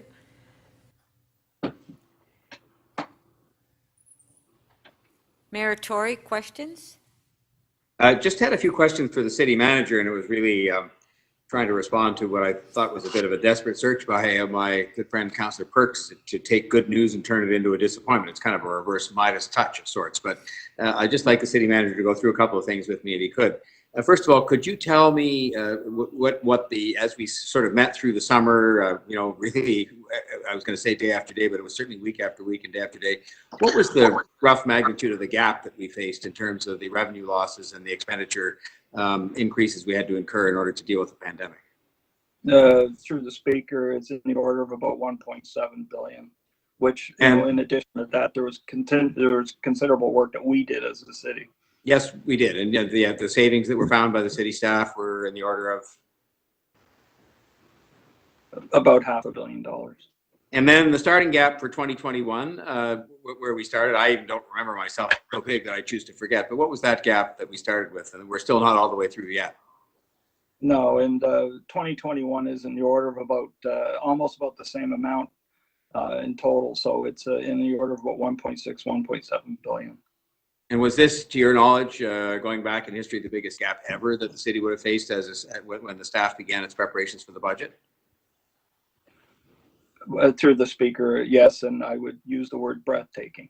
Okay, yeah, me too. So when it came to dealing with this breathtaking gap, you also presented to the public, I recall, during the summertime, and also to us when we were in these meetings, the magnitude of what would be breathtaking tax increases or breathtaking service cuts that would be required if we didn't get the assistance of the other governments. Would that be right? That's through the speaker, absolutely correct. Okay, and so our focus has been exclusively, I think, as a group, and that includes me and the chief financial officer, yourself, the budget chief, and others, on dealing with 2020 and then 2021 with these breathtaking gaps that we had of billions of dollars, not millions and not even tens of millions, not even hundreds of millions, but billions of dollars. We've had a real focus on 2020 and getting that resolved in 2021. Is that correct? That's correct, and I would add that great work was done with FCM and the big city mayors, and so there's been a constant communication of our financial pressures both in 2020 and 2021. And while we certainly have conveyed our hope that there could be some systemic changes and broader reforms that can lead to better policies in a number of these areas, especially areas where equity-related areas, our focus has been on preserving services and making sure we don't have to bring in crippling or breathtaking tax increases in the budget for any of these years. Yes, and I think that's exactly correct, Mr. Mayor, and there has been no lack of attention to the pressure on our equity-seeking services, and so they've been preserved and enhanced actually through 2020, and with an eye to certainly not losing ground in 2021. Okay, and my final question is this, because I didn't want there to be any misleading expectations created, and look, in the end, the budget will be presented as a staff budget, by you and by your colleagues. But I didn't want there to be any misleading expectations, and you'll answer as you wish.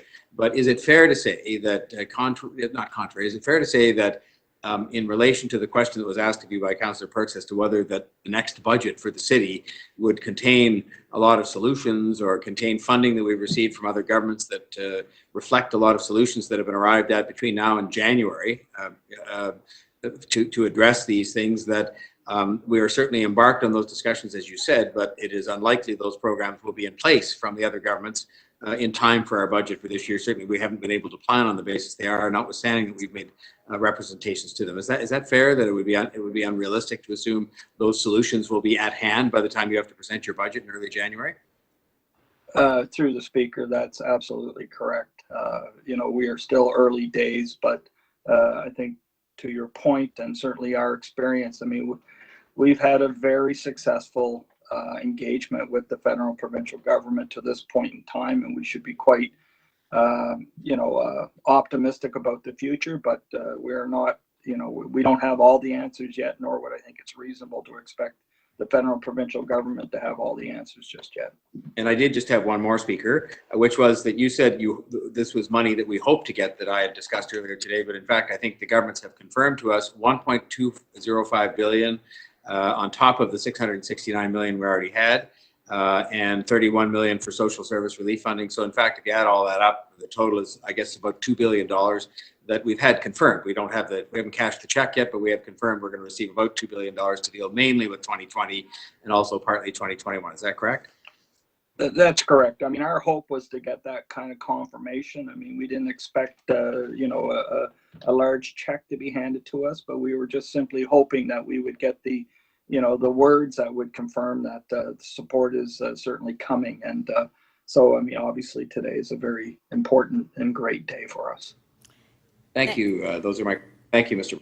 Thank you.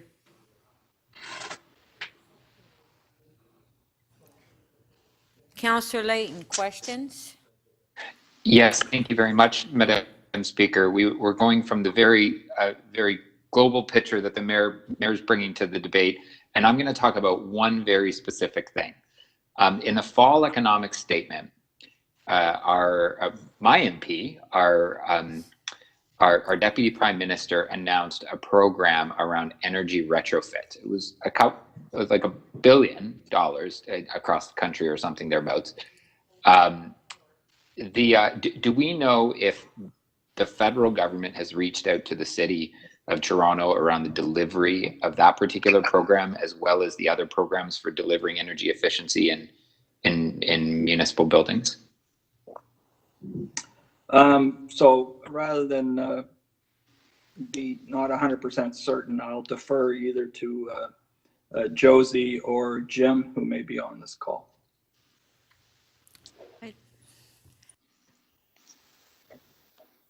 So through the, it's Josie. I'm not sure if Jim is on, Chris. Through the speaker, we have been engaged, and Sandra Rodriguez actually has given some of the information into the federal government, and I'm assuming Sandra's on the call because I just saw her on it. So Sandra, just want to talk about the process. Hello, to the speaker. Hello, Councillor. Which specific program are you speaking about? Because there are a number of programs that have been launched, and I don't know all the details. Well, there's the retrofit. Delivered through FCM? There's not the ones delivered through FCM, or at least I'm not sure if they are or not, but the ones that were announced in the fall economic statement were very light on the details that said later this year they would be launching a new home retrofit program, as well as some pots of money to help municipalities retrofit their buildings and help large property owners retrofit their buildings. Yeah. I'm not sure these programs have been developed yet. Yeah, so if you can leave that with me, I will get that information to you, Councillor. Okay, it goes in line. It goes in line with a motion I'm about to make. So just to know that that they haven't reached out or we haven't given our advice is where I wanted to go. So thank you. Okay, no problem. Okay, thank you.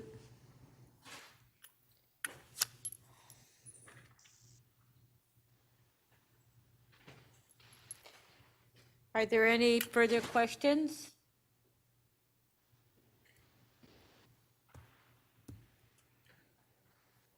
Okay, well, We'll put the speakers list. Councillor Wong-Tam to speak. Madam Speaker, I do have a motion, and I will ask the clerk to please put this on the screen.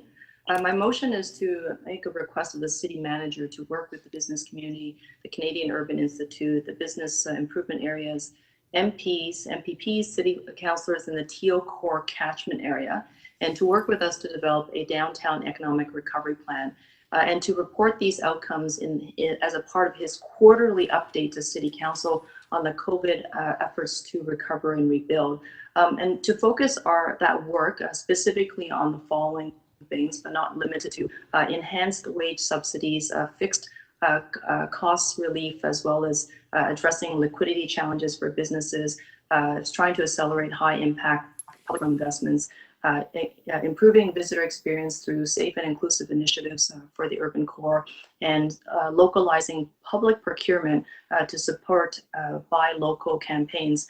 And Madam Speaker, I just want to note that in my questions to the city manager, I was really asking him whether or not he would support this initiative, and I think we all heard that yes. The answer was yes. It is important for such an initiative to move forward, but also the fact that it actually supplements and supports the existing work that is already happening.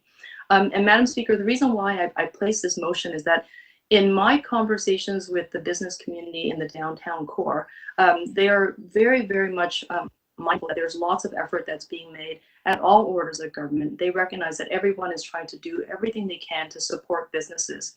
But the unique challenges of the downtown is such that very few others really understand the full of house outcomes of the pandemic in the way that we do. 30 to perhaps 40% of our main street will become vacant. Businesses are collapsing as we speak. We are seeing office vacancies sitting around, literally about 10%. And it will be some time before everybody goes back to normal. And we know that even as people do get back to work in some sense of normalcy, even with a vaccine in the line of sight, there is a lot of nervousness that the urban core is not going to bounce back as quickly, because people have been told to stay home, and we know that teleworking is going to transform the office landscape. So what we like to do, Madam Speaker, is to actually work in concert under the leadership of the city manager, so that we can work with our federal and provincial counterparts to actually build back an economic recovery plan for the downtown. And I recognize that this is not necessarily something that just the City of Toronto is struggling with. Every major urban center, especially in our big cities, are struggling with the same thing. The programs that have come forward from the federal government, as well-intentioned as they are, they just haven't been able to meet us proportionally based on the fact that we are the hardest hit. And this is not to take away from anyone else's hardship. Please don't take this the wrong way. But we do have a very special place in the urban global region of the country when it comes to global competitiveness and how we need to be able to bounce back. We employ over 600,000 people. That's about 24,000 people per square hectare. Sorry, per square kilometer. The downtown core produces 51% of the GDP. We represent 33% of the jobs that's created pre-COVID numbers, of course. And we are simply 25% of the tax base. If the downtown doesn't come back and come back strong, even the provincial and federal government will not see provincial sales or federal sales tax going back into their coffers. Income taxes will not necessarily flow back. And of course, we'll also see the decimation of real estate assets, which will then affect how much property taxes we collect. All of this comes out of the land area that represents just 3% of Toronto. So we'd like to be able to work constructively with all our different partners. And I've actually had some very good conversations with MPs and MPPs locally within our area who would like to have this opportunity to come together to work with the city so that we can then champion the outcomes and the programs needed so that all orders of government can come together to support these programs. And if we are successful, then perhaps this program can be replicated across urban centers across the country so that all downtowns have a chance to have our proportional needs met 15 seconds. because of the disproportionate impact And thank you very much, Madam Speaker. Thank you. We do have some questions for you. Councillor Holliday, clarification of the motion. Madam Speaker, through you to the councillor, I heard Councillor Wong-Tam say that the downtown is 3%. So I don't know if I can, there's the map. I got it in the back of my business card. Can you help me draw a line around the 3%? Yes. Is it like the little Ward 13 there? No, it's like not I'm being quite. A little facetious, but you know, Yeah, you no, know what I I mean, understand. right? I do. So just so for everyone is aware, TO Core, which is the 25-year sort of official plan and master plan for the downtown and how we grow, actually encompasses 3 different wards.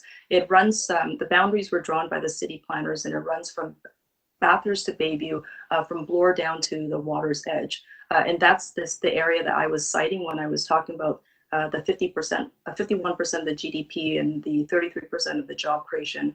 It's that specific area. So it's not my area. It's not Ward 13. Okay. We would be working with Councillor Cressy and Councillor Layden as well.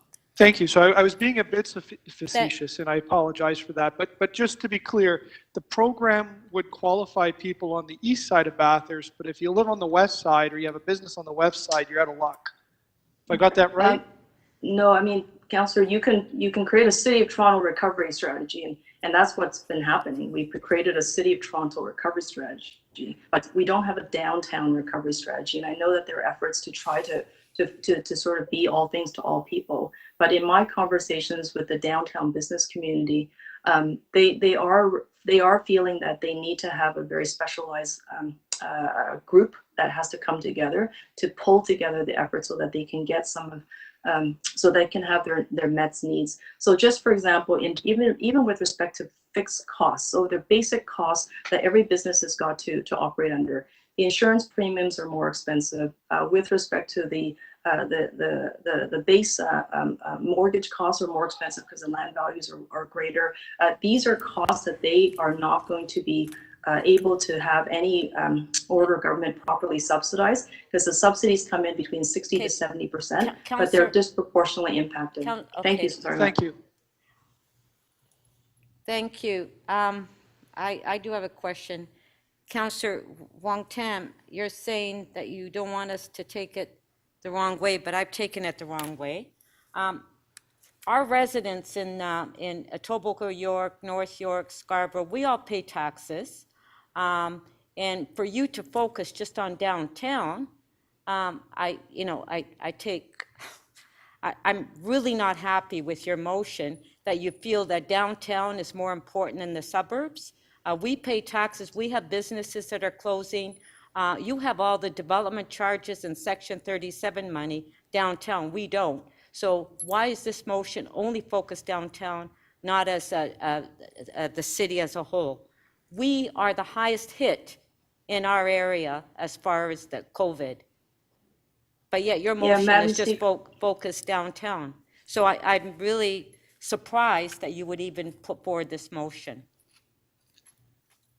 Madam Speaker, in my motion, and I see that you're trying to express an opinion through question, and I'm okay with that. But if you allow me to answer, if you allow me to answer, Madam Speaker, the Canadian Urban Institute has cited that urban downtowns across the country are struggling with the COVID impact in very different ways. And some of those differences are things I've already cited in my remarks.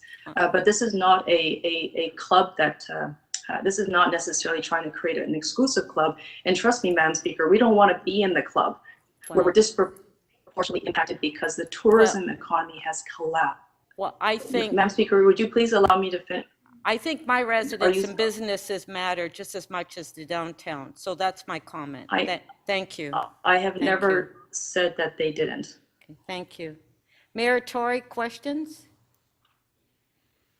Speaker, through you, my question was a little different, but was the member of council aware of the fact that there is an initiative underway to which the city is a party involving just going from memory, the Urban Land Institute, the downtown financial, I think it's called the Financial BIA, the city, and the Board of Trade. It's actually sort of coordinated by the Board of Trade. They have so far reached out to dozens of companies that are presently involved in that. Many of the things, I won't say it's the complete list, but many of the things that are on your list are things that are under their purview. They're having, for example, this Friday, a huge meeting of CEOs of a lot of those the bigger companies to sort of get them on board with this planning and helping to pay for some of this work. And I ask in the context of, if you're aware of that, do you think it is also then fair and productive to tie up huge amounts of staff time and all these other people, but in particular our staff time in the next couple of months to prepare a report that will largely replicate the work that's being done by that group? Do you think that's a fair allocation of resources, even for the downtown, which I acknowledge economically as an outsized importance in terms of the GDP of the city and so on?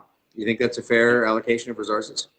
Yeah, thank you very much, Mr. Mayor. I actually showed the motion to the city manager beforehand. I just wanted to ensure that it was going to be helpful. And his response, I won't share with you exactly his words, but I feel that I need to, based on what you've just said, was that he loved it. He loved the motion. He really appreciated the fact that it was going to be tabled. And also he shared with me that the 6 biggest cities in Canada were hoping that this would be the direction that we go in. So I don't think, Mr. Mayor, I was not trying to take away work from anybody else or add more work, but I wanted to very specifically name the downtown. I think it's important for us to recognize the importance that downtowns have in urban centers because of obviously the statistics I've cited and the role that we play. But it was not necessarily to try to take away from what the Toronto Region Board of Trade was doing.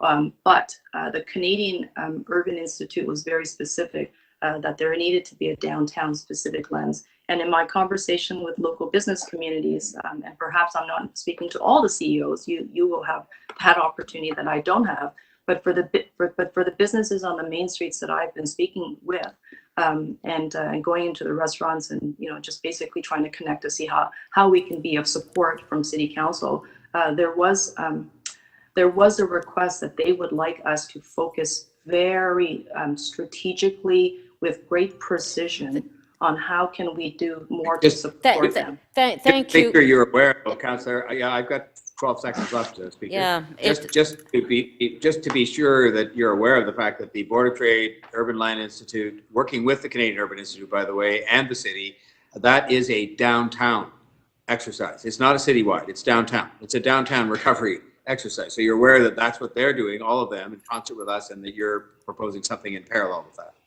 Well then, Mr. Mayor, if you don't think that this is required, and I'm hearing that you don't, then I can share with you that perhaps the MPs, the MPPs, the local downtown councillors would also like to be involved with those discussions, because we do obviously have a different relationship with the folks that we represent. And it's actually those individuals, Mr. Mayor, that was saying that they felt that the programs coming from the federal and provincial government weren't specifically tailored enough for them to be able to meet the hardest hit business community in proportional ways. Thank you very much. Thank you, Councillor Wong-Tam. If you can try to keep your answers a little shorter, please.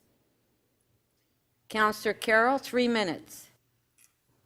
Yes, I'm wondering if there's a language change here that would change everything. We have a tendency to alienate large swaths of the city by referring to downtown, because downtown can mean a lot of things in Toronto. It can mean the people who live downtown, the businesses that are downtown. It can mean the East End and the West End included.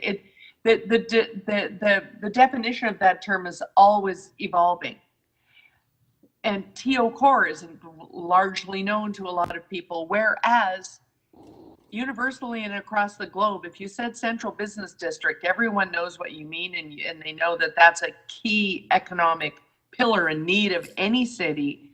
I'm wondering if you consider wordsmithing this motion to get consensus that there has to be a recovery plan for our Central Business District. That's an OECD term that could not be taken offense to and would float the most important boats in town. Is there any willingness to look at that? Yeah, thank you very much, Councillor Carroll, and I do appreciate the constructive and creative thinking, but it actually goes beyond the CDB. It actually goes within the catchment area of T.O. Core. When you think about how heavily reliant our neighborhoods are simply even on the tourism factor, The fact that we have employment towers outside of the CDB, I specifically chose Teal Core as I thought it would be a convenient demarcation because the city already has a plan on how we grow the downtown, and that is generally the downtown definition that we use. So if it was only to help the bank towers, the mayor has already noted they're at the table, but there are other communities of businesses that surround the CDB that do not feel represented at all times at all these tables. It's actually those businesses I was trying to speak up for. But I'm sure you understand from the sensitivity you're hearing that it's that broadening of the definition that is causing some angst because now you're talking about office towers, which can exist anywhere. There's the bank towers, yes, in the central business district. But if you're talking about, as you go further and the office towers become more and more, in proportion with other things, now you're impacting on what about the office buildings at Yonge and Eglinton, at Yonge and Shepherd, at Consumers Road and Shepherd, west of Bathurst. Okay, 10 seconds. That's where the gray area is causing the angst amongst suburban councillors. Yeah. You can appreciate that? Okay. I cannot, to be quite honest, Councillor Carroll, and the reason being is because we just have very different data sets and different economic drivers. And the cost to doing business downtown is not just for those who live downtown. I just want to be crystal clear. Downtown Toronto is comprised of business owners that live from across the city. Your residents come downtown to work. Your residents own businesses downtown, and it's their businesses that are hurt, and Okay, they're thank looking you. for a downtown solution. Thank you, Councillor Wong Tam. Councillor Pasternak, clarification of the motion. 3 minutes, please.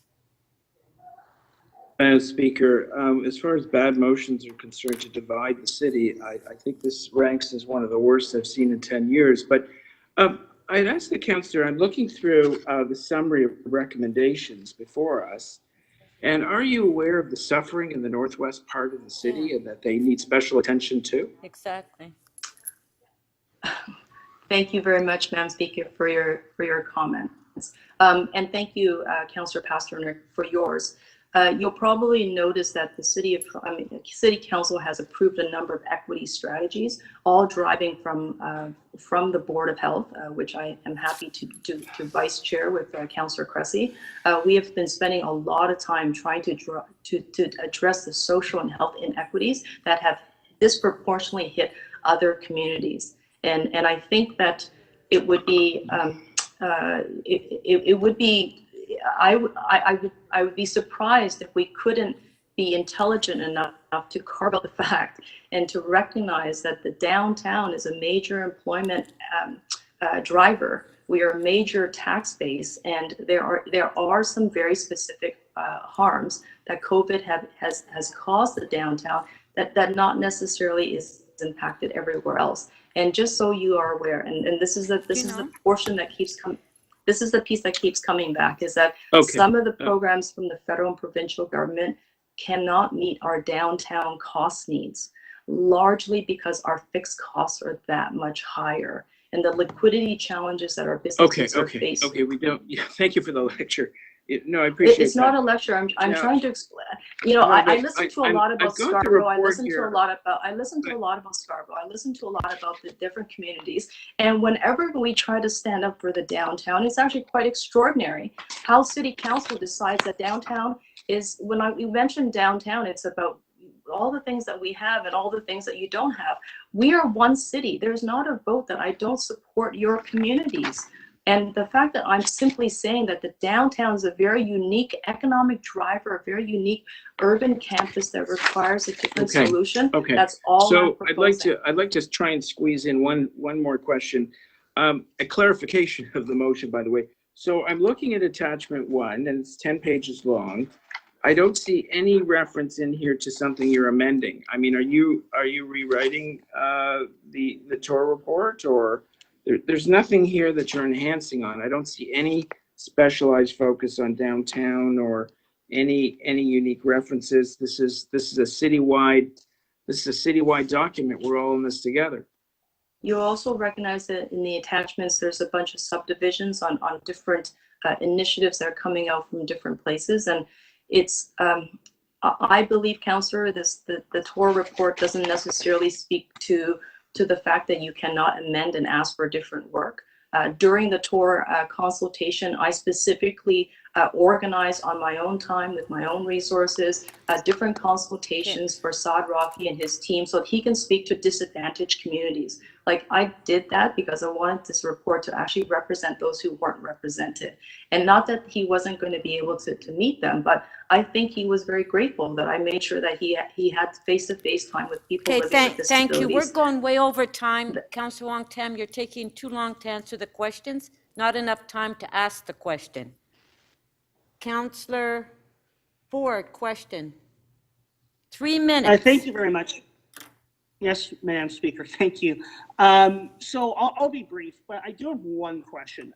Councillor Wong Tam, I understand the intent of your motion and the downtown being so important for the City of Toronto, but there's many sectors across our city in many different communities that support the economic vitality of our city in a number of different ways. And the challenge I have to my question is if different members of council, let's say 10 of us, put forth motions like this, that not dilute staff's time on the objective of what they're working on right now, which is kind of the essence of what you have here in a way and what the mayor mentioned earlier. Yeah, thank you very much, Councillor Ford. On this floor of council, I've seen councillors move subway stations directly to their neighborhoods, initiate transit lines that didn't exist and materialize anywhere else, no staff backing or performance reviews. That has happened on this floor of council. I'm simply trying to ensure that the community of business folks that I've spoken to, who said it would be great to see this effort come about in this whole of government approach, so that the downtown can at least raise some of the concerns in a way that will allow them to talk about the disproportionate impact and to think creatively and collaboratively to find some solutions. It was not to isolate or alienate anyone. Like, to be quite honest, we actually were just thinking, how do we get ourselves to the table? Because there was this perception that perhaps, and there was actually a reality, is that the government programs haven't gone far enough for some of these community members, and they just wanted to make sure that their issues were going to be addressed by their councillors, their MPPs, their MPs, and to work with the Canadian Urban Institute, who is probably one of they are laser focused on this issue about restore the core, the downtown renewal efforts across the city. And to the point that no one else is doing what they're doing across the country, restore the core, it's their laser focus. And so I decided to lean into that, thinking that we could help them. Thank you. Councillor Ford, you have time for one more question. You know what, I will, I'll speak to it. Okay, thanks. Councillor Thompson, you have 3 minutes. Question. Madam Speaker, through you to Councillor Wong Tam. Councillor Wong Tam, I understand the intent of your motion and so on, but as the mayor has indicated, there's a tremendous amount of work that's actually being done, and in fact, focusing on the downtown core. The TOR report, as well as the report that we'll be discussing tomorrow, addresses and identify, specifically issues around the downtown core, and there are some unique differences and so on. But as we respond to this pandemic and trying to deal with the city's interests, I'm wondering if it would be possible for you to withdraw your motion, bring forward the comments and the concerns that are being raised by those who are speaking to you, who may not be part of some of the work that's actually being done right now with the Urban Institute and the Board of Trade, which really seek to address the very points that you wish, in order for you to be able to formulate that and bring that into a conversation with the city manager, with economic development, with the mayor, and other members of city council and so on, because this is rather divisive in terms of your motion as it is right now. And I think you can see that by the sort of response that you're getting. So I'm wondering if you could withdraw the motion and allow us to be able to have an intelligent conversation and dialogue around addressing the needs of the entire city and of course, focusing on the downtown. And the 28 million tourists that are not coming in the downtown obviously affect the suburbs and other areas of the city as well. I'm just wondering if you could consider that. I could consider that, Councillor Thompson, and thank you. I just think it's important for us to note is like contained in my motion is some very specific recommendations and drivers, and those recommendations and drivers around enhanced wage subsidies proportionally to those in terms of proportionality to the businesses that have been impacted, the liquidity of businesses. These have not been addressed as far as I can tell. My point, Councillor, is that could be brought into the framework of discussion. I'm saying that you are not going to lose that opportunity. Can we expand? I mean, I mean, this is a bit of a strange request because you're asking me questions, so I'm asking you a question back. We need to go to the TO core boundaries. Because quite honestly, the central business district, which is who the Board of Trade is directly, mostly speaking about, is not getting to all the other small businesses on the main streets and the downtown. And so be rather different and unique, and I'll respond back to your question in essence. And I realize we're out of form here, but we're totally out of form. As the chair forgive us, Madam Speaker. 10 seconds. 10 seconds. As the chair of the Economic Development Committee and so on, I certainly want what's best for the economy of this city. And I will assure you that we can actually do what you are seeking through the process, which I'm suggesting if you'd withdraw your motion. I will adhere to that. So why don't we do this, Councillor Thompson, because if you want this item to be attached to or revised so it could sit with your item tomorrow morning, I'm happy we can work on that. I'm happy to work on that. As long as we have a downtown, very focused recovery effort that takes in the Teal Core catchment area, then I can move with that. Sure, and our recommendation number 1 actually speaks to that, so I think we'll be able to formulate that. We can work on that, Councillor. I'm pleased to do that with you. Okay. Okay.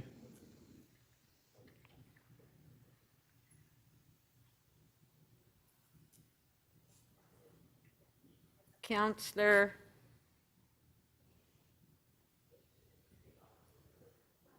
Madam Speaker, Councillor, maybe to save. Yes, Councillor Wong Tam. It's okay. Please complete your sentence. I was just going to go to the next speaker. Oh, I see. Okay. No, I was just going to suggest. I was going to publicly, I think, and just to confirm the conversation, like literally it was a conversation that I had with Councillor Thompson, is I will withdraw my motion, work with Councillor Thompson on a revised motion that I will table with him on his item coming up, the first item that's being dealt with tomorrow morning. I think that was the agreement. Councillor Thompson, thumbs up. Thank you. Okay, so Councillor Wong Tam is withdrawing her motion. On favor? Okay, so I can withdraw my motion. I was going to move the motion, so I'll withdraw mine as well. Councillor Layton to speak. Yes, thank you very much, Madam Speaker. I have a motion.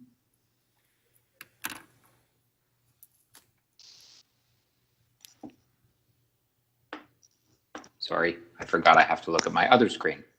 That City Council requests the Director of Environment and Energy in consultation with the CEO of TAF report back to City Council in the first quarter of 2021 in conjunction with any planned reports on options accelerating retrofits of existing buildings regarding how the city and its agencies and corporations can leverage the new energy efficiency funding and finance programs outlined in the federal government 2020 fall economic statement and the climate action plan to accelerate deep retrofits of all buildings in the city to maximize the uptake of federal funds to provide value to Toronto citizens and businesses, and to maximize the carbon reduction achievements. Such a report should include, but not limited to, an expanded role of the chief building official and executive director, Toronto Buildings, related to requirements for renovation permits, promoting the funding and financing and collecting data.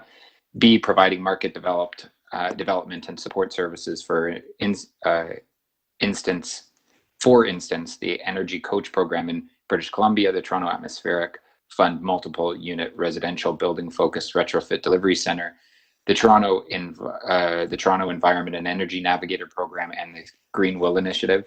C, local utility functions that will increase value and uptake of efficiency programs. D, linking distributed renewable energy with retrofit programs in a seamless and supportive manner. E, mechanisms to drive cost efficiencies from economies of scale and ensuring community benefit. And F, request to the federal government regarding program design and delivery programs, regulatory changes to the mortgage lender consent for the home energy loan program, and other factors needed to allow streamlined and effective implementation. First, I'd like to thank staff very much for the report that they provided. I think this provides important insight to the speed at which things are moving on every level of government in every sector and division of our city. The response is ongoing to COVID, and that's putting a lot of work on the shoulders of our staff, both senior and frontline, as well as intergovernmental and in every division. And the response is coming at us from the other levels of government as to how we will arise from and into a post-COVID world and economy. I think it's really important that that we assert our needs to those other levels of government, and that's what I've outlined in or tried to outline in the motion. I sort of sent up a balloon to some folks in the space of energy efficiency and municipal program delivery, and this is what they sent back as to being their advice as a starting point. But I wanted to keep the pen in the hands of our Energy and Environment Office as they're working on reports about energy efficiency transportation, as well as our transformed TO. I guess we're at 3.0 now. So I wanted to ensure that that they were involved, but that we were saying, look, we want to have a voice. Council wants us to be pushing the government to make sure that they're doing the best to provide programs that work with our existing programs and achieve what the city knows we need to achieve, and looking for best practices across other jurisdictions, which I've tried to outline in my motion here. And with that, I'll table the motion, and thank you very much. Thank you.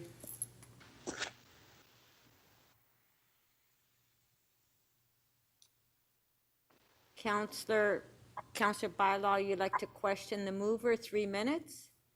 Thank you. Yes, Madam Speaker, through you. Councillor Layton, thank you for a great motion. I was just wondering if you would consider adding the Tower Renewal Office in that motion as well. Yes. Okay, great. So I think good observation. Thank you to the mayor's staff for also pointing out the Greenwell Initiative. Thank you. Thank you. Can the clerk staff add that as part of recommendation 1B? Okay, Councillor.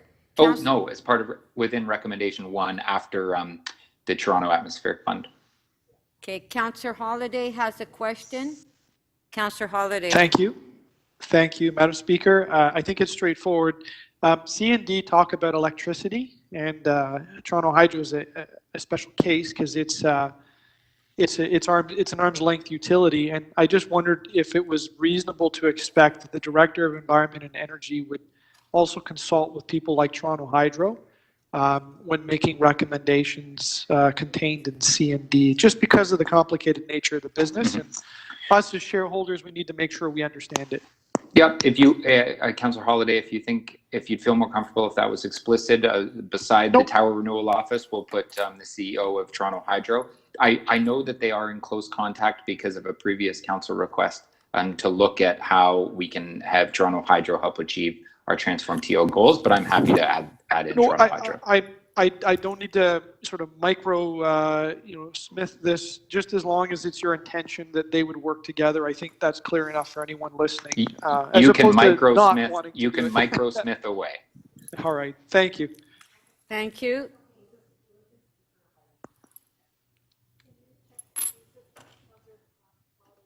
Councillor Pasternak to speak.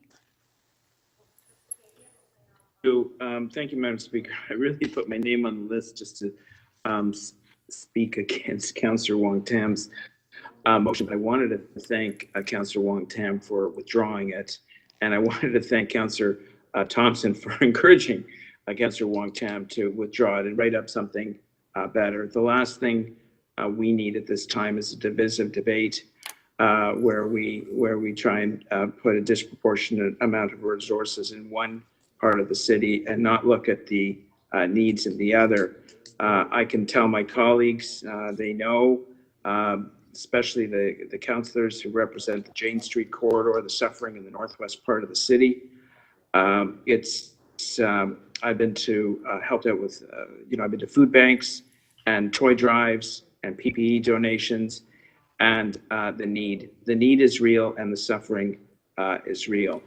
And it actually begs the question on how do we better leverage our social capital in the marketplace, because governments can only do so much, and it's really our agencies that really have the resources and the networks to find and service those in real need. I mean, we certainly saw it, as I mentioned at the onset of the meeting, at 6250 Bathurst Street, where there was a terrible fire, greatly contained by fire services. And it's the social agencies in our neighborhood that have come to the rescue with food, with clothing, and with hope. So I would thank the city manager and staff who've worked on this report. I think it's an ongoing conversation for months, probably years, to recover from this.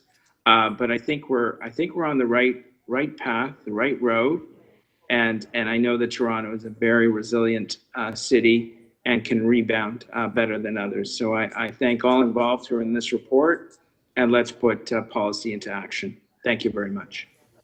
Thank you. Councillor Matlow to speak.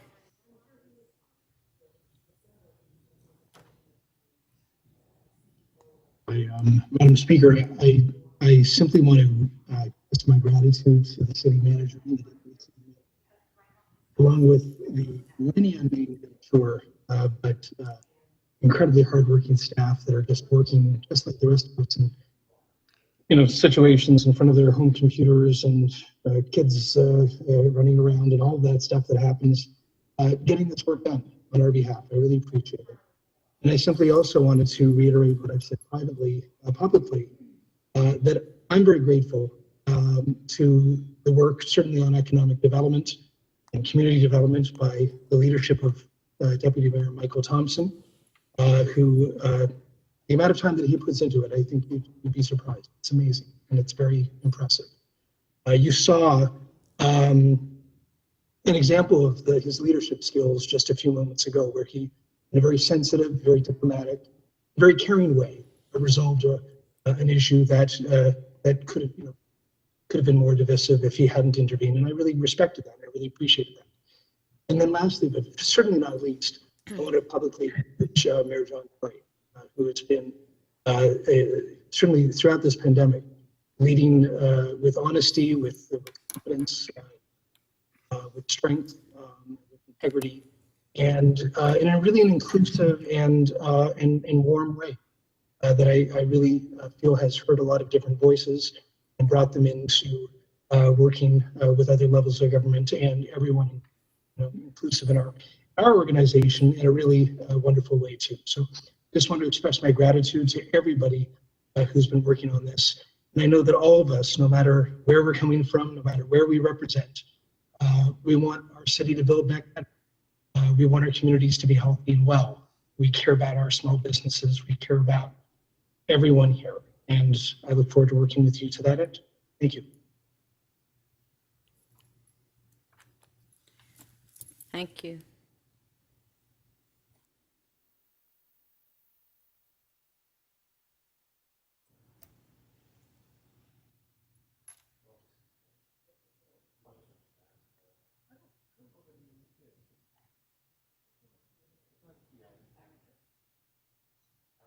Do we have any further speakers on this item?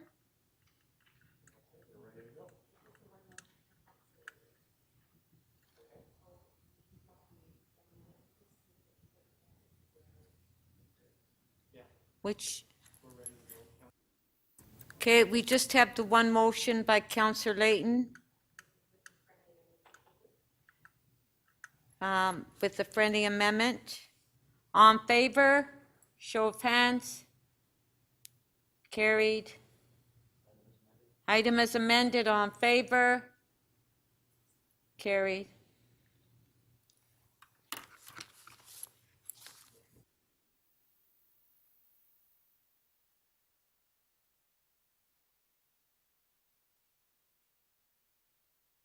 EX 19.10. Oh, sorry. Yes. EX 19.2. Councillor McKelvey, you held the item down, investing in Canada infrastructure program. Thank you, Madam Speaker. Do I we- have questions. Do we have questions to staff? Yes.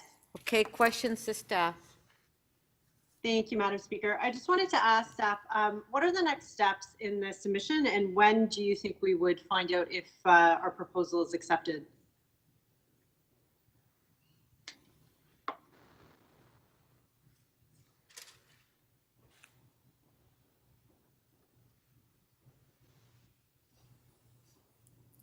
Do we have staff? Oh, hello. It's through the chair. It's Sandra Rodriguez here. My apologies. I had a second mute on. Okay. So in terms of next steps, as we outlined in the report, the long-term care substream, the applications are due this Friday, December 18th, and for the municipal stream, the applications are due on January 7th. So we are getting ready once we have council has approved the project list to be ready to submit those projects. On the municipal stream, it is a rolling intake, so as soon as those staff have completed the applications, we will submit those. And how quickly, have they said how quickly they can turn around? I'm just wondering about, what do you have to do in terms of issuing RFPs and getting ready to get, the work actually started? In terms of process, the province receives their applications, and once they approve them, they nominate them to the federal government, as they do under other programs under the Infrastructure Canada infrastructure program. What we have heard is that because of the short time frames, that the federal government is sort of ready to review applications in an expedited way. So we do anticipate, if we submit our applications by January 7th, that we would hear, within a kind of a 20-day period. And my other question is related to jobs and recognizing that this is, about getting the economy kickstarted, getting people working again. Have we done those sorts of estimates for this $24 million investment in the resilience piece? And do you know how many jobs that's anticipated to create? The question of jobs has come up, and certainly has come up with other infrastructure programs. What we have been using to estimate the number of jobs created is the Broadband Institute released a report, The Economic Benefit of Public Infrastructure Spending in Canada.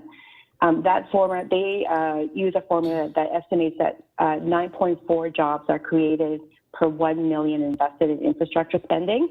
Our allocation through this program is 24.3. Using that formula, it would roughly mean about 228 jobs. However, the exact number of jobs will depend on the scope of work, but we're certainly looking at the jobs created through the projects that we've identified. And my last question is, you have the estimates on how many jobs you think it will create. Will you be tracking that? Because I think it would be good for us to start to refine for these sorts of natural infrastructures, what those numbers are, because then we can use those going forward. So is there a way for you to follow through on what it actually translates into in terms of jobs? Yes, we can definitely track that. I will talk with our divisions, but certainly, I know with some of the projects we can actually, once those projects are tendered, we can identify what the actual jobs are. Okay, thank you. And thanks for the great work on this file. Thank you. Thank you for the questions. Councillor McKelvey to speak. I don't have any remarks except to thank staff for the great work on this file, and fingers crossed that we get our full ask.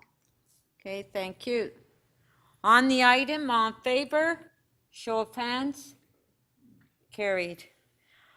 Okay, we'll now go to our next item, which is EX 19.10, 2021 rate-supported budget, solid waste management. Councillor Carroll, you held the item down. Do you have questions to staff?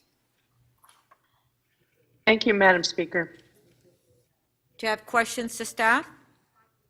Yes, I have questions. Okay. Yes, so, Hold the- on, Councillor Oh. Carroll. I just want to make sure staff is on the line. Do we have staff on the line?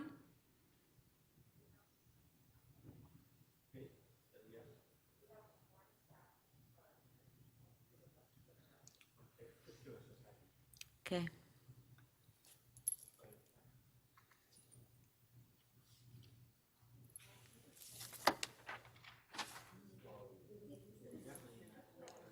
I'm here, Counselor. Oh, you're on? Okay. Okay. Okay, Yeah. thank you. Hi, Matt. Councillor Carroll, if you have questions. Yes, I understand. I think that's Matt Keller. There he is. Now I can see you on my tiles, and we've been conversing earlier, and I really appreciate that.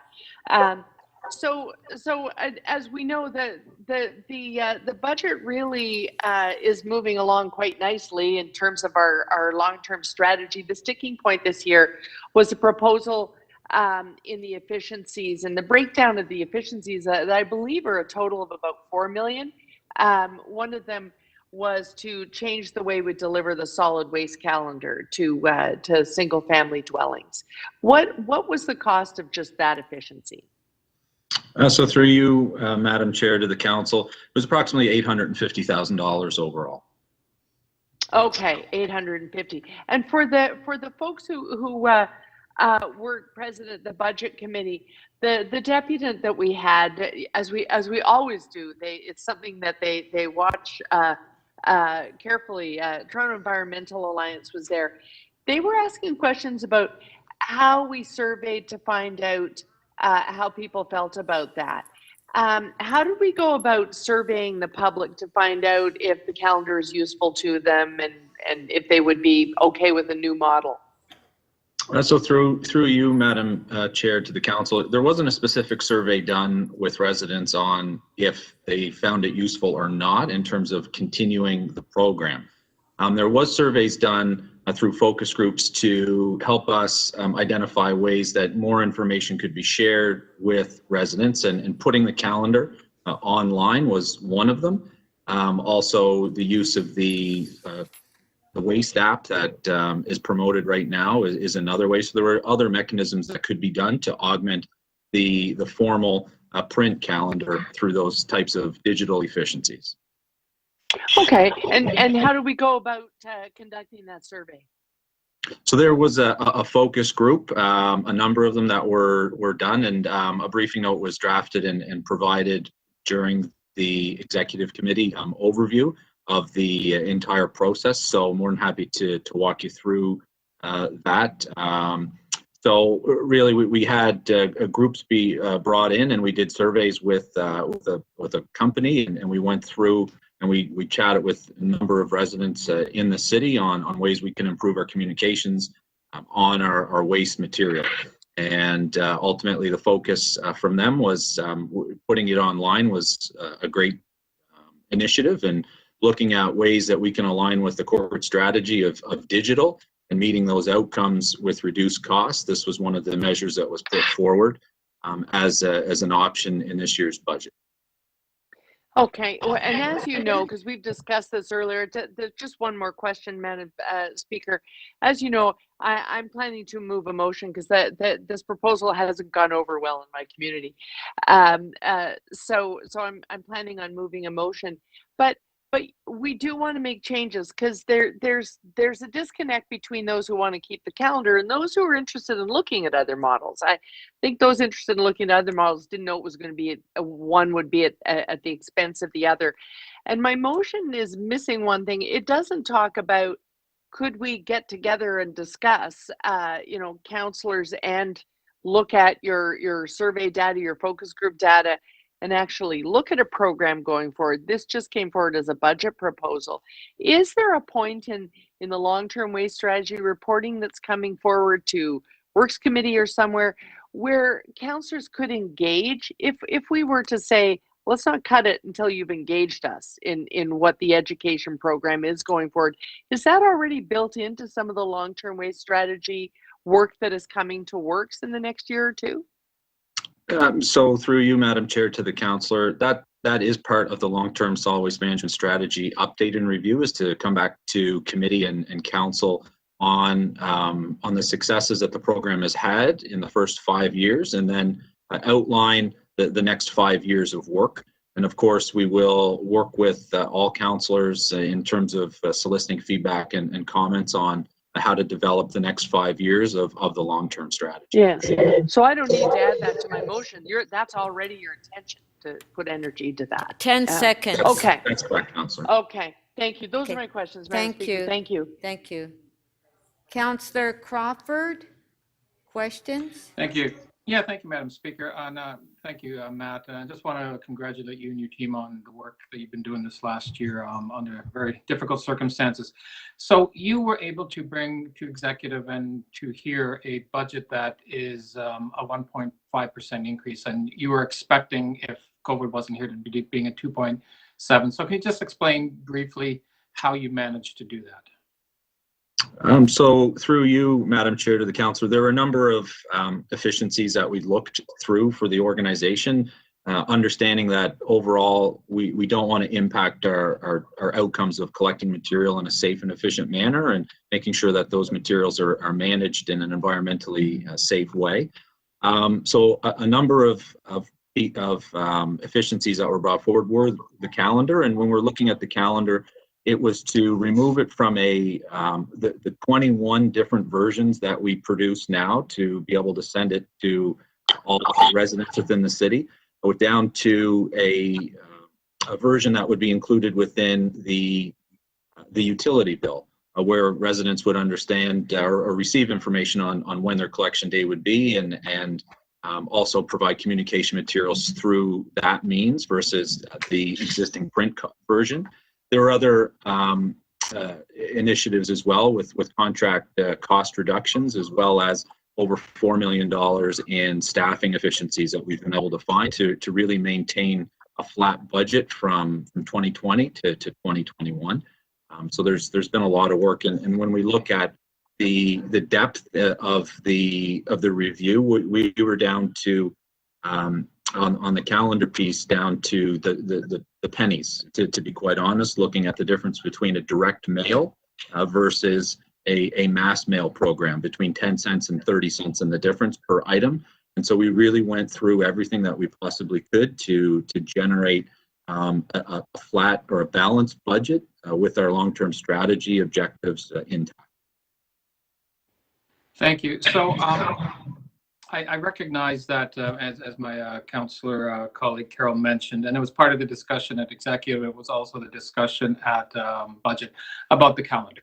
So I want to have a few questions. I've been working with you. I'll be moving a motion myself to really try to figure out where that balance is, and being able to provide a calendar to people, but do it at the same time efficiently, and try to ensure that we are saving some money at the same time. So can you just go over a bit about, again, with the motion, you have approved it and that I put in, is to talk about how we'll be able to get a waste management guide mailer to all the households, but at the same time, when they receive their collection schedules, there'll be an insert in that. So it can still achieve exactly what we have been doing with the calendar, but again, it'll mitigate some of the cost challenges we may have been having as we've been developing the budget. So you can just talk a bit about that.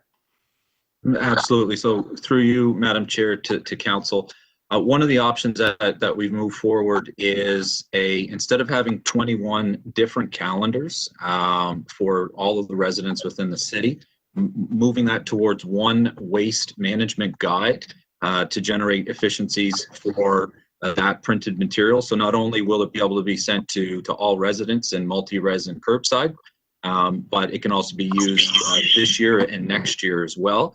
And if there were additional print runs that might not be needed for a calendar, those would generally go into the recycling bin and be a waste. Whereas with a printed guide of where to put your materials, the general recycling rules and our household hazardous waste depots, that can be used for a number of years and really reduce the waste. The next piece is mailing out in the utility bill to all residents or all customers their collection schedule. So they would still get a printed schedule, and then that would be augmented by the waste management guide. And so with that approach, the outcomes of having residents have that information in hand will be more efficient than sending 21 different versions of calendars out to residents. So it sounds as if that's fairly efficient in doing that. So that last question quickly. If we do put the calendar back into the budget, $850,000. 15 where do you get seconds. the money? Or are we going to have to increase the 1.5% rate to achieve that? Where can you find that $850,000 in your budget right now?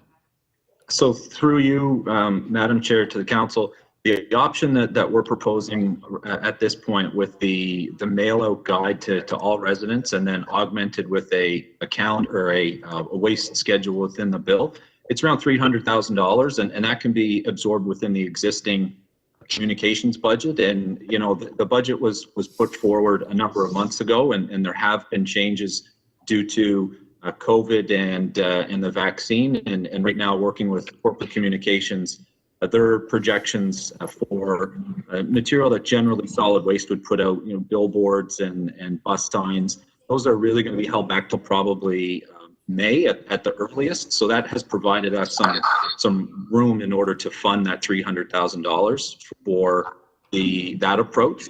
If we were to generate the calendar, we would be seeking that the $500,000 be drawn from the reserve, which would ultimately be just a less of a transfer into the reserve at the end of the year. Thank you.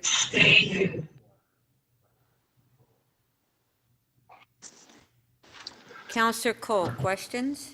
Thank you, Madam Speaker. This question to Matt. Why do we need 21 calendars? I'm not quite sure. So through you, Madam Chair, to the councillor, each calendar is specific for the day that resident puts out material. So for someone who gets collection on a Tuesday, it's identified on the date that Tuesday is the day that you put out material. If it's a Wednesday, you get a Wednesday calendar. And then also just the way the waste is collected, you will have garbage on one Tuesday, where in another part of the city on Tuesday, you have recycling on that Tuesday. So it's just in order to have it tailored to individual residents, we produce that many calendars. I mean, isn't it possible to put that all into one calendar? So through you, Madam Chair, to the councillor, it's possible, but again, it's looking at the shipping costs, the mailing costs, and the production costs would be fairly similar in both of those approaches. Right now, the calendar is around 32 pages, and with if we had a citywide calendar, it would likely be a bigger document, and it's very similar cost, if not a little bit more, to mail that out. Is it possible that people that might choose to get their calendar or information digitally, they can make that request, and others that want the old-fashioned paper calendar, which I find extremely useful and extremely popular, that they would make a request to get the old-fashioned paper calendar? Through you, Madam Chair, to the councillor, that is possible. The challenge with that, however, is we would still need to produce a fair number of calendars and then individually mail each of those out, and the administration costs would likely be very similar to the system that we have now. So therefore, no real overall efficiencies. You said you undertook a survey. How did you undertake this survey about the calendar and its usefulness? So there was a focus group and a survey that was done, I believe it was a year or two ago, which really outlined some of the way that the calendar is done and improvements that could be made to the calendar and ways that information could be shared with all residents versus having the print copy. So more on the digital side and the digital application of that. And so looking at the information from that, aligning that with the corporate strategic plan of moving to a digital service government and being able to have better customer service in terms of residents going online and can print their calendar on demand or go to the TO Waste app and identify what materials go out at any point in time. There's a function within that app that will notify residents that tomorrow is your garbage day. Sorry, Matt, I was just wondering, focus group, we've got so many people with so many, 120 languages here in Toronto, a lot of seniors, a lot of people that don't have great ability to communicate in English or communicate digitally. How would you get their opinions on the calendar in these focus groups? So there was a wide-reaching demographic that was solicited in the surveys. Moving forward, again, if the direction is to maintain this until the 5-year review of the solid waste management strategy is brought forward, as Councillor Carroll mentions, we could ensure that we bring in even more of those groups. But within the calendar, when we look at having an online service for that, the ability to translate on demand is much more prevalent than on a hard copy that's delivered once a year. So the online version will not only hopefully provide better translation services and accessibility, but also hopefully drive those outcomes of making sure the materials go where they should go. How many residents of Toronto Last question, Councillor Cole. How many of Toronto residents have access to online information? Do we know that? Through you, Madam Chair, to the councillor, I don't have that information, no. Thank you. Thank you. So just a question, and I know I asked you that question at committee. So from year to year in areas where there's garbage, day for garbage, day for recycling, doesn't change year to year in some of the communities, correct? It's the same dates. Madam Chair, generally it stays the same, but there's sometimes route realignment in order to just generate collection efficiencies. But with that, the residents are informed of any changes that would be happening. But generally, if your day is Tuesday, it will be Tuesday next year. Yeah, or people will look out the window and see. So basically, there are people that use the same calendar year to year because it's the same day every week for garbage and recycling. And they don't even if we've mailed them out, they use the same calendar because it doesn't change. Madam Chair, the calendar does change. Only, some information does get updated, but the days of the week, it's the same. The number of the day of the week would change each year, but Tuesdays being your collection day would generally not change. That's right. Okay. And at executive as well, I think it was mentioned, I can't remember by which councillor it was mentioned, that we have the seniors calendars that go out. So maybe we can look at how I think the fire services prints those calendars and circulates those calendars on what their cost is for calendars, correct? Madam Chair, I'm not aware of a fire services calendar and the cost, but if there is one, I'm more than happy to work with Chief Pegg or Deputy Chief Jim Jessup in aligning information with their program. Okay, thank you. Councillor Carroll to speak.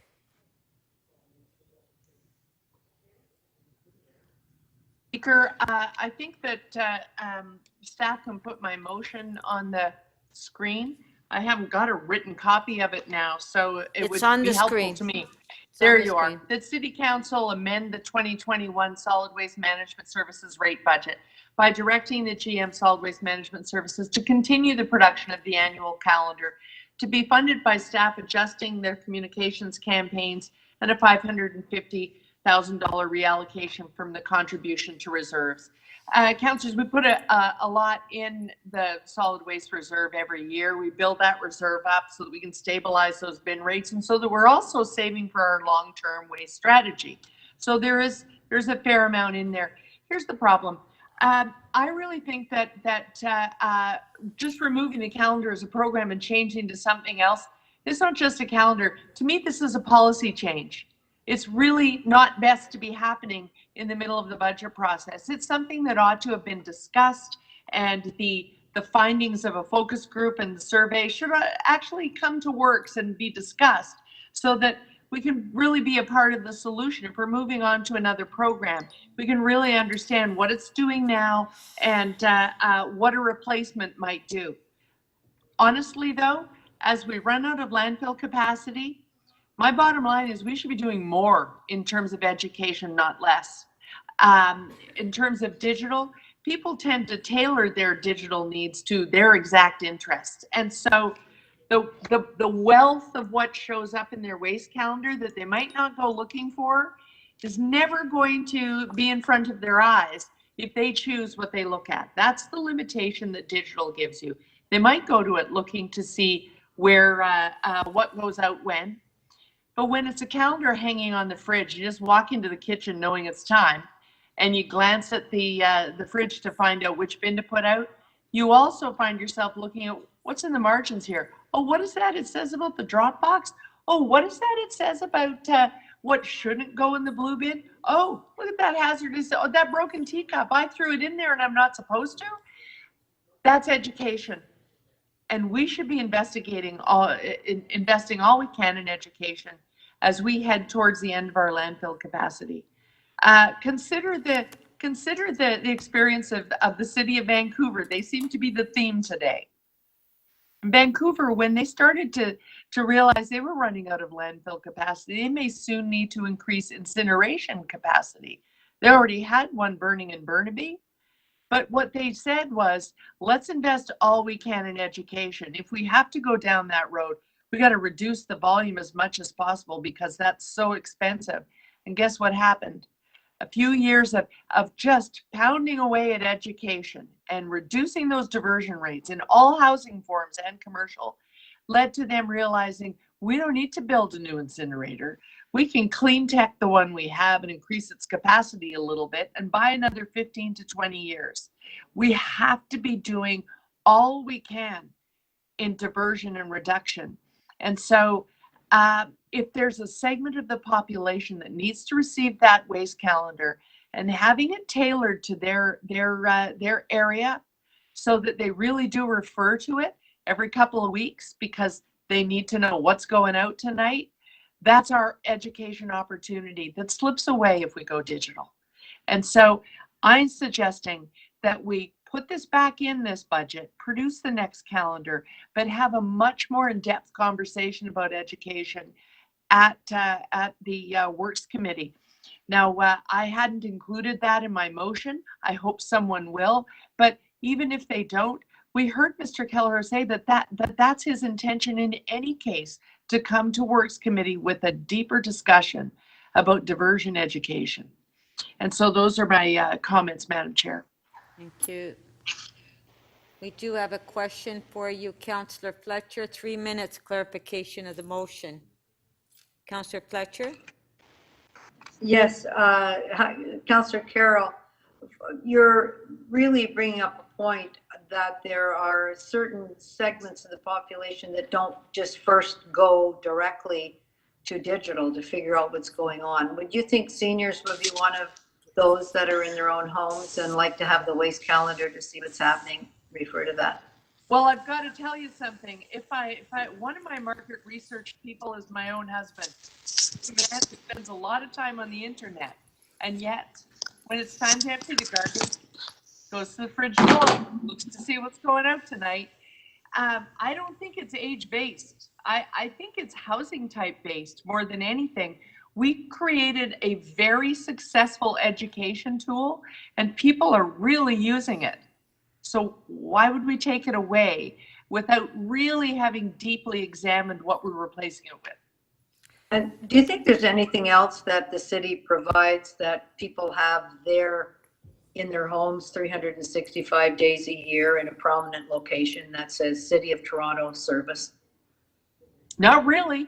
This Not would really. be it, wouldn't it? We're going digital, but as I've said, digital is fine, but people really tailor how they look for things digitally. And so we have nothing else like this that not only gives them the information they're looking for, but the information we need them to absorb. So that's very important. I certainly will be supporting the motion. Thank you. I agree with you. Thank you. Councillor Crawford, question? Madam Speaker. Councillor, you mentioned $550,000 reallocation from the contributions to reserves wouldn't have an impact. It's not that much. Do you realize that if your motion is passed, that the 10-year capital plan that has been proposed to us will not be achieved? $550,000 will be less. With the way they were able to give a 1.5% increase this year instead of 2.7, and they could do that, but it was just being able to achieve the 10-year capital. If this motion is passed, they will not be achieving the 10-year capital. They're going to have to find the money somewhere. As you know, our 10-year capital plan in solid waste is far in excess of $550,000. That's why I'm only recommending a solution for 2021. What we heard from Mr. Keller is that in 2021, he's going to be talking to the Works Committee, and I dare say Council, but he'll be talking to us about the education program, about the long-term waste strategy plan. And so I fully expect that something more sustainable will be included in this 2022 proposal. For 2021, $550,000 out of a $260 million reserve is not going to tank the entire 10-year capital plan. Thank you. Thank you. Councillor Carroll, just have a question. You're on the budget committee, correct? Yes, I am. Yeah, and I'm on the budget committee. So you didn't move this up budget. You approved the budget as presented. No, at I budget. didn't.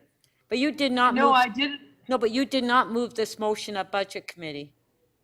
Yes, that's what I'm trying to answer. No, I did not. Exactly. Okay, I'm moving it now because I just wanted to I'm moving confirm. it now, Madam Speaker, because Madam Speaker, to clarify, I'm moving it now as opposed to budget because coming out of budget, I mentioned this to my residents and they're not happy. Okay, thank you. Just wanted to confirm. Thank you. Councillor Pasternak to speak. Yes, thank you. Thank you, Madam Speaker. I did have a motion, but I would ask the clerk not to post it because I'm going to be supporting Councillor Crawford's motion. I think we all have an interest in keeping this calendar going, and it's pretty amazing that of a multi-million-dollar budget, we focus in on an $800,000 cost center. But maybe that's the wrong way of looking at it. The calendar itself is not a cost center. It is an investment. And it is really a remarkable document that gives a lot of guidance to households on how they can save money, how they can better reduce waste, how they can get rid of various toxic materials. I mean, it tells people about the toxic taxi, which probably 99% of households really don't know what that all is about. And it really is an important information piece that I think plays a role across our city. Not just giving the dates of when you're supposed to put out recycling or regular garbage, but of course providing advice on how to manage waste, garbage, and other items in your household all year round. But more important than that, it also encourages philanthropy. The donation of items that you no longer need and use, whether you put them in drop bins or donate them to a charity. There's a lot of information about fireworks disposal, making sure that they are handled safely. And of course, food scarcity is one of the big issues across our city, and it goes into food waste, reducing food waste, how best to store items in your refrigerator. And of course, there's a big poster in the middle that makes sure we put the right things in the right boxes. Now, I can tell you when people are putting the wrong things in the wrong boxes, whether it's organic, whether it's recycling, whether it's regular garbage, it costs us. It is very damaging when we go to our transfer stations or when we go to our third-party suppliers and they're trying to sort all this out. The wrong items, for instance, in the organic, can jam up the equipment and cause unspeakable damage. Of course, if you go through this, they talk about camping fuel canisters, they talk about dogs and dog waste, and of course, what's very important now is to understand what to do with home healthcare waste, because everyone's got masks and sanitizer. So at the end of the day, I think going forward, we should look at the calendar as an investment where we get a return on this investment. And that's government money spent wisely. I see its various sections are translated into numerous languages reflecting the diversity of our city. And I think it has an important role to play. I mean, what I would have liked to see a calendar where we might be able to have gotten funds from 2 or 3 other divisions, such as Toronto Water or Toronto Hydro, where they actually partner with us on the communication strategy to help defer the costs, or at the same time, corporate sponsorship. But I will hold back on those, and we'll see what Councillor Crawford comes up to. But I think this should be seen as an important part of Transform Toronto, our waste management system, and our ability to reach out to our citizens to let them know what we are doing about the environment and about our waste management program. So a good thing, a good investment, and we should do what we can to keep it. Thank you very much, Madam Speaker.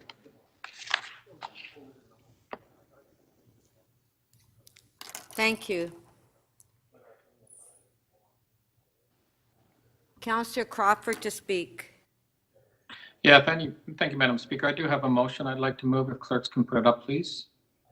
That City Council direct the General Manager Solid Waste Management Services to develop a condensed management guide mailer for all households that includes educational information such as property sorting of waste materials, how to participate in the city's waste diversion programs, as well as information on city-owned drop-off depots, and B, to send customers a collection schedule as a mail insert within their utility bill and maintain the proposed 2021 solid waste management service rate budget by staff by adjusting communications campaigns accordingly. And C, this is for Councillor Layton, to report on the impact of new educational resources on diversion rates, including a review of the 311 comments and a public opinion survey conducted in multiple languages. And just to finish off, first of all, I want to thank Matt Callagher and his entire team for the unrelenting work that they have done in trying to bring a balanced budget to us, but at the same time maintaining the services.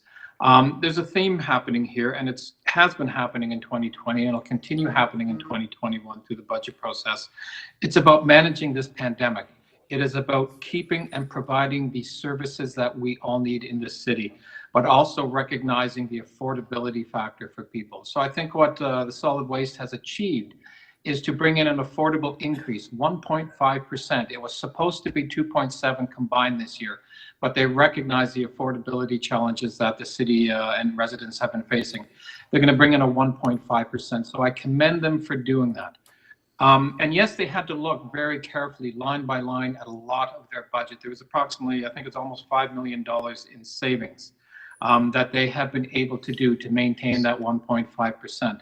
Yes, within that is $850,000 for a calendar. And I just have to remind everybody, this motion, if passed, everyone in the city will continue to get a calendar. That will not be changing. How we provide the information, will be changing a little bit, but everybody gets that.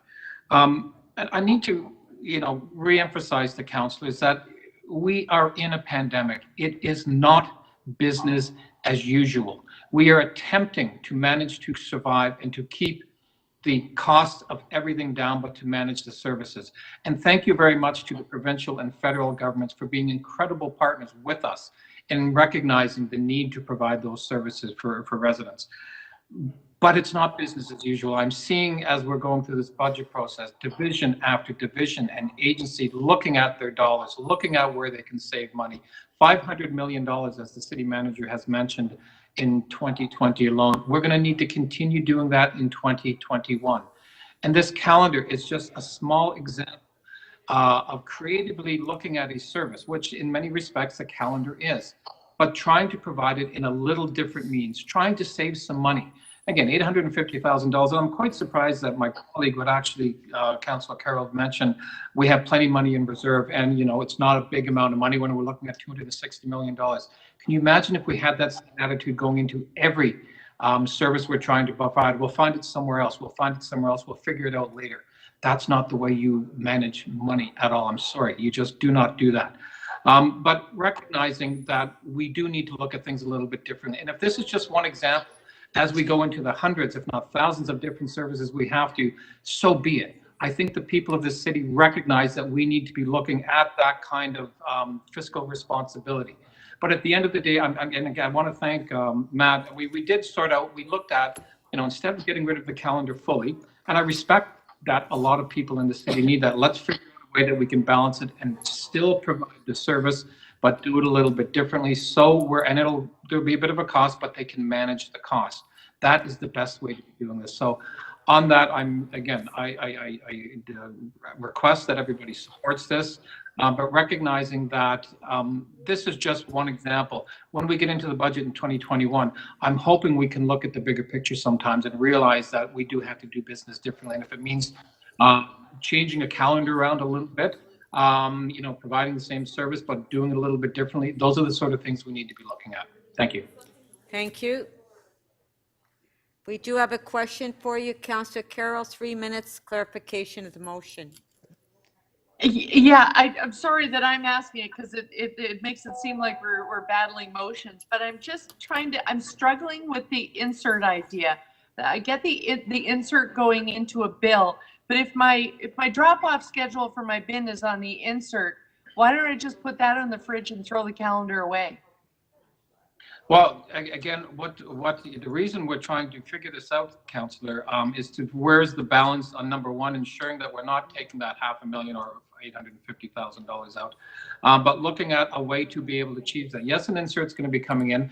I would assume most people would look at that, go through the calendar, and actually write down when those days, and it's really the days that they feel that the leaves are going to be picked up. That does change every time. I can tell you one thing: when I every week I have the calendar myself. Can I manage without it? I'm going to be just going outside and looking where the bins are, looking where all of the bags are, and that's going to be telling me what I need to do. So I think we'll be able to achieve both with this insert to ensure that people know what is happening. But you got to put the bin pickup, and the leaf pickup is different from area to area. So if you got to put all that stuff on the insert, I still don't understand why I'm not throwing the calendar away, because my local information is on the insert, which is going to cost $150,000. Then another 150 to 300 to do this new different version of a calendar. But if it goes in the garbage, then I'm really going to be sorry I produced it. Don't you want everything in one so it doesn't at least get thrown out? I really don't think people are going to be throwing this in the garbage. First of all, the mailer is not just about when are my leaves being picked up. It's all about the educational components. That is going to be there, and the motion talks about the educational information, such as proper sorting of waste materials, how to participate in the city's waste diversion. All of that's going to be part of that the mailer that everybody gets, and that's the educational component. I heard from a number of the deputants was a concern to them. So we are meeting the needs of the educational component of what that calendar actually the purpose of it is. So that is still there. And I don't think if someone wants that education, yeah. I don't think they're going to throw it out. Thank you. Got it. Oh, sorry. Did you have more questions? Councillor Carroll, do you have more questions? Well, I'm fine. Thank you. Okay, Thank you, Madam Speaker.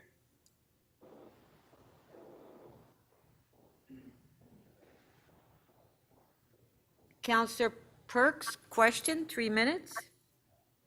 Thank you very much. To Councillor Crawford, through you.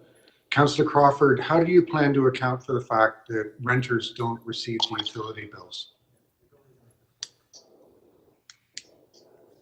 Well, that's a good question, Councillor Perks. I can't answer that right now. That's something I would have to be asking Matt Kelleher on, looking at how we figure that out as we So move perhaps forward. you should withdraw your amendment until you know how that works.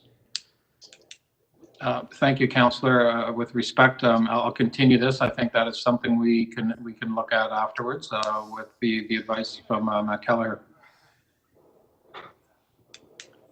Your motion, if just to clarify, your motion doesn't ask Mr. Kelleher for advice.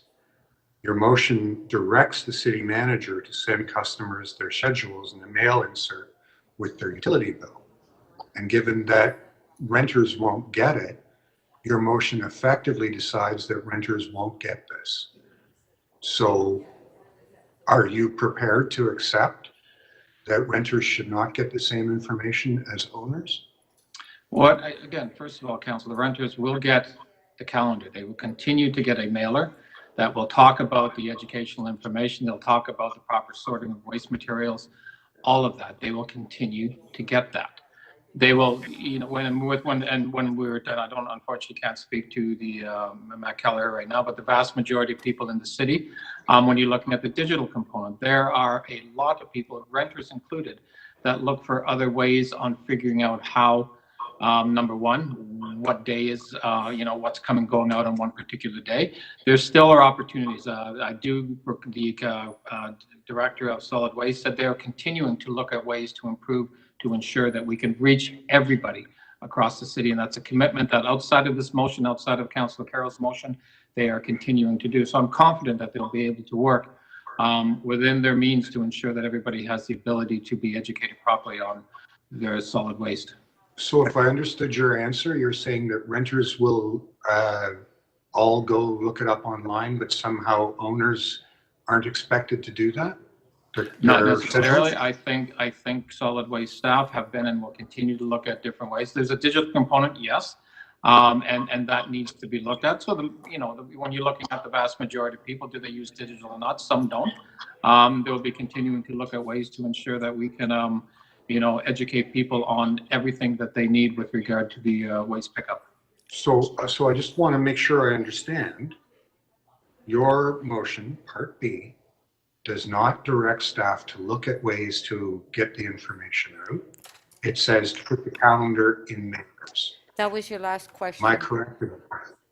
Thank you, Councillor. I would suggest that staff still have every opportunity and means, whether it's in the motion or not, to ensure that everybody has the ability to know what is happening with their solid waste pickup. Thank you. And Councillor Fletcher, 3 minutes, clarification of the motion. I just was flashed very quickly. I saw it said that the schedule would go into the tax bill or some kind of city bill. Is that what your motion? Oh, there. No, that's Councillor Carroll's motion. Crawford's motion. That they'll get an insert in collection schedule as a mail insert. correct. Correct? That's what the motion says, yes. What is? Yes, I'm just, my street is whatever day,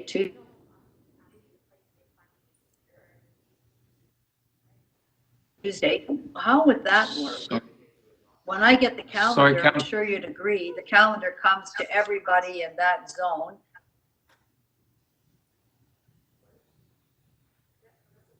Sorry, I can't hear what the councillor is asking. Councillor Fletcher, we're And we having have- problems. You're coming in and out. You are? Oh, you'd think that 6 months into the pandemic, we would have a better system. I don't know, but you're going off and on, so we can't hear what you're saying. Okay. Speaker, I did off and on. You got this. Pardon? Circled now. Can you hear me now? Yes, I can hear you now. Okay, good. Thank you. You left off, Councillor Crawford, but the getting insert utility bill, how would you know that for your district? Would IT have to set something up that for my address? We can't So hear you again. Madam Speaker, I caught enough that maybe I can answer a bit of the question. The inserts will actually be, I think they have 20 different areas across the city. So the inserts will be tailored towards, again, in my area, pickup would be on Tuesdays, where in other areas it's on Fridays. So the inserts will actually tell you, number one, when your pickups are. You should know when they are, whether it's blue bin, whether it's solid waste, and when, of course, we pick up leaves. Those are the three components. That will be, different in each of the 21 areas across the city, and that will still be part of the insert that will be delivered. I think that's part. So for those, I think picking up on Councillor Perks, for those renting, the renter doesn't get that utility bill. It's the owner usually, often is included in the rent. So that would be a problem. Would you not agree with that? That was your last question. The other one's delivered, you get it to the home. This is delivered to the owner. Okay. Again, Councillor, recognizing, as I said at the beginning, do we need to look at doing things differently? We do. When I'm looking at the ability of ensuring that people have the right information, there are many different ways outside of just an insert to get the information. Staff have committed to a number of different ways of doing that. There's a digital component, there's an educational component. There will be other means that they're going to be doing that as part of the education side of their budget. And it could be just as much going out in front of your window that I do every week to figure out whether it's solid waste or whether it's pickup. So that's also a component of that. Thank you. Councillor Holiday, 3 minutes, clarification of the motion. Through you to the councillor, how bad is the financial situation overall for the city? Councillor, as the city manager has pointed out, presently it was about $1.7 billion, $1.8 billion. That was prior to the commitments and support, of course, from the federal governments, but it's sizable, and it's still a sizable challenge in 2021. And we're talking about 2021 right now. Do you think? Sorry. Go ahead. I was just going to say, do you think your motion helps with that, even if it's a small way, and even in some ways symbolically, so that people see it as a change? City's doing something? This is just one small motion. When you look at, $13.5 billion, well, we add the water and solid waste, over $15 billion. $850,000 is not a lot when you're looking at that. But when you look at this, we are just beginning a budget process. This is the first debate we're having on budget. Can you imagine when we get into the full budget? Not that I'm expecting any cuts. In fact, I think we'll be able to deliver a budget with no service cuts whatsoever.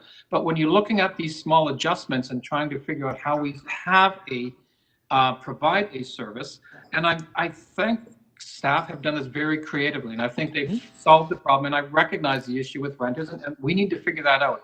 But if that's the only thing we have to figure out, I can't imagine the conversation when we have another 10, 20, 30, 40 of these same kind of decisions that we may have to be making when the budget comes forward.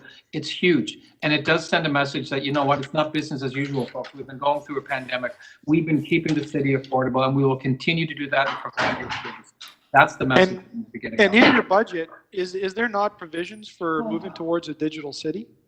There is. If anything, I think what we've discovered, this is the new way forward. Yes, there will be a component of that, and we will have to do that, of course. And finally, we just passed a movement forward on a tax across the city that I think we're going to ask every homeowner, like 800,000 of them, to go in and log in online to declare their status as a property. And if they don't do that, they're going to get charged, kind of like negative billing. So you supported that, and I think most of council did, but Councillor when it comes Holiday, to calendars is a problem. Is that not ironic? Councillor Holiday, you're off topic here. We're talking about calendars. Well, I just comparing the digital services. You're talking Madam about Speaker, a budget item, and you're correct. It is budget. Okay. Okay. But All right, but at the end of the day, just maybe if the councillor wants to ask the question that, the city just reinforced the digital process. And here we are arguing the other way. Is that not conflicting or ironic? And I see your motion as maybe a medium there to try to address both sides and get some peace. Would you agree? I agree, Council. That's a balance. We're trying to figure out where that balance is in providing the services and, looking at the fiscal realities that the city has. And that's, as I said, this is a theme that we're just starting. We're just beginning this process. And this is a theme we're going to have to contend with over the next 9 months. Thank you. Thank you. Okay, I just have one question to Councillor Crawford. So at committee, we did ask staff as far as how's the communication going to get out to tenants in apartments and high-rise. That question was specifically asked. And did the staff not comment that they are going to work with the management of these buildings on a plan, how to communicate the information into their buildings? I believe that's the staff commented on that at committee. Am I correct, Councillor Crawford? No, you are correct, and I appreciate you reminding me of that, Councillor, that, again, when I was asked the question, I didn't realize that question had been asked, and yes, you're right. They do have a plan for that, and we'll continue to figure that out. And working with management, and so all tenants and buildings will be communicated and getting the information. I just wanted to clarify that. Thank you very much. Thank you. Okay.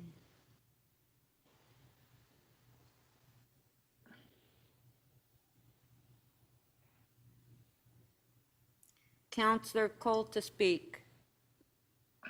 I can see the frustration in Councillor Crawford's face, and as he's asked to defend this very sensitive calendar, and I really very empathetic with him that he basically saying, you haven't seen the mountains that we've got to cut down as we go forward in this budget hell we're going to get into, and in a way, I think the silver lining in this ordeal for Councillor Crawford, the budget chief, is that it's a forewarning of what's to come. And so here we are with this calendar. And I just want to say that I think that you can see that the calendar means a lot to ordinary people. It really is something that gives them a bit of comfort that they know what they have to put out the day before. I mean, I always hear many people saying, why don't you change the darn colors of those boxes? At night, I can't tell whether it's the garbage box or the blue box. They look the same. I mean, how stupid can you city people be that you don't have colors that you can see in the dark when you're, coming home late at night to put out your garbage? I said that would be one way we might not need a calendar, but that's the remark that I've been getting for years. But I just think that the calendar, I just hope that you can work something out whereby there is a fair and reasonable way of dealing with this attempt to try and save some money, at the same time get this important information out to people. And I'm confident the staff can do that. And I just hope that you don't just assume in this nirvana of a digital city, give me a break. I mean, people are so frustrated right now. I mean, those of you who have all these planning applications like Councillor Layton and Councillor Cressy and Councillor Montana, you go to these digital planning meetings, people aren't showing up.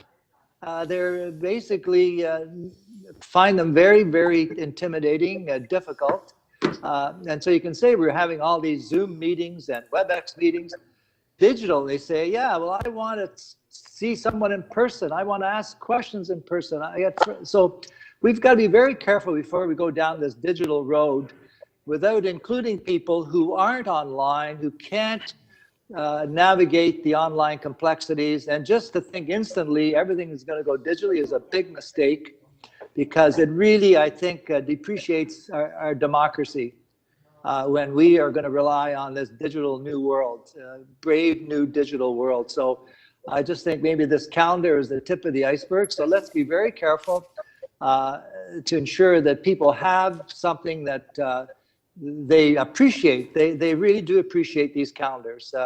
They're well done, they're intelligent, and I think they end up really educating people, as we've been trying to do for years, and I think this is one very effective tool. So let's just tread very cautiously, and I have confidence in Matt, and I have confidence in Councillor Crawford that they're going to do the right thing by this. But I just say, please tread very carefully before we go down this the road to this digital nirvana. Okay, thank you. Okay, I'd like to get this item done before we recess this evening. Councillor Holiday. Thank you, Speaker. I wish I could have clipped Councillor Cole and played that little part there when we were talking about how this vacant home tax is going to work, because of all the people that need to go and log in each year with their magical computers. But look, I just have to raise the point of, thank you for thinking creatively about how to do things differently in the city. The vast majority of people take that calendar and throw it out, or they throw it to a bottom of a pile. They never look at it. I lived in my house long enough to know I look at it once in a while, but outpaced as that is the number of times that I look online. And frankly, if there's any confusion about garbage and recycling day, you go out, you look to the right, you look to the left, you know pretty quickly about which day it is. But I submit that once in a while garbage collection falls on a holiday and you get a little confused, and you know what, you go and check online. But there's 100 different ways to do this. I think Councillor Crawford is just trying to bring something else forward to get into a happy medium to try to save some money because of the pressures. And also the symbolism. People are looking at this. The price of the garbage collection is going up. And then they get a calendar and they say, well, what do I need this for, right? No wonder why the price is going up. There's probably even another way. A great example is the planning that Councillor Cole brought up. I thought about this a lot. We've had some of those digital planning meetings. You know what we did? We got the applicants to create a really nice package, like a really nice set of slides. And then we said, if you want a slide deck because you don't have access to a computer or whatever, we'll mail you one. We'll tell you, how many slide decks we've mailed out in the last couple of months? I can count them on my fingers, right? So once in a while somebody calls for it.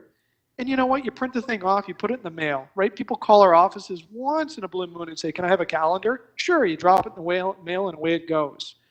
So, perhaps maybe the easiest way is you just get 311 to do a print on demand. If somebody really wants the schedule, a 311 person calls up their information and clicks a button, and our really good people in the print shop create the letter, and out the door it goes. And I bet you'd probably send a couple of thousand of those across the city.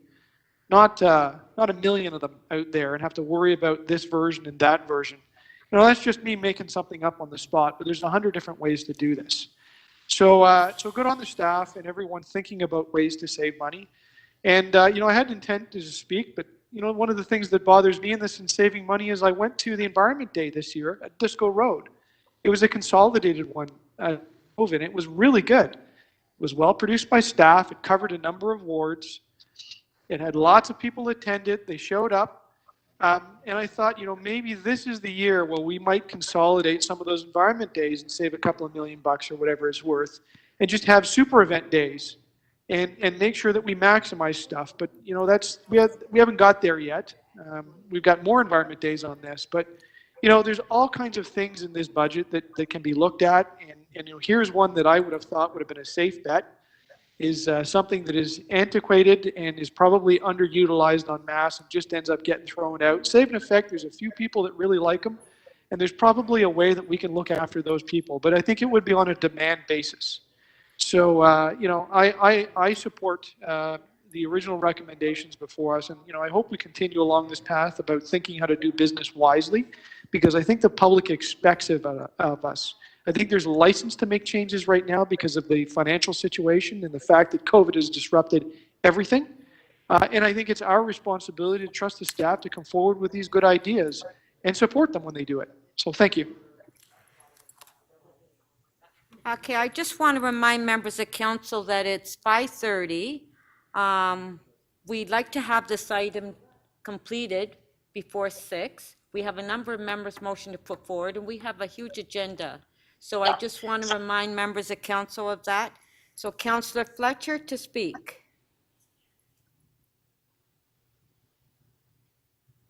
Councillor Fletcher? Saying that just before.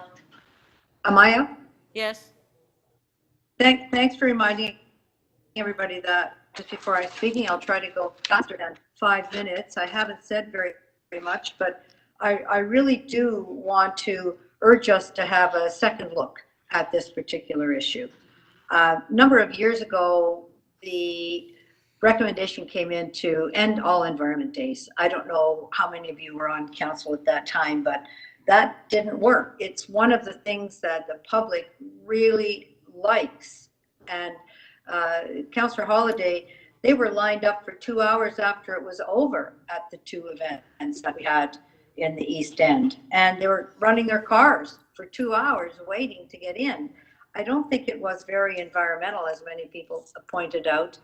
And I don't really want to go to mega days. People, they have to have a connection to something. They are paying separately for solid waste pickup. It is a cost recovery effort. The one thing that they get as a courtesy is a calendar that tells them all kinds of things, updates all the information about many different aspects of solid waste, and also just gives you a quick reference to what's going out. When are those leaves? So when is the leaf collection going to be? When is the this? When is the that? I'm checking my calendar. And I don't know about you, but I'm not going down the stairs in the morning to see what's out or at night and then have to go back and figure it out. Or do I get my leaves ready this week or next week? And it seems very easy to send something out in the utility bill, but we're going to be missing all kinds of people. And I'm sorry if you put your calendar, Councillor Holiday, in the recycling. I don't. Most people I know don't put it in the recycling. It's the one calendar that makes it because it has the information critical to your life. I don't need all of the recipes from the LCBO. I don't need all of the pictures from TVO of different parts of Ontario. I need to know in my busy life what I'm doing this week around my waste. Am I recycling it? Is it garbage? Am I putting out the leaves? What am I doing? Who do I call if I need this or that? It's in one place. It's the one thing from the city that we have in our homes 365 days a year. We're not paying for it. We're not getting it in a bill that we're saying, geez, my taxes are so damn high. And now I've got this list of when I'm getting my garbage picked up. Let's not be short-sighted. Let's not be penny wise and pound foolish. We did not kill environment days. People like those. We should not kill the calendar so quickly. You've not done focus groups. You've not asked seniors. You've not asked people what they need. Right on the calendar, it tells you how to do things in different languages. You can easily figure that out. This department has done a number of things and innovative things. They've set up a whole squad, a whole new division to give out grants for canning and other things like that. And I think that's very commendable. But maybe there's others in the city that can give out those grants, and we can just stick to our business, which is solid waste, when it's getting picked up, how to recycle, how to have those relationships with people where we're not asking for money, we're not taking money, we're giving them one little thing for all of the funds that they put towards a cost recovery for solid waste. So I'm going to support your motion, Councillor Kerr. Councillor Layton. So I probably should have held Lou DiGeronimo's budget because I don't know what he's putting in the water. But first, the mayor says it says great things about something I've said, and now I'm going to say something positive about what Councillor Holiday said, or at least something that is putting us in line.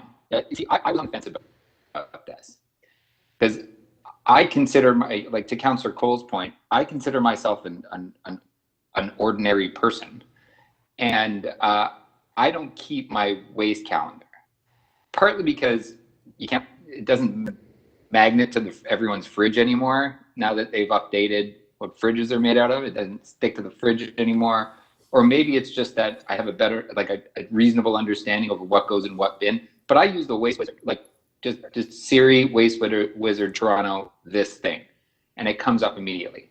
But I get not everyone is at that point. But that's becoming more of the ordinary people point, I think, at this stage.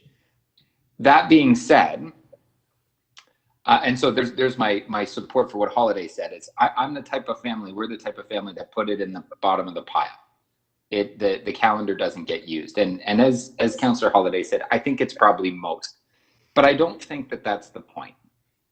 I think the point that Councillor Carroll is trying to make is that education is very central to this. And most of us come from the generation that we grew up with education on the 3 R's and on blue bins in our elementary curriculum. At least I did. I know Joe and Mike and Mike Ford did, and Jennifer. And I'll name off everyone I think is reasonably or closer to my age or younger.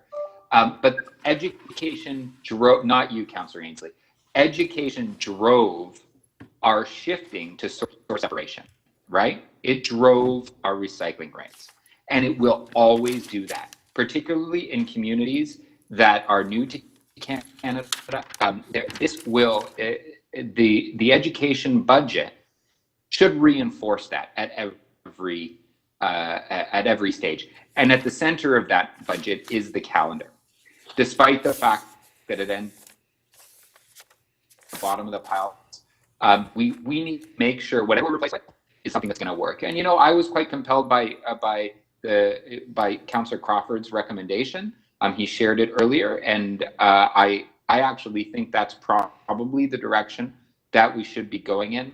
The more and more I think about it, though, when I'm hearing from my colleagues, is that it should be a more gradual transition, and we should base this decision as a policy decision, not necessarily only on the budget.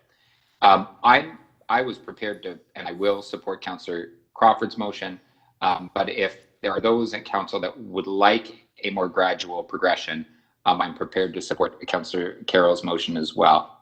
I should say, and I just wanted to add this in, that and the remark was made about how Councillor Carroll was moving towards at funding it, and it's important to recognize, look, we regularly move money from different reserve funds. Just the last budget, the budget chief himself, in last year's budget, moved 1.9 million from the tax stabilization to police, 7.7 million net from the tax stabilization to SSHA, 5 million to SDFA, 1.5 million of fleet over to, I can't remember where it went, but some development charge revenue went to the Parkdale Hub. And these are all things we supported. And I supported the budget chief at that occasion. So I don't think it's fair to attack the motion on those grounds. If you think we should do away with the calendar because you don't think it's a useful tool, fine. If you think it should be based on policy, perhaps this is something that should go through IEC, more paper, a little more staff evidence to present that says that it's going to result in what we want, increase diversion and greater efficiency, which I think we all share those as good final goals. Thank you. Thank you. Councillor Ainsley. Speaker, first and foremost, I'm going to say I'm going to forgive my colleague, Councillor Layton, for his mischaracterization of my natural gray highlights compared to his lack of hair. And his child is much younger than my children. Saying all that, Madam Speaker, I will be supporting Councillor Carroll's motion. As I raised to the Executive Committee, when we already had a thorough discussion about this, and I will point to the Toronto Waste app, which is very easy to use. It's free to everyone. Download it on your phone. You can, as we are 2 weeks away from the 21st century, I think that's the road that we should be going down. Not spending $1 million on a calendar. I get very few calls from my residents when they don't receive their calendar on time, or we roll into December. Myself, it goes in the bottom of a drawer on the top of my refrigerator. I'm much happier as we roll into the 21st century using the app. I think that once staff roll out a campaign and people are more comfortable with it, they understand how to use it. Just eliminating the calendar right away and using the app. From what I've heard with my residents, would not be comfortable with doing that. So I will be supporting Councillor Carroll's amendment. Thank you, Madam Speaker. Thank you. Okay, let's put the motions on the screen. First motion is by Councillor Carroll. Recorded A vote. recorded vote, please, Madam Speaker.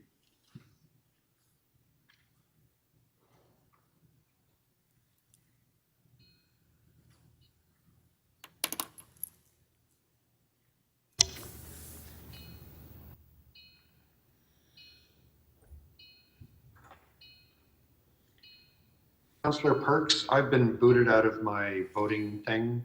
I'm voting in favor of Councillor Carroll's motion. Thank you.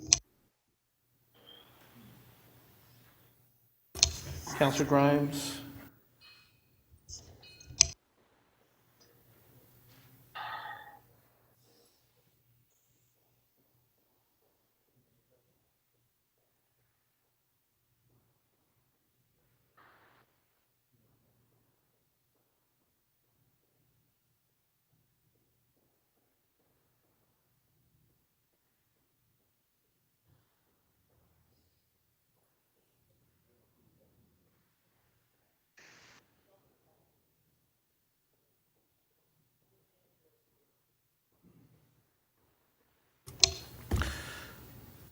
Just last call here for Deputy Mayor Minnan-Wong. Are you present in voting?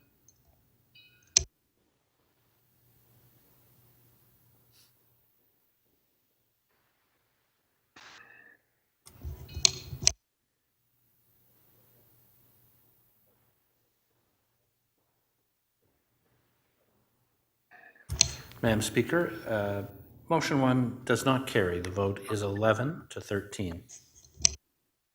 Okay. Councillor Crawford's motion.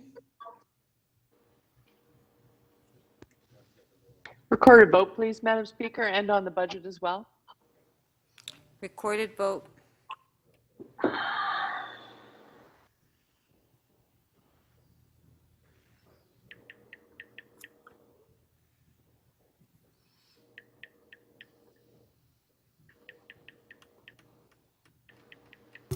Members, just stand by. We're opening the recorded vote in a minute, or a second, I should say. Just stand by.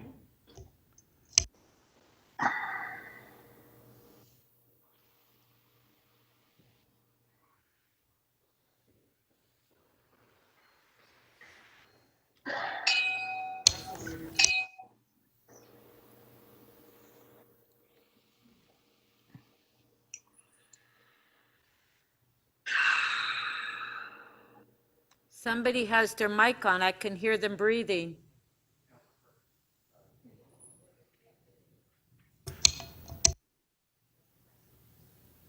Councillor Cressy, your vote, please.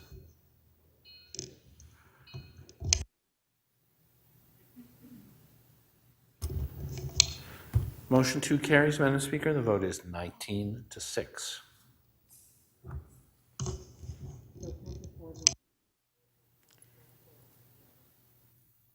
Okay, on the item, Councillor Carroll's asked for a recorded vote. Oh, Councillor Ford wants part 4 split? Yes, Madam Speaker, thank you. Okay. Speaker, just stand by. We'll prepare the motion for display.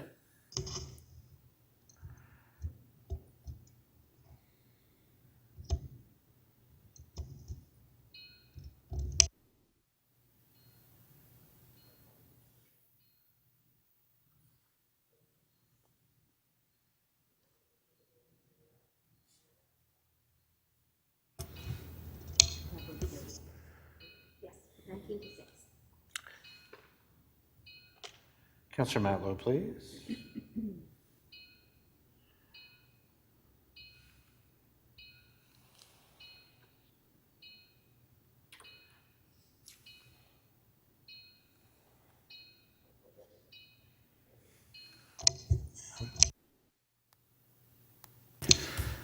Part 4 of the item carries. The vote is 24 to 1. Okay, On the balance, recorded vote.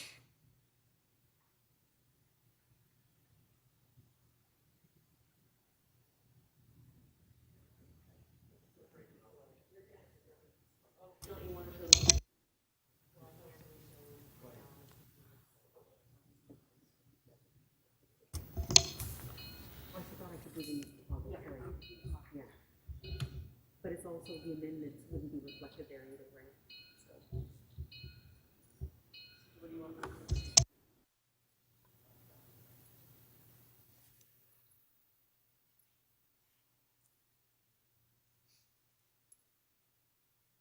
Councillor Layton, please. Councillor Perruzza, please. My apologies, I've been booted out of the system, but my vote was in the affirmative. In the affirmative, Councillor Layton? Yes. Thank you. Balance, yes. Speaker, the balance of the item as amended carries. The vote is 22-3. Okay, we do have some members' motions that we need to introduce before we recess tonight.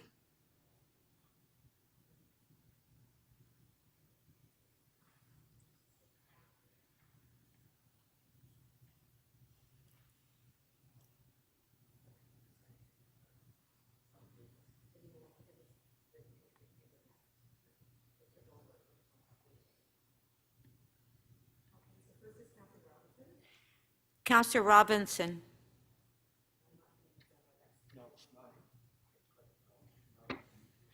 Thank you very much, Madam Chair. This is an application on Bayview Avenue, and this is a request to council to permit the construction of the building approved by City Council. Okay, on favor, carried.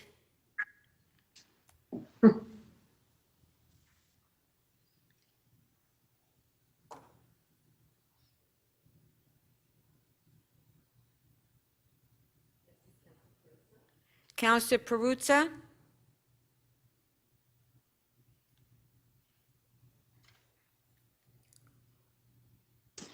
Thank you, Speaker. I'd like to introduce the following motions. Okay, on favor, carried.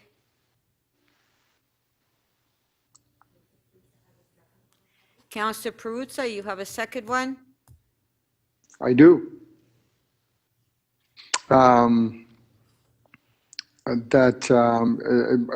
Yes. That I be permitted to add to today's agenda motion without notice, review outdoor ice rink reservation system. On favor, carried.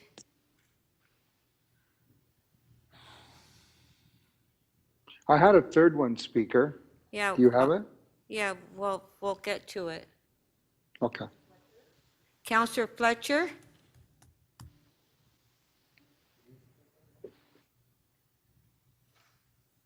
Councillor Fletcher? This is, yeah, can you hear me now? Yeah. Yeah, this is for a temporary use bylaw. This is to assist a couple of businesses on the Danforth, and it would allow them to use a wider swath of sidewalk than just in front of their business, and needs this change. So it's an urgent motion. Thank you very much. Thank you. On favor, carried.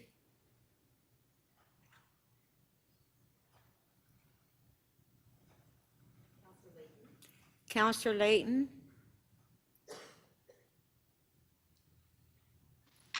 Yes, thank you, Madam Chair. This is to introduce a motion around property tax exemption status for Hot Docs, International Documentary Film Festival, and Hot Docs Ted Rogers Cinema. This is in order for us to take advantage of a provincial change that would give this not-for-profit tax exemption status. On favor, carried.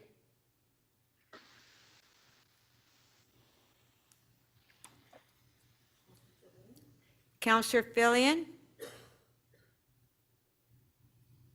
Thank you. It's just a motion to keep a small committee of adjustment application from turning into a big problem.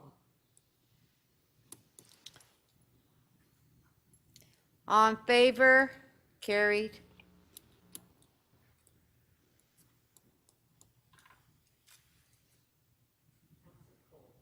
Councillor Cole?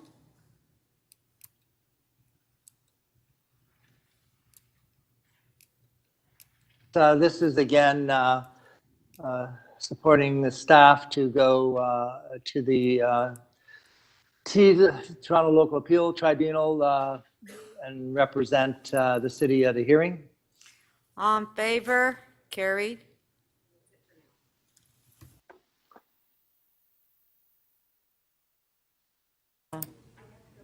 That was earlier, yeah. Okay, that's it. And Councillor Peruzza, your third one we already introduced.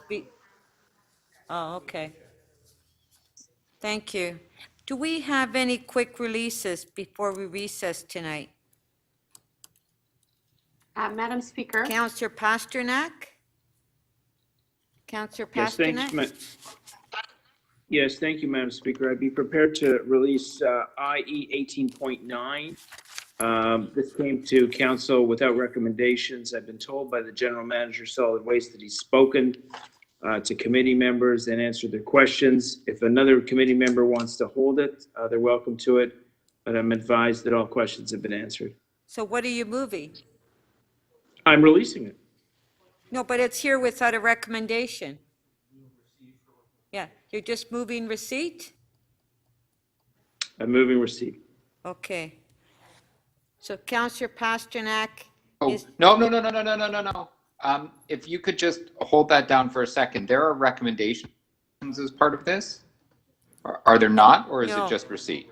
no, there are no It's just records. receipt. Okay. No. Okay, my apologies. My apologies. Move receipt. Thank Okay, you. move I don't receipt. care. You can hold it. No, on You can hold it, favor, Councillor. I on don't care. favor, on favor, hands up. Carried. Thank you. Councillor Layton, quick release? Councillor Layton? Yes, Madam Chair, I'm just trying to find the item number EX 19.11, 2021 rate supported budget, Toronto Parking Authority. I have a motion Okay, that clerks have. that's on EX 19.11, 2021 rate supported budget for Toronto Parking Authority. Do we have your motion? Yes, yes. Okay, let's just put it on the screen. It's a report back, and if folks that read the supplemental, it's in line with what staff were reporting back.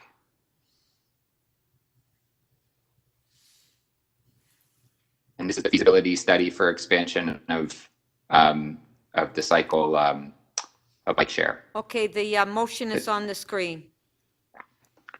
The City Council requests Toronto Parking Authority Board of Directors to direct the President, Toronto Parking Authority, in consultation with Director, Environment, Energy, and General Manager, Transportation Services, to ensure that the feasibility study for expanding bike share Toronto network is completed in 2021 and is consistent with and attributes to achieving the climate target goals and active transportation targets in Transform TO, including any necessary changes to cost, network priority.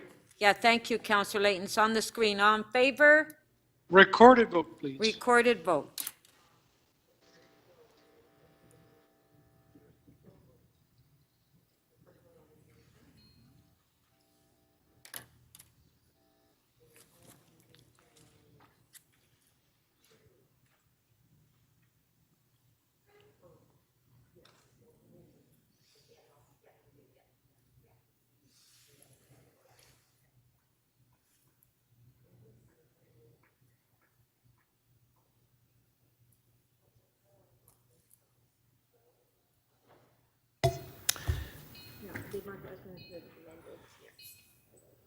Voting yes. Councillor Carroll, our screen indicates you may not have received the vote to your screen. Would you please refresh your screen? Or That's would- correct. I did not. I'm in the affirmative. Thank you. In the affirmative. Thank you, Councillor Carroll. Councillor Thompson, are you present and voting?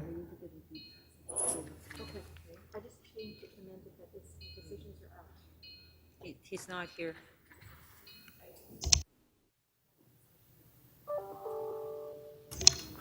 The motion carries, Speaker. The vote is 21-3. Okay.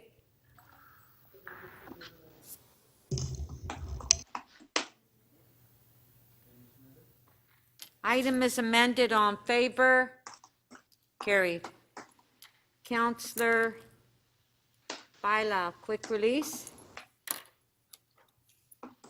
Please, it's actually, I need to reopen an item, i.e. 18.4, to actually put forward a technical amendment from staff, Okay, hold on, I didn't hear it. You're opening which item? i.e. 18.4. Okay, just a sec.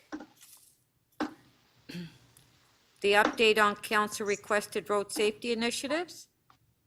Yes, I have a technical amendment from staff that needs to be moved. Okay, so Councillor Bailao would like to reopen item IE 18.4. On favor? Okay, and do we have the technical amendment? Okay, it's on the screen. On favor? Carried. Item is amended. On favor? Carried. Councillor Holiday, quick item. I don't know if Councillor Matlow's on because I can't see here, but he had an interest in the IE item that I was trying to release. Maybe we can get that out of here. I don't know. IE 18.8 Metrolinx, Eglinton Crosstown Light Rail Transit. Councillor Yeah. Councillor Matlow, you still around? I'm right here. I have a Okay, motion. so you still have an interest in that item? Just have a motion. I'm sorry, I can't hear you. There's a motion that I'd like to move on the item. I still can't hear him. Saying he Okay. wants to move a motion on the. Oh, you want to move a motion? Okay, so Can then you- it's not a quick item then, thank you. Oh, the motion is ready, but I don't know if it'll be a quick item. I don't know why it wouldn't be. Can you not hear me, or can you? No, it's hard to hear you. You're muffled. Okay, do you Can we want, try to move the motion and you tell me if it's controversial? okay, well, let's put it on the screen and see. Okay, Councillor Holiday, it's on the screen.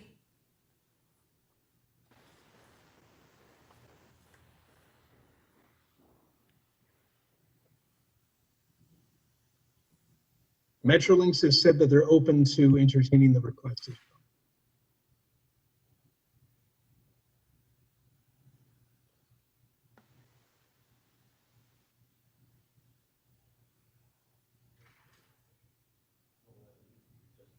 I'm good to vote.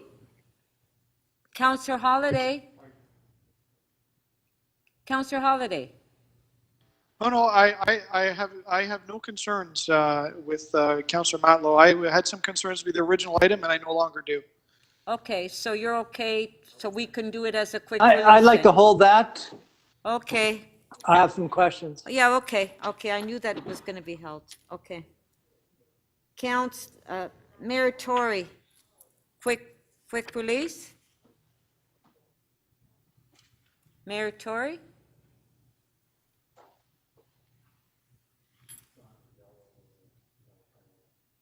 Mayor Tory?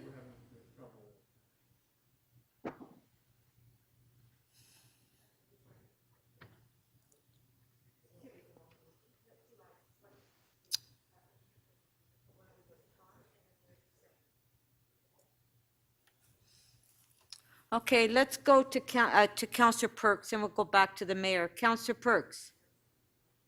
Thank you, Speaker. I'm prepared to release EX 19.17 Operating Variance Report for the 9 months ended September 30, 2020. Okay, Councillor Perks is releasing EX 19.17. On favor? Show of hands, carried. Okay, do we have the mayor on the line?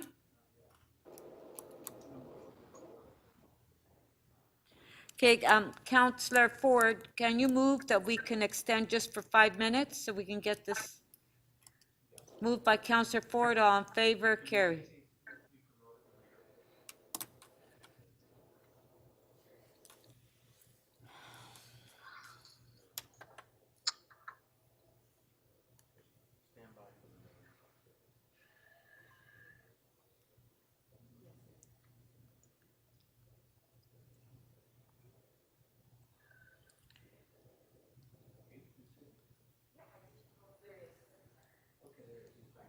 Sorry, Speaker. I'm here now. Okay, did you have a quick release? I did. I apologize. I think I smell Councillor Perks involved there at Master Control, just kicking me out briefly. Just kidding, Gord. This is pertaining to the striking committee. If the clerk, there's a motion, and then there's also a motion coming out of the supplementary report on the striking committee report. The clerk can put that up.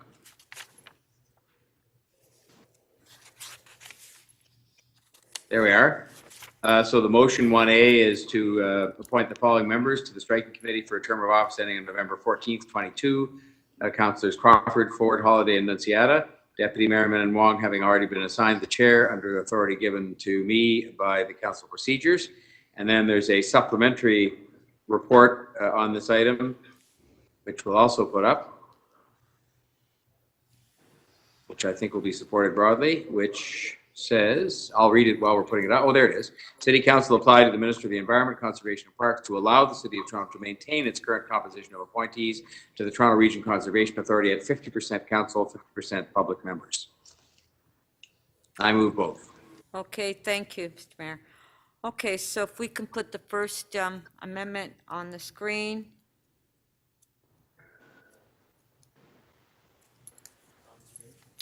Okay, motion 1A by the mayor, on favor,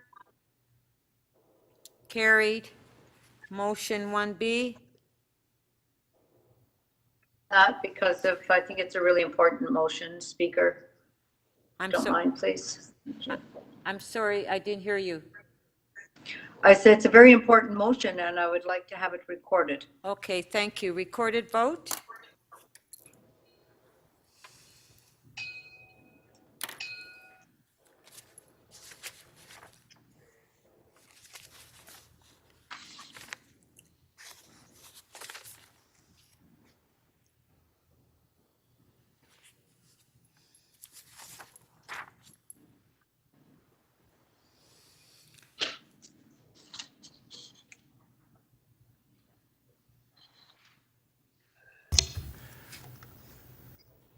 Motion 1B carries unanimously. Speaker, 24 in favor. Okay, item is amended, on favor, carried. Okay, so, may I have a motion to introduce a confirming bill? Councillor Robinson, would you like to move that?